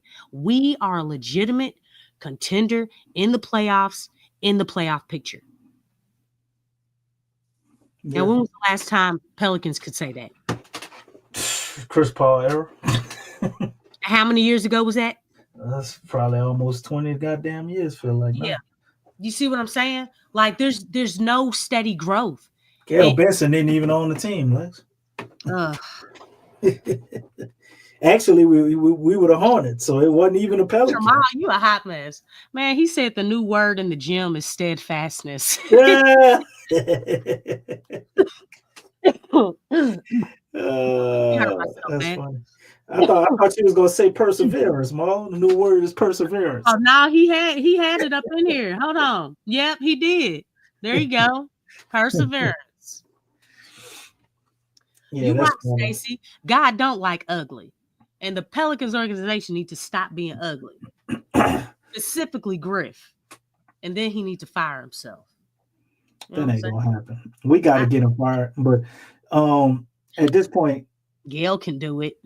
The lack of contributions, the lack of leadership, the lack of ability to take fault, Yeah, that's true. All of those things should get him fired. And the last, nail in the coffin to me is that they hiked up the ticket prices. So it's like a lot of these people who normally get season tickets, they're not gonna do it. So like I said, next year, I don't care what they do. If they don't fire Willie Green, if they don't fire Griff, they need to get rid of both of them. But regardless of what they do in that direction, they have to make a splash move. They either have to do that or they have to set themselves up competently to be able to win in the beginning of the season. You done raise ticket prices. So your season ticket holders, they ain't going to be a lot of people lining up to get no goddamn season tickets next year. So how are you going to make money? They have to win. They have to. Because that's the one thing that they care about, that we all know they care about, is money. So when they're not making a profit, things will change then. My only fear is it's really funny. Too late, though. Because if things change next year and they want to fire Griff and Green next year, I think we're going to be to miss the boat with a guy like Zion. Zion going to want out of here. But you know what though? It's a whole nother level of lazy when it's like winning is affiliated with money, right? If you're winning, it's guaranteed that you're going to make money. So why not focus on the winning part? Because you're going to get the money. It works hand in hand. But and this is funny on how rich people's minds work, man. Because they really just are clueless. And it's not just in this situation, it's in a lot of things. We see this in a lot of stuff. Wait, hold up, Lex. I want to stop you on one point. You got to understand who you're dealing with. And this is the problem. The person you're dealing with, or the owner, I should say, is technically not a rich person. This is a person who married into being rich. So although they came into billions of dollars, maybe she doesn't have the mind frame of a billionaire. Maybe she has the mind frame of an interior designer who probably topped out at maybe making $100,000 or $200,000. To fire herself. Fire yourself, Gail. Gail is. You know what I'm saying? Gail looking at the numbers. If you fire yourself, you know what I'm saying? Gail looking at the numbers. And she trusting all the people around. You gotta butter it up for a little bit. You know what I'm saying? Oh man, I'm just saying, man. Shoot. I mean, you could call it that, Marley. You know what I'm saying? You could call her a gold digger, or you could call her a sugar mama, whatever one you want to go with. Oh dang! She was a young lady. Hey, you know what? Young who got with a real older man. Stacey, go meet Miss Benson. Okay. I don't think she'd have been with him if he was poor. Shoot, butter up, buddy. Butter up. Shoot, look, we need some help. So you can come up. She's being taken advantage of, though, Lex. You know, and she doesn't have the exactly. Or the so foresight. you know, she just need. Look. What she need? Oh man, are we ready to go over these stats? Oh yeah, we can finally get over. Did y'all want to hear Willie Green? No. I'd rather hit I wish we had the Madlock music and all that up here. I'd rather hear that shit than Willie Green. You just put his face up there, and then we could do our little Madlock shit, and then that'd be that.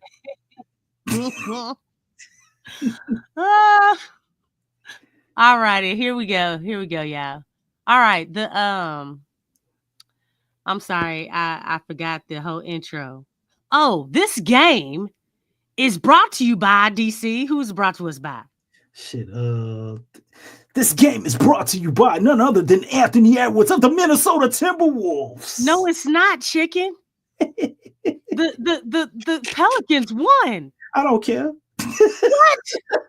Oh man, let me go back. Go ahead. You put Zion up there. Go ahead. No, he is up there. They have the same amount of points, but the Pelicans won. You got to do that right and do it with the same energy. Let's go. They lost, in my opinion, Lex. I'm all about the draft. What? They fucked up our draft. Gosh, are you for real?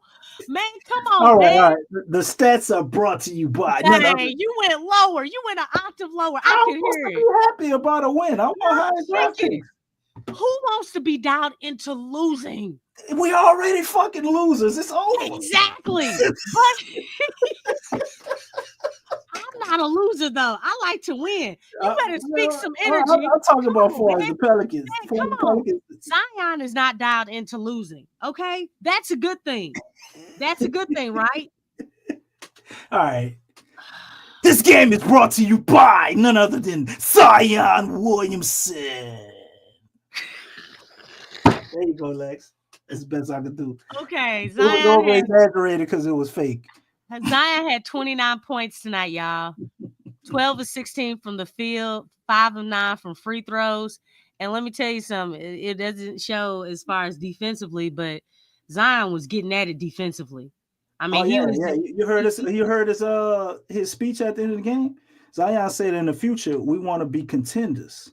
I did catch that part. He said, "We want to be contenders did he get champions in the future, and to do that, did he get interviewed? Be able to defend, especially at the end of games." Yeah.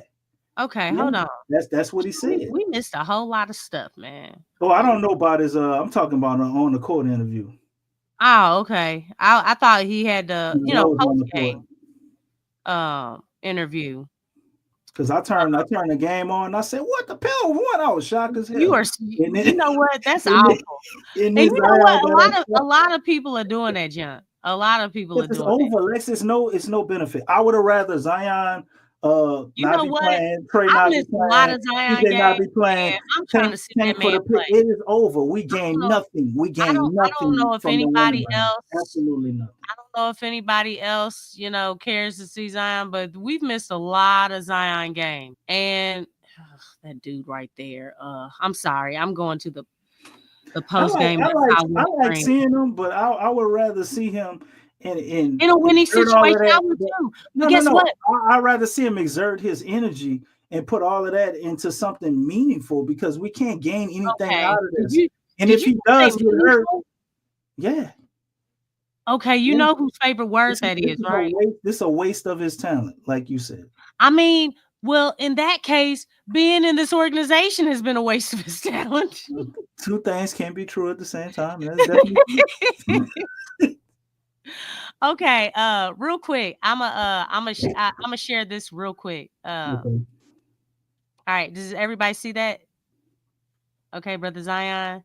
Okay, let's see what he had to say. Okay, hope everybody can hear. What's on this? Let's start with Trey though. Just kind of just your thoughts on him and just how this has kind of affected the team and just what it hurt my heart, like. man. That one hurt my heart. Just because you hate to see anybody go down like that. He's made so many strides this season, and sounds cheesy, but this is a minor setback for a major comeback. Trey gonna do what he need to do to get back on the court and come back better than ever. How was that kind of that happens and then shifting right back into? I know it. Yeah, I mean the game the other night that that's in the past, but like being able to shift everybody's kind of mentality today, kind of moving forward and being able to get this win. I gotta give Coach Green the respect on that one. After the game, he was honest with us on how bad we looked. He said, when we get to Minnesota, we're gonna practice. We're gonna have a good practice because we need to regroup. And I feel like that practice did a lot for everybody's confidence and just the chemistry of the team. Kelly and Bruce joining this team when they did and then being able to make the contributions that they have. Bruce has steadily been getting better. I think he has 15, 6, and 7 tonight. Kelly seemingly knows where to go, the right spot every time. Just what have you seen playing with both those guys? Those guys, after they got traded, they came into the organization, just ready to do whatever they need to do to help the team. Bruce, I know he was dealing with some things, but seeing him, make progressions is great. It's just great to see KO is KO. He gonna do what he do. So those two have been great additions to the team. Just keep talking about teammates. What have you seen from Eve? And seems like there was a while where he had kind of maybe hit a little rookie wall, but it looks like he's on the other side of that. He's looking like the guy that we saw, back in December, January right now. I've been saying it from the beginning of the year. He is very receptive to when you give him information, from different guys he has to guard to when to roll, when to hold the screen, just, when to do anything. And, it was a moment where it felt like he hit a rookie wall, but that didn't affect his confidence in any way. He comes to every game ready to play and ready to learn and practice as well. That last one, JRE had some huge rebounds tonight, fighting his way. Just when you see his energy and the way he's coming out there, what does that do for you guys on the floor?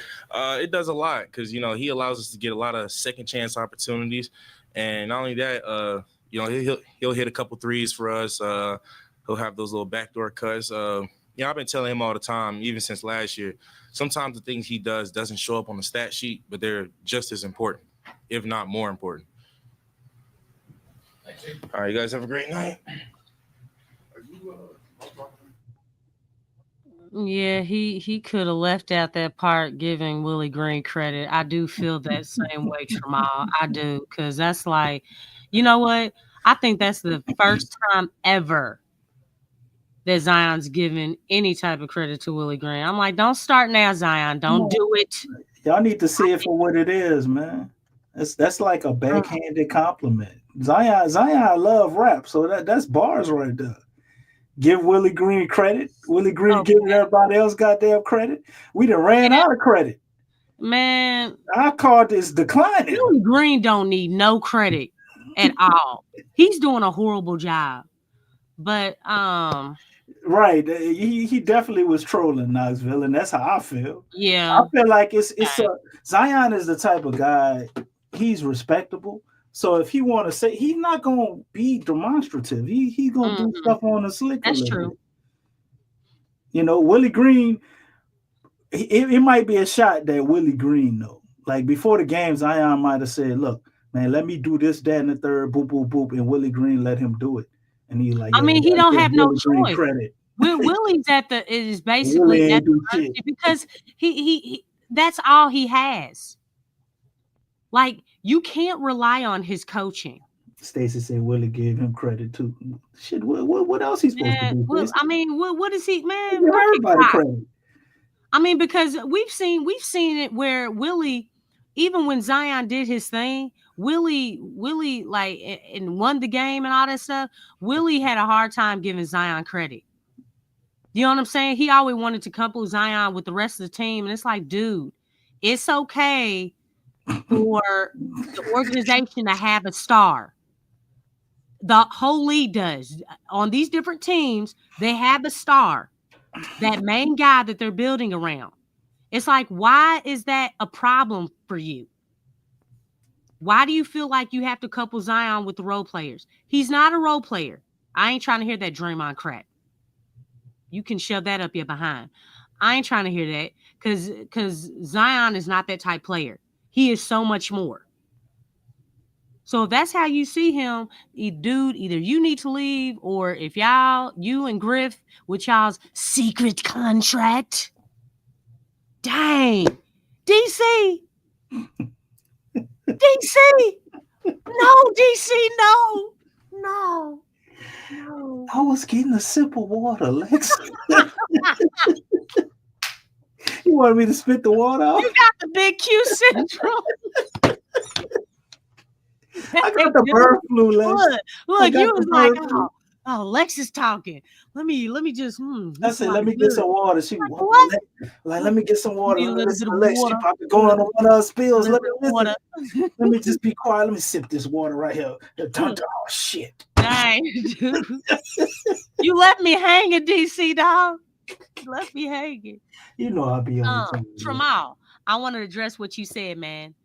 Lex, sometimes losing is winning. Yes, losing Willie Green and losing Griff is winning. But could you? All right, let me paint you a picture to back up what he's saying. Could you imagine this shit? What if the Pels went on like a 12-game win streak to end the year? What good would come out of that? We have something forward to look to next year. Just Willie Green would be back.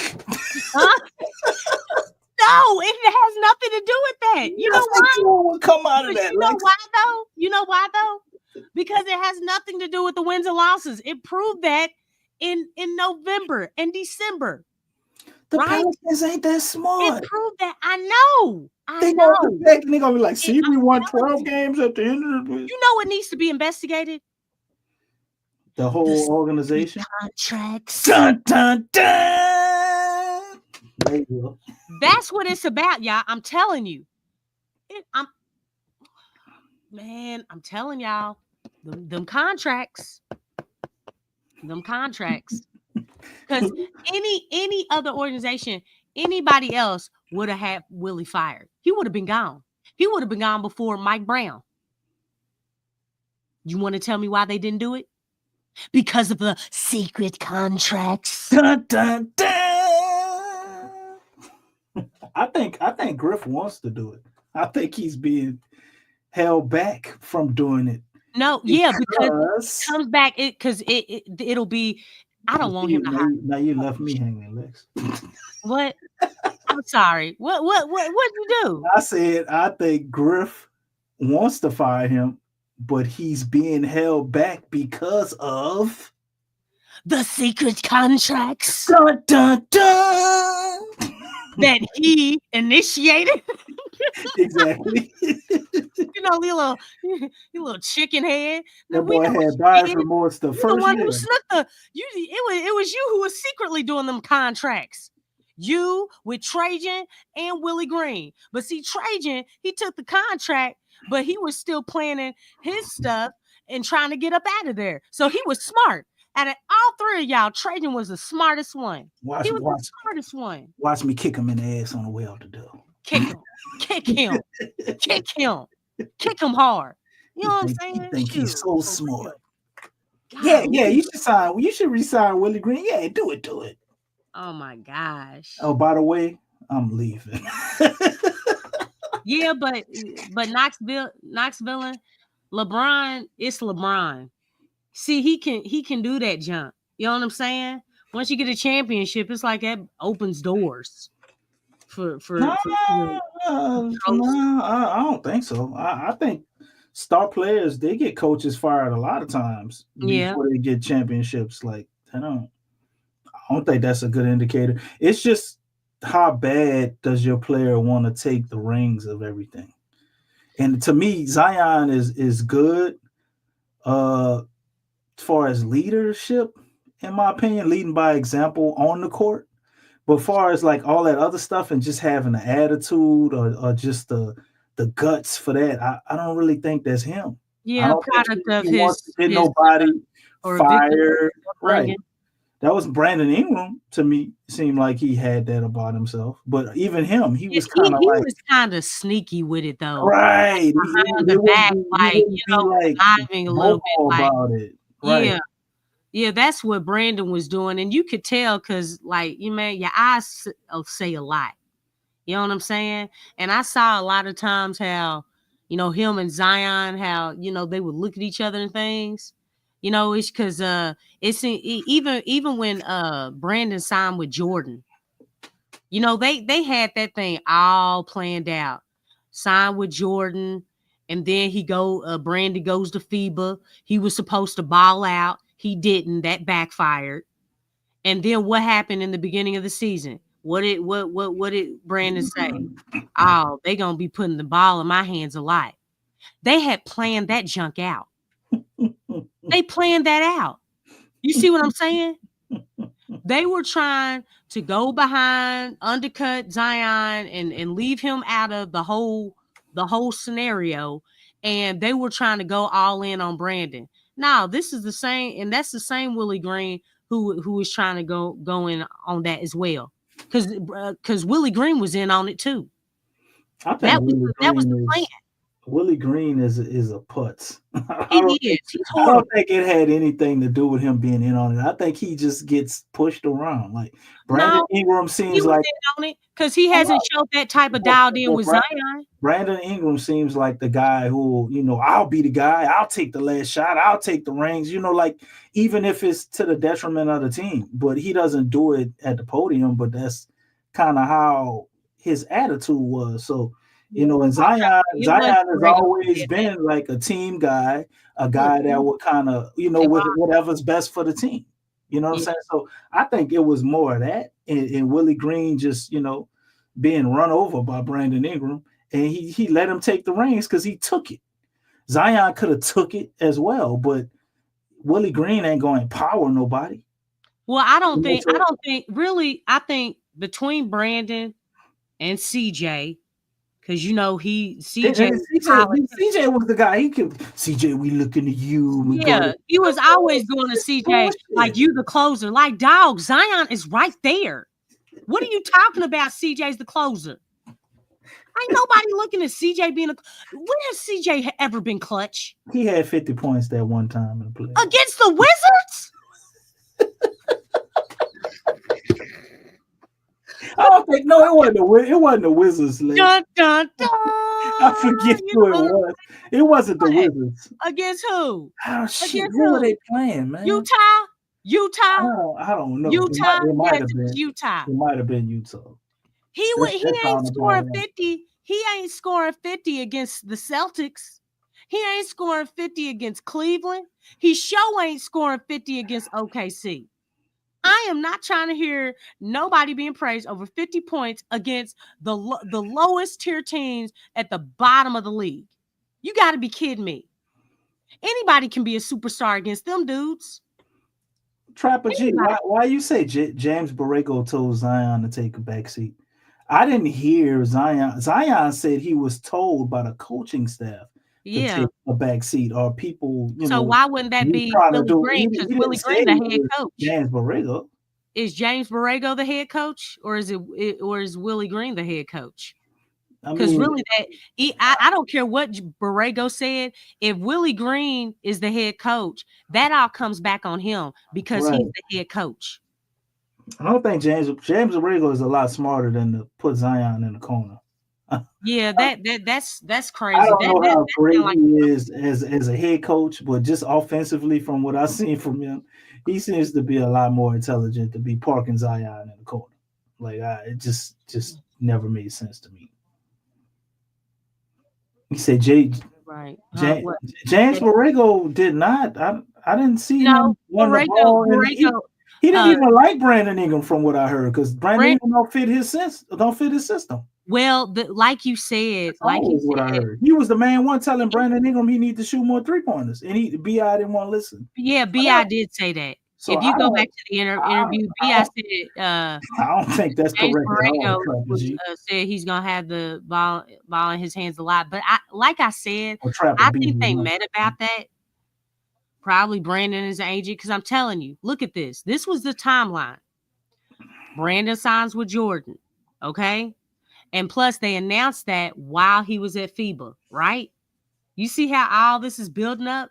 Because he was trying to build his brand, build his name, and all that stuff.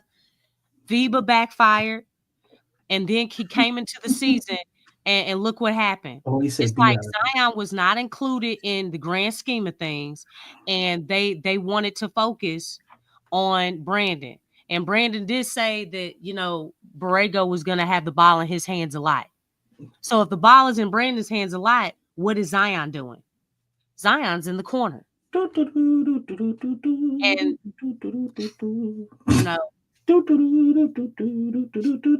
Trapper B, he is right. Borrego did say that, because I can recall the interview. What, Borrego? Oh, you mean BI said that? Yeah, BI did say that. I remember BI said it, but everything I seen about James Borrego, it didn't fit the way BI wanted to play. BI admitted that jump. Yeah, I mean, he we said don't that. believe. I don't know who to believe, to be honest. Okay, well, but I remember him saying it a ball gonna be in his hand. But they did have it in his hands a lot, and yeah, that is crazy, especially when you drafted Zion. You know what I'm saying? That's true. I like to use that as an example, but I don't know how people would feel about it, because it is kind of all right. Let's do these. Let's get these stats out the way. Oh yeah, the stats. Yeah, and then we gotta talk about Minnesota again. Oh yeah, for real. Before we run off on another tangent, because it's so easy to do. You got so many things to talk about. We talking basketball, man. The Pelicans like Swiss cheese, man. Just pick a spot. All right. So the New Orleans Pelicans won. Y'all can see it, right? I can see it. Let me check my stuff. Okay, great. All right, yeah. So Pelicans won 119-115 against the T-Wolves in the T-Wolves crib. Let's see here. The Pelicans shot 47 for 89 from field goal. Field goal percentage was 52.8 compared to the T-Wolves 45.5. So we beat them there. 3-point shooting, Pelicans were 13 for 29. T-Wolves were 16 for 39. 3-point percentage, Pelicans shot a little bit better than the T-Wolves at 44.8, and compared to their 41. Free throws, Pelicans shot a total of 22 free throws. They went 12 for 22, compared to the T-Wolves 29 for 36. So, they went to the free throw line a whole lot more. And the percentage showed at for the Pelicans 54.5% compared to the T-Wolves 80.6%. Rebounds. Stacy. The Pelicans won the rebounding. 46 at 46. Had 6 more rebounds than the T-Wolves at 40. 11. That's a reoccurring theme against Minnesota, I think we always win the rebound battle against But you know what's crazy? With Naj Reed and Rudy Gobert. Nasri, Gobert. Even when they had Big Cat over there, man, I don't. It's just something weird about how we match up against them. But yeah, the Pelicans had 11 offensive rebounds, 35 defensive rebounds. The Pelicans beat the T-Wolves in assists, 28 to their 21. The Pelicans had 5 steals to the T-Wolves 7. Both teams tied for 6 blocks. Total turnovers, the Pelicans had 15. The T-Wolves had 14. So, kind of offset a little bit there. Points off turnovers. The Pelicans got 18 to the T-Wolves 21. They both tied for 9 points on fast breaks. Points in the paint. Wow, looks like the Pelicans won there too. 54 points in the paint for the Pelicans compared to the T-Wolves 36. Fouls. Damn, that's crazy. Pelicans had 25 fouls, obviously, because, the T-Wolves went to the line more than the Pelicans. And the T-Wolves had 19. There was no technical fouls, no flagrant fouls. Largest lead for the Pelicans was 6, and the largest lead for the T-Wolves was 14. Okay? Okay, let me before you go to the player stats, I just want to touch on one thing. The stat of the night to me is I'm still scratching my head and trying to figure out. The Pels won this game shooting 54% at the free throw line. And not only that, they had 22 free throws to Minnesota's 36. This has just Zion written all over it, man. Yeah. And look, we kind of wasn't supposed to win this game. No, but look at the points in the paint. 56 points in the paint compared to 30. That's a Hey, I got one more for you, Lex, and then you can go to the player stats. All right. Largest lead of the game. Like the combination of the two is staggering to me. You lost the free throw battle for the amount and the percentage. So you got way less free throws and you didn't hit them. And then they had the largest lead of the game at 14, and your largest lead was 6. And you found a way to win that game. This is Zion went all over it, man. We weren't supposed to win this game. Willie Green don't deserve no goddamn credit. No, he doesn't. He doesn't. Because if you take Zion out, this is a loss. It is. And a good indication of coaching to me is I don't know why or where I came up with this, but the more I look at it, it's just always true. It's free throws. Free throws to me, for some reason, is always a good indicator of good coaching. Good coach teams always shoot well from the free throw line. Always.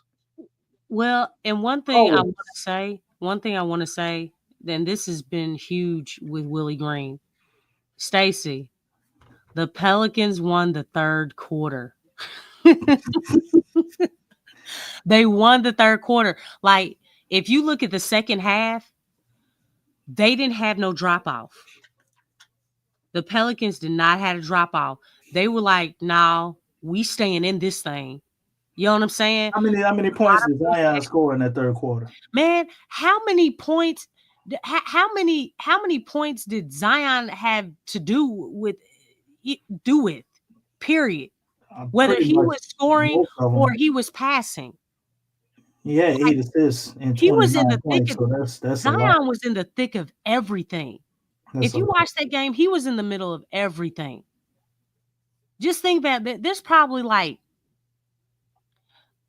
Zion probably had something to do with like 80 points within this game.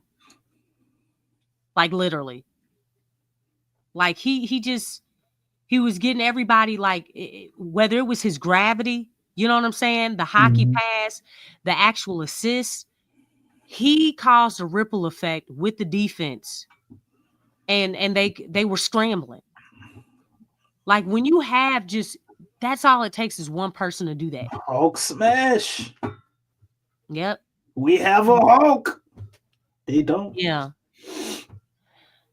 But let's get to these stats. Yeah, go ahead. We brought out some really good points.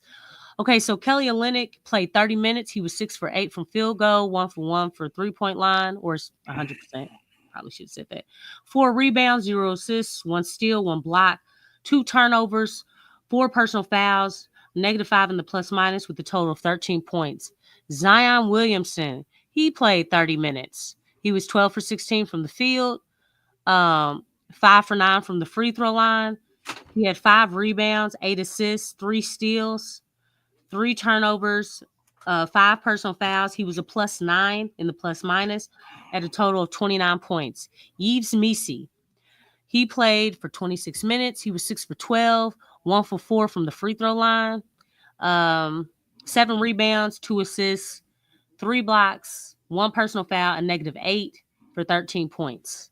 Jose Alvarado played 26 minutes. He was 3 for 5 from the field, 2 for 4 from the 3.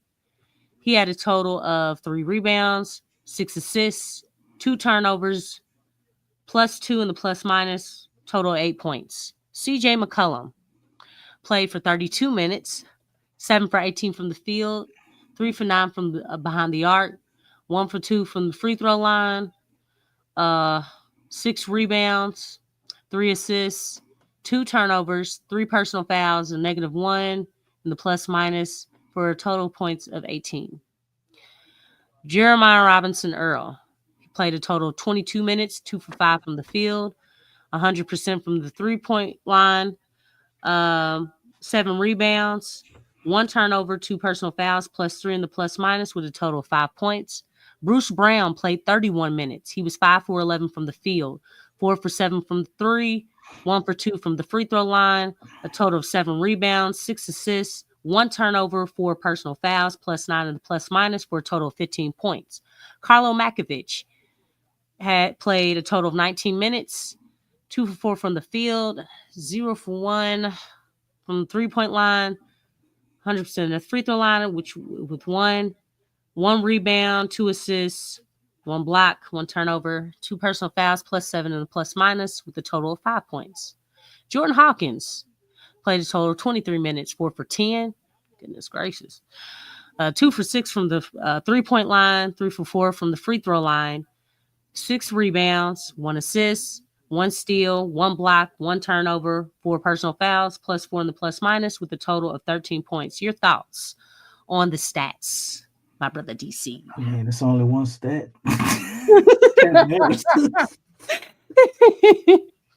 But why you say that? Because we know why this game was won. When you were doing the team stats, that shit jumped out at me, and it's like, all right, this is like an anomaly. Like, you're not supposed to win. You're not supposed to win with some of them stats. But the rebound battle, points in the paint, the free throws, all of that is Zion. Oh, dang, that was tough, man. Stacey said we don't have a Nick Fury though. Oh man. Ooh, that was comeback. That was comeback of the season, man. Man, that was mean right there. That's fine. Or Iron Man. He said he this group. I could see that. Yeah, I can see that too. DeJounte could possibly be Iron Man. Stacey said Zion won the third quarter. Yeah. He won the whole game, Stacey. I'm trying to think, what would Trey Murphy be?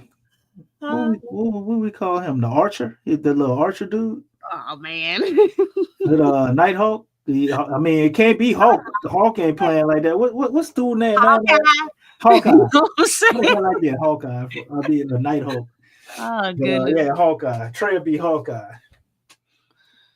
That's interesting. But yeah, man, looking at what Zion did, this is, to me, when you look at Zion in the skill set or the potential of what he can be on a nightly basis, it's this. Yeah. It's this. You surround Zion with capable offensive players, I don't think it's nothing for him to put this stat line up. And he probably could do it with more rebounds because he would expend less energy with better players. Stacey said Trey is Falcon. Falcon. What? Who's Black Panther? Right. We could keep going all night with this shit. But Zion only missing 4 shots. That is crazy. When you're the number 1 guy on the team, and literally out of everybody, you only really have one other legit starting caliber player. Everybody else is really like bench guys. Yeah, they are. That's crazy. Borderline. That is crazy. And the only missed 4 shots, and everybody has to be locked in on you. And give you eight assists. Dang. 5 rebounds. I'll take it tonight. I like Zion to be around that 8 rebound mark because I think he's just such a capable rebounder. But you can only expend so much energy everywhere, right? Dude had 3 steals tonight, and he was all over the floor defensively. So y'all getting excited about the Avengers, ain't y'all? He said Herb is Captain America. Wow. But Knoxville said Herb is Spidey with the sticky defense. So what is CJ, the little raccoon from the Guardians? Oh, dang. Y'all totally forgot about CJ. You know what I'm saying? Because CJ, he a politician. You know what I'm saying? He might be Captain America. Come, bro. But anyway, Zion doing what he did tonight, man, I thought it was awesome. And from the little I did see of the game, when he does stuff, man, I think what makes Zion so great is his efficiency and the way he does things. He makes it look so easy. So easy. 12 of 16 from the field, that ain't nothing to sneeze at. When the whole other team, you're the main person they have to stop, and they just can't. So shout out to Z, for the win tonight. And Yves did play all right. Bruce Brown showed up tonight and gave you something. Jordan Hawkins, he I guess made a mini comeback. He had a solid game. 6 rebounds is impressive for him. Jose had a solid game. Guys actually showed up and played. Kelly Olynyk he's always solid. He's probably one of the most reliable players on the team, although you can't expect big numbers from him every night. But you know what you're gonna get from Kelly when he suit up. CJ managed to come out there and give you better. You know what? Yeah, you know what? He led the team in shots, Lex. Y'all know what CJ did in the last game? 18 points for 18 shots. That's still 1 for 15. That's why I said it's better, but it's like 7 for 18. Look, I ain't trying to hear about no 50-point games from CJ. Chicken, 1 for 15. 1 for 15. Look, you were shook when Trey Murphy went down. How long have you been in the league? No. Nope. That dude scored 3 points. 3 points. And then you brought up his 50-point game against the Wizards. 50 points is 50 points, Lex. I can't be mad at who you got against the Wizards. It's not easy. Everybody is a star against as much as I feel like CJ can be a terrorist at times, and kind of, I don't know why the hell we have him at point guard. 50 points is 50 points. I cannot look down on 50 points no matter who you got it on in the NBA. Like that ain't nothing easy to do. How many times did he shoot the ball in order to get them? I don't care. It ain't easy to do. It's like, you know what? Shoot. Look, Zion and Trey Murphy didn't play in that game, did they? If he shot it 40 times, Zion didn't. If he shot it 40 times to get 50, then I might be with you. But if it's under 40, it ain't easy to do. Like it don't matter. You know what I'm saying? 50 points is 50 points. And that's a testament to the capability that he does possess when he's hot and has it. The only thing I don't like about CJ is like he's like an air conditioner with a broke thermometer, man. Like, when it's cold, it's just cold. You know what I'm saying? Like, he don't have no off button, man. Like, he do not recognize when it's not your night. Like, you need somebody to like monitor that. He needs a thermostat. He needs a backcourt mate that can monitor that and get the ball out of CJ's hands. Right. Look, hey Trapper B, he ain't looking up at the jumbotron. He's like, how much points I got? You got 3 points, CJ. Stop shooting. All right, the next one definitely gonna fall. It's but you know what? Like free throws. You have to have that type of confidence, but I just think he's the type of player that he has to have. Dish. He gotta have a backcourt mate to do that for him. He's never gonna be there, Lex. CJ just gonna shoot. So you gotta have somebody that don't when he don't have it going like that, don't allow the ball to go to him unless you want him to shoot it. They may move him the next trade deadline though. It's gonna be too late. Yeah, I know. Look, everything's late. It's like at that point, why not just keep him and go on a playoff run? Like, what is the point? What are they gonna move him for? A second round pick? How is that gonna help us during next year? You know what I'm saying? Right. Now, if we happen to be able to get somebody back, somebody else on the expiring that maybe another team is looking to get rid of or something. Okay, we'll see. Or you can include him in Stacy say playoffs. You can include him in the playoffs. You can include him in salary in a big money trade because I mean he does make $30 million. If you're gonna pull it off, you might need him, and you have to give up somebody else or a bunch of picks or whatever. So there's still the possibility of that. Yeah, we talked about that, Stacey. We talked about that earlier. But Knox Miller had a good point. I wanted to say. Oh, go ahead. He said they need to have a shot tracker for CJ like they got a minute tracker on Zion. That was tough, man. That was tough. And now you ain't gonna do that to the vice president of basketball operations. You know that's right. In the NBA.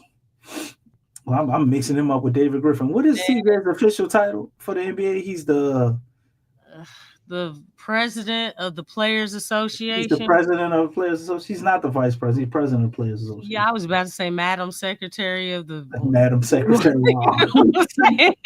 Nah, the ring of it, but he's. What did you say, Stacey? He's the Secretary of what? Put that in the chat. We'll put it up there all the time. But Stacey, as far as the playoffs, man, we would have to be a team that is at least capable of making the playoffs if we plan on trading CJ. Because I don't think we have to be a slightly winning organization to be able to get off of him for at least something worth having. You tell your press secretary. Yeah. Yes, he is the press secretary. Man, you know what? I don't want CJ to get 50 points. You know why? Because that dude post game. It's a testament to my work and my ability, and I go out and I he tells his whole life story. Like, dog, this is come in every day and you put the work in, and you can score 52 if you work as hard as I do. But this is just. And then next game you don't even see him. Right. This is why they pay me the big bucks because And then don't forget about talking about his wine. Oh yeah, and then I go out and I do community work with the children, and that helps build my confidence. And me just standing in the back of my wine vineyard, I created a new Merlotto 1968, and that just gave me the confidence to drop 50 because 1968 to what year it is now. That's about 50 years. I don't know. I'm just making up shit. I know. And then look, it's just like Dr. Dillon said, go 1 for 15. Next game. He'd be so monotone, but so cocky at the same time. Dude, just be patting himself on. It's like, dog, why are you talking like you just scored 50 in the playoffs in the Western Conference Finals? Dog, you didn't do that. You scored 50 points against the Wizards in regular season.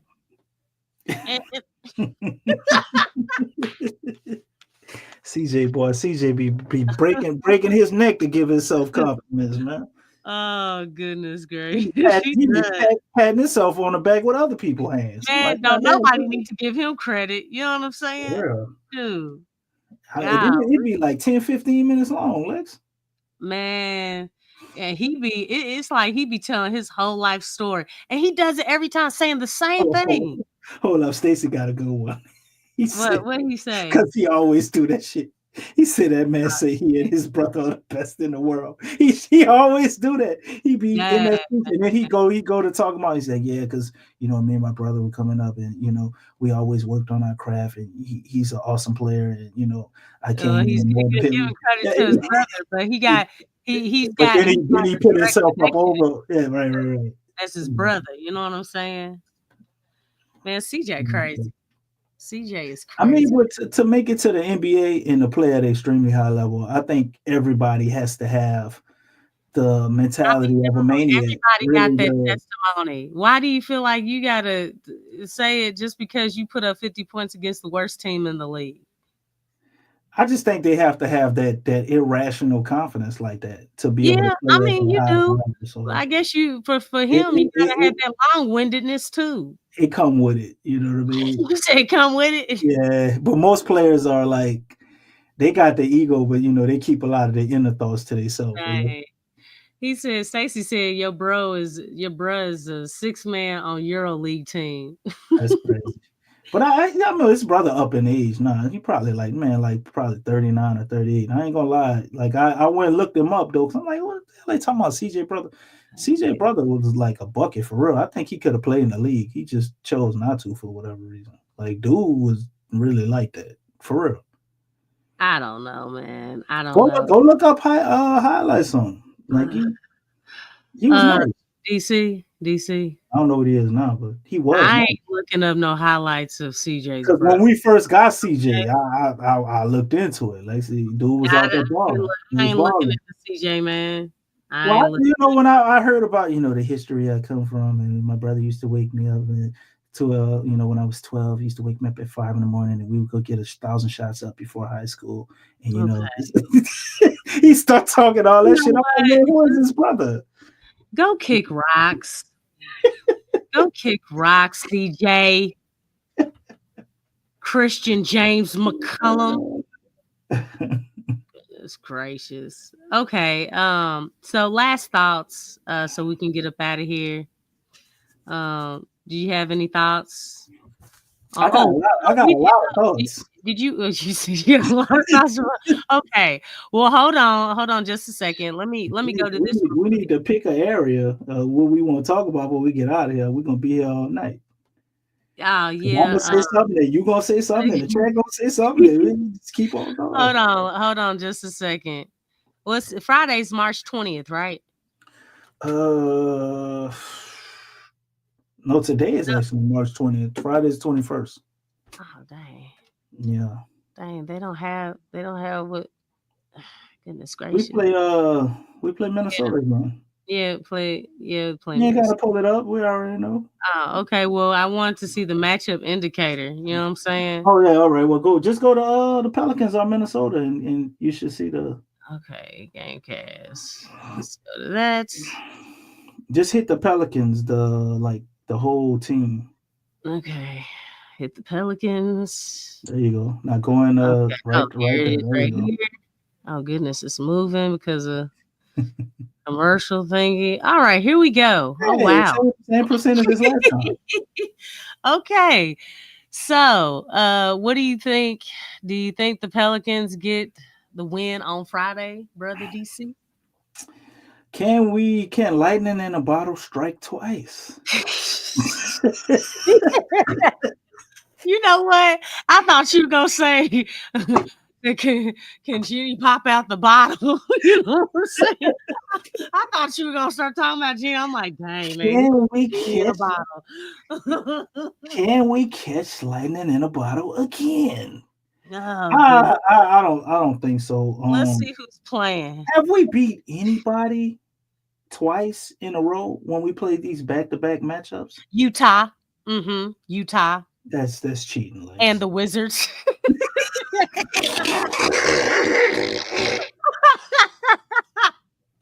The two teams we definitely should have at least split. Right? Okay. Stacey said, no. He hit the Charles the White on. Yeah, no.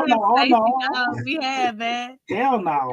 Utah and the Wizards, man. Go look it up, dog. For real. Oh wow. For real. being the person of history that I am, I'm gonna say hell no, no, no.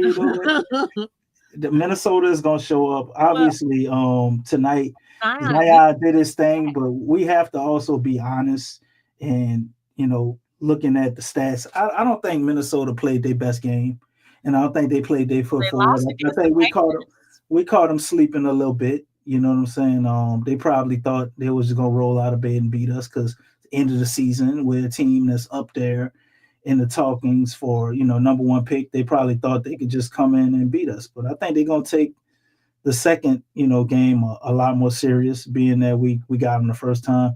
There's still a chance, that Zion can do Zion things and because they couldn't stop Zion. Get a win. They never can can. Do nothing with Zion. They never can. Minnesota is always that's like one of them teams, man. He just love to light up. So there's always that chance.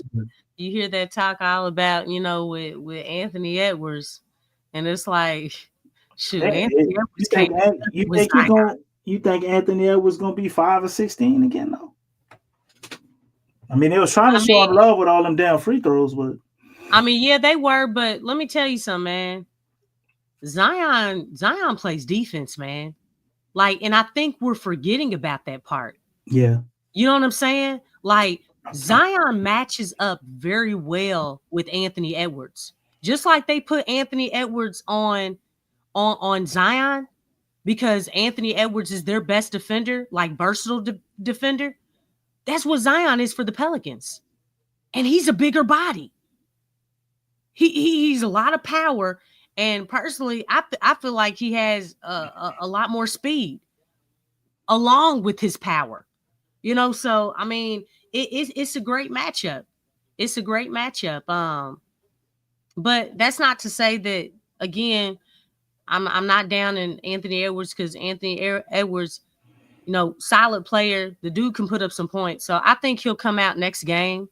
I don't know if you all saw the ending of the game, but Anthony Edwards, man, he was trying to lose Zion. Did you see that? What he was trying to do? He was trying to elude Zion. He didn't want how they were dabbing together up. They was like, all right, good game, dog. Anthony Edwards, he saw Zion. Dog, he a dark-skinned dude just like you. I know you see him. He probably was he was trying to walk off, but Zion was like, hey, what's going on? But like, oh, hey, what's going on, Zion? You know what I'm saying? he was probably, I don't know, man. Anthony Edwards, he's special sometimes, but he knows Zion got the best of him. So he was trying not to talk to Zion. Like, hey dog, what's up? And all of a sudden you don't know me? That loss got y'all tripped up and everything, you know what I'm saying? Like, I thought it was funny though. Yeah, he tired of Zion kicking his ass. Like he probably sick of it. So you expect a game from him, Yeah. Friday. Jamal said Ant-Man avoiding Zion like he avoiding. Oh, dang.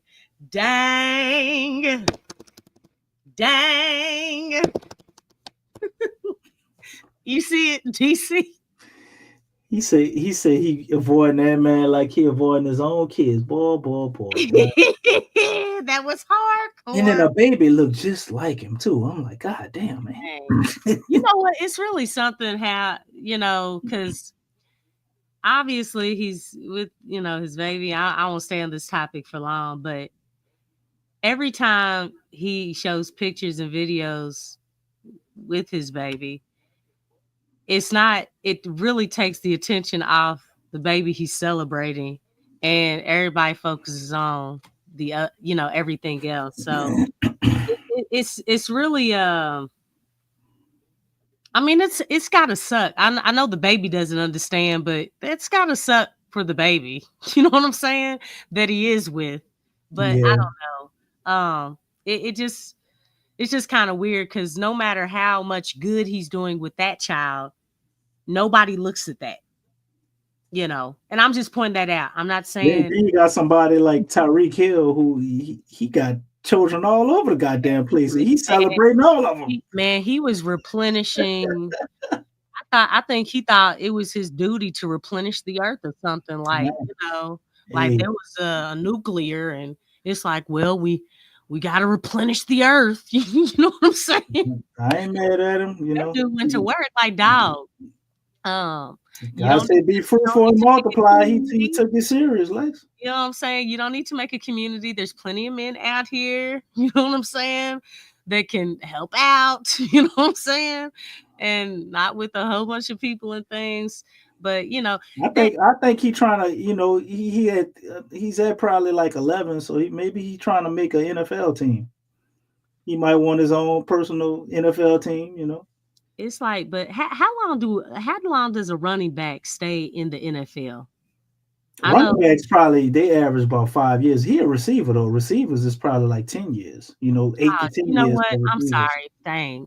I mean, I knew that, but yeah, you're right. He kill him on the yards after the catch, so I get it. Yeah, but I mean, I guess he could be used both, but I know, he's usually receiving. Yeah, Nick Cannon trying to make a city. So they don't last 18 years. What receivers? Yeah, that is extremely rare. Well, I was just saying because I think Jerry Rice. How long is Jerry Rice? Jerry Rice might be the longest tenure. He played till he was 40, right? I think so. I think Jerry Rice might have played like 18 seasons or something like that. But usually that's quarterback. That's quarterbacks right there. Yeah, he is. Nick Cannon. He trying to. Well, he ain't trying. He did. It was 21 years. Damn, Jerry Rice played 21 years. That's crazy. Yeah, that is. That's he dedication. Was good. He was good like every year, other than probably the last year he played. That last year he played, I think he went from somewhat to the Seahawks, and he just wasn't. You know what? That is a good point. Knox Villain said, meanwhile, people clowning Zion for staying with his woman and his kids because he does have another child on the way. But I do commend Zion. It seems like he is trying.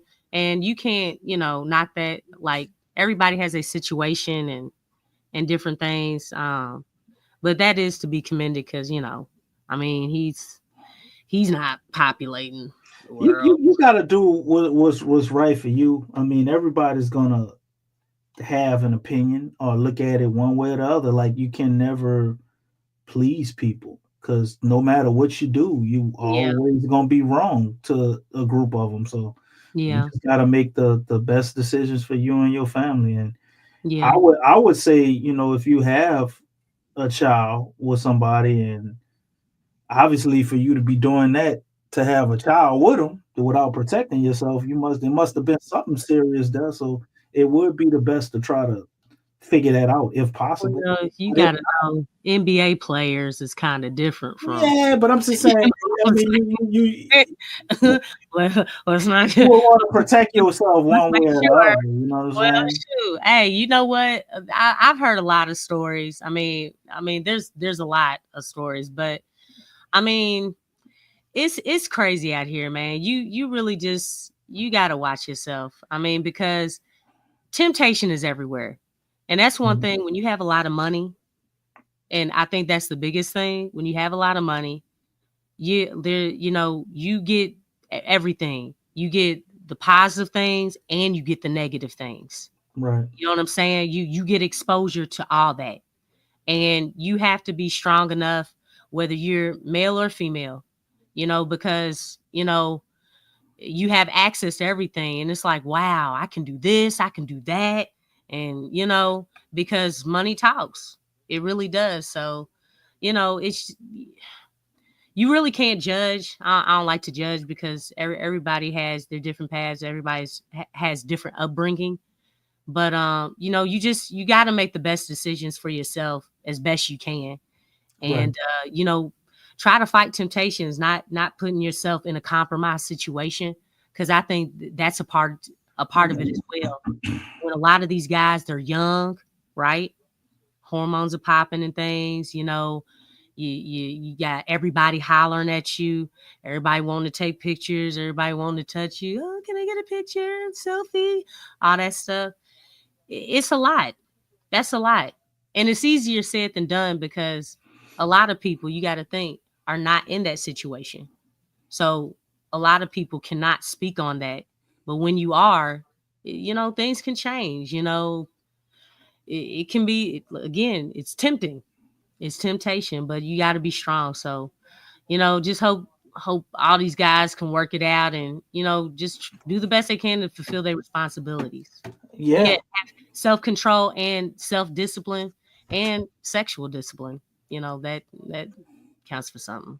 Yeah, it does. But I also think that if you are with somebody and y'all have a child together, but just trying to stay together just for the sake of the child, I don't think that's no good either. I mean, yeah, that's true. You can wind up doing more harm than good that way either. So every situation is just, it's situational.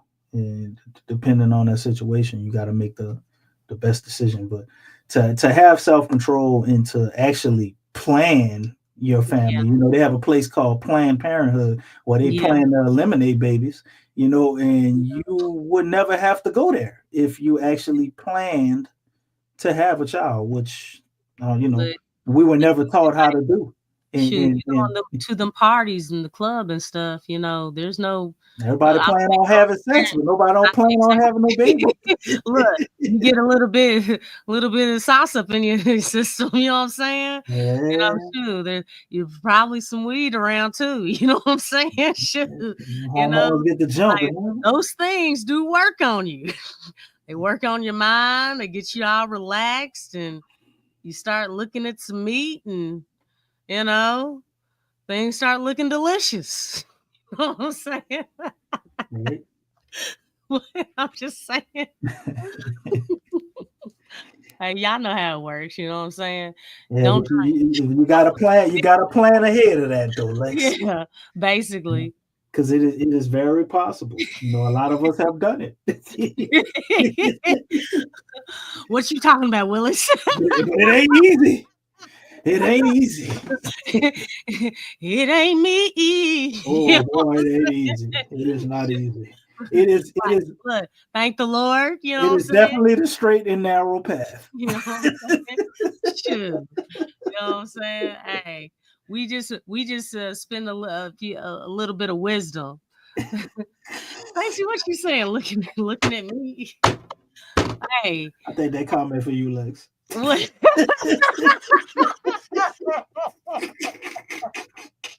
I am not commenting on that. See, we don't wear left field, man. It's Grandma said don't go nowhere after 12 o'clock. It's the midnight hour. It was Knoxville talking about all this stuff. Who else talked about it? We done got pulled into the dog. I know. Shoot, Tramal. This ain't got nothing to do with basketball. About Nick Cannon. And Knoxville, yeah, you the one who makes your Ant-Man. You know what I'm saying? With the comparison to, okay, yeah, I'm circling Ant-Man avoiding Zion like he avoiding his own kids. That's how it started. That's Tramal. That went left pretty fast. Yeah, Tramal. Yeah. Man, come on, man. We up in here doing strap it up speeches, man. We're gonna start handing out condoms next. Oh, goodness gracious. I think on that note, Lex, it's time to get up out of here. What did you say? Say that again. You said strapping up speeches. We're giving strap it up speeches, and next week we'll be handing out condoms. Oh my gosh! This could have been at the NBA Symposium. You know what I'm saying? We could have been some speakers up there, Lex. Probably could have saved Ant-Man. Man, where is Big Q when you need him? How do we go? Look, fire Griffin Green and then strap it up speeches. Oh, we've been all over the place this show. We took like an hour before we did the stats. Oh my goodness, my stomach hurts. With that note, man, we'll be back here to do it again Friday. Okay. Hopefully the Pels will be unvictorious. I know you want them to win, Lex, but Zion had a great game. Really pushing for that. Tramal, this is your fault.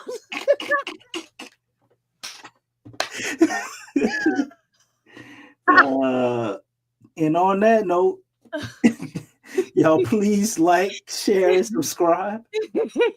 Share the channel, you know what I'm saying? And we will be on time on Friday. I'm trying to do my best to make sure of that. Oh, wow. All right, on 2, 3, no babies. All right, Coach, what's the game plan? Oh my gosh, man. You know, this ain't even therapy no more. This is a comedy show. You got to do something. You got to laugh to keep from crying around the trees. We appreciate y'all in the chat. Y'all's commentary. Oh my goodness. Look, all this laughing, man. My abs should be popping out, every single last one of them. You know what I'm saying? Shoot. Oh my gosh. 3 laughs a day keeps depression away. Remember that. We also know what else keeps depression away. Strap it up.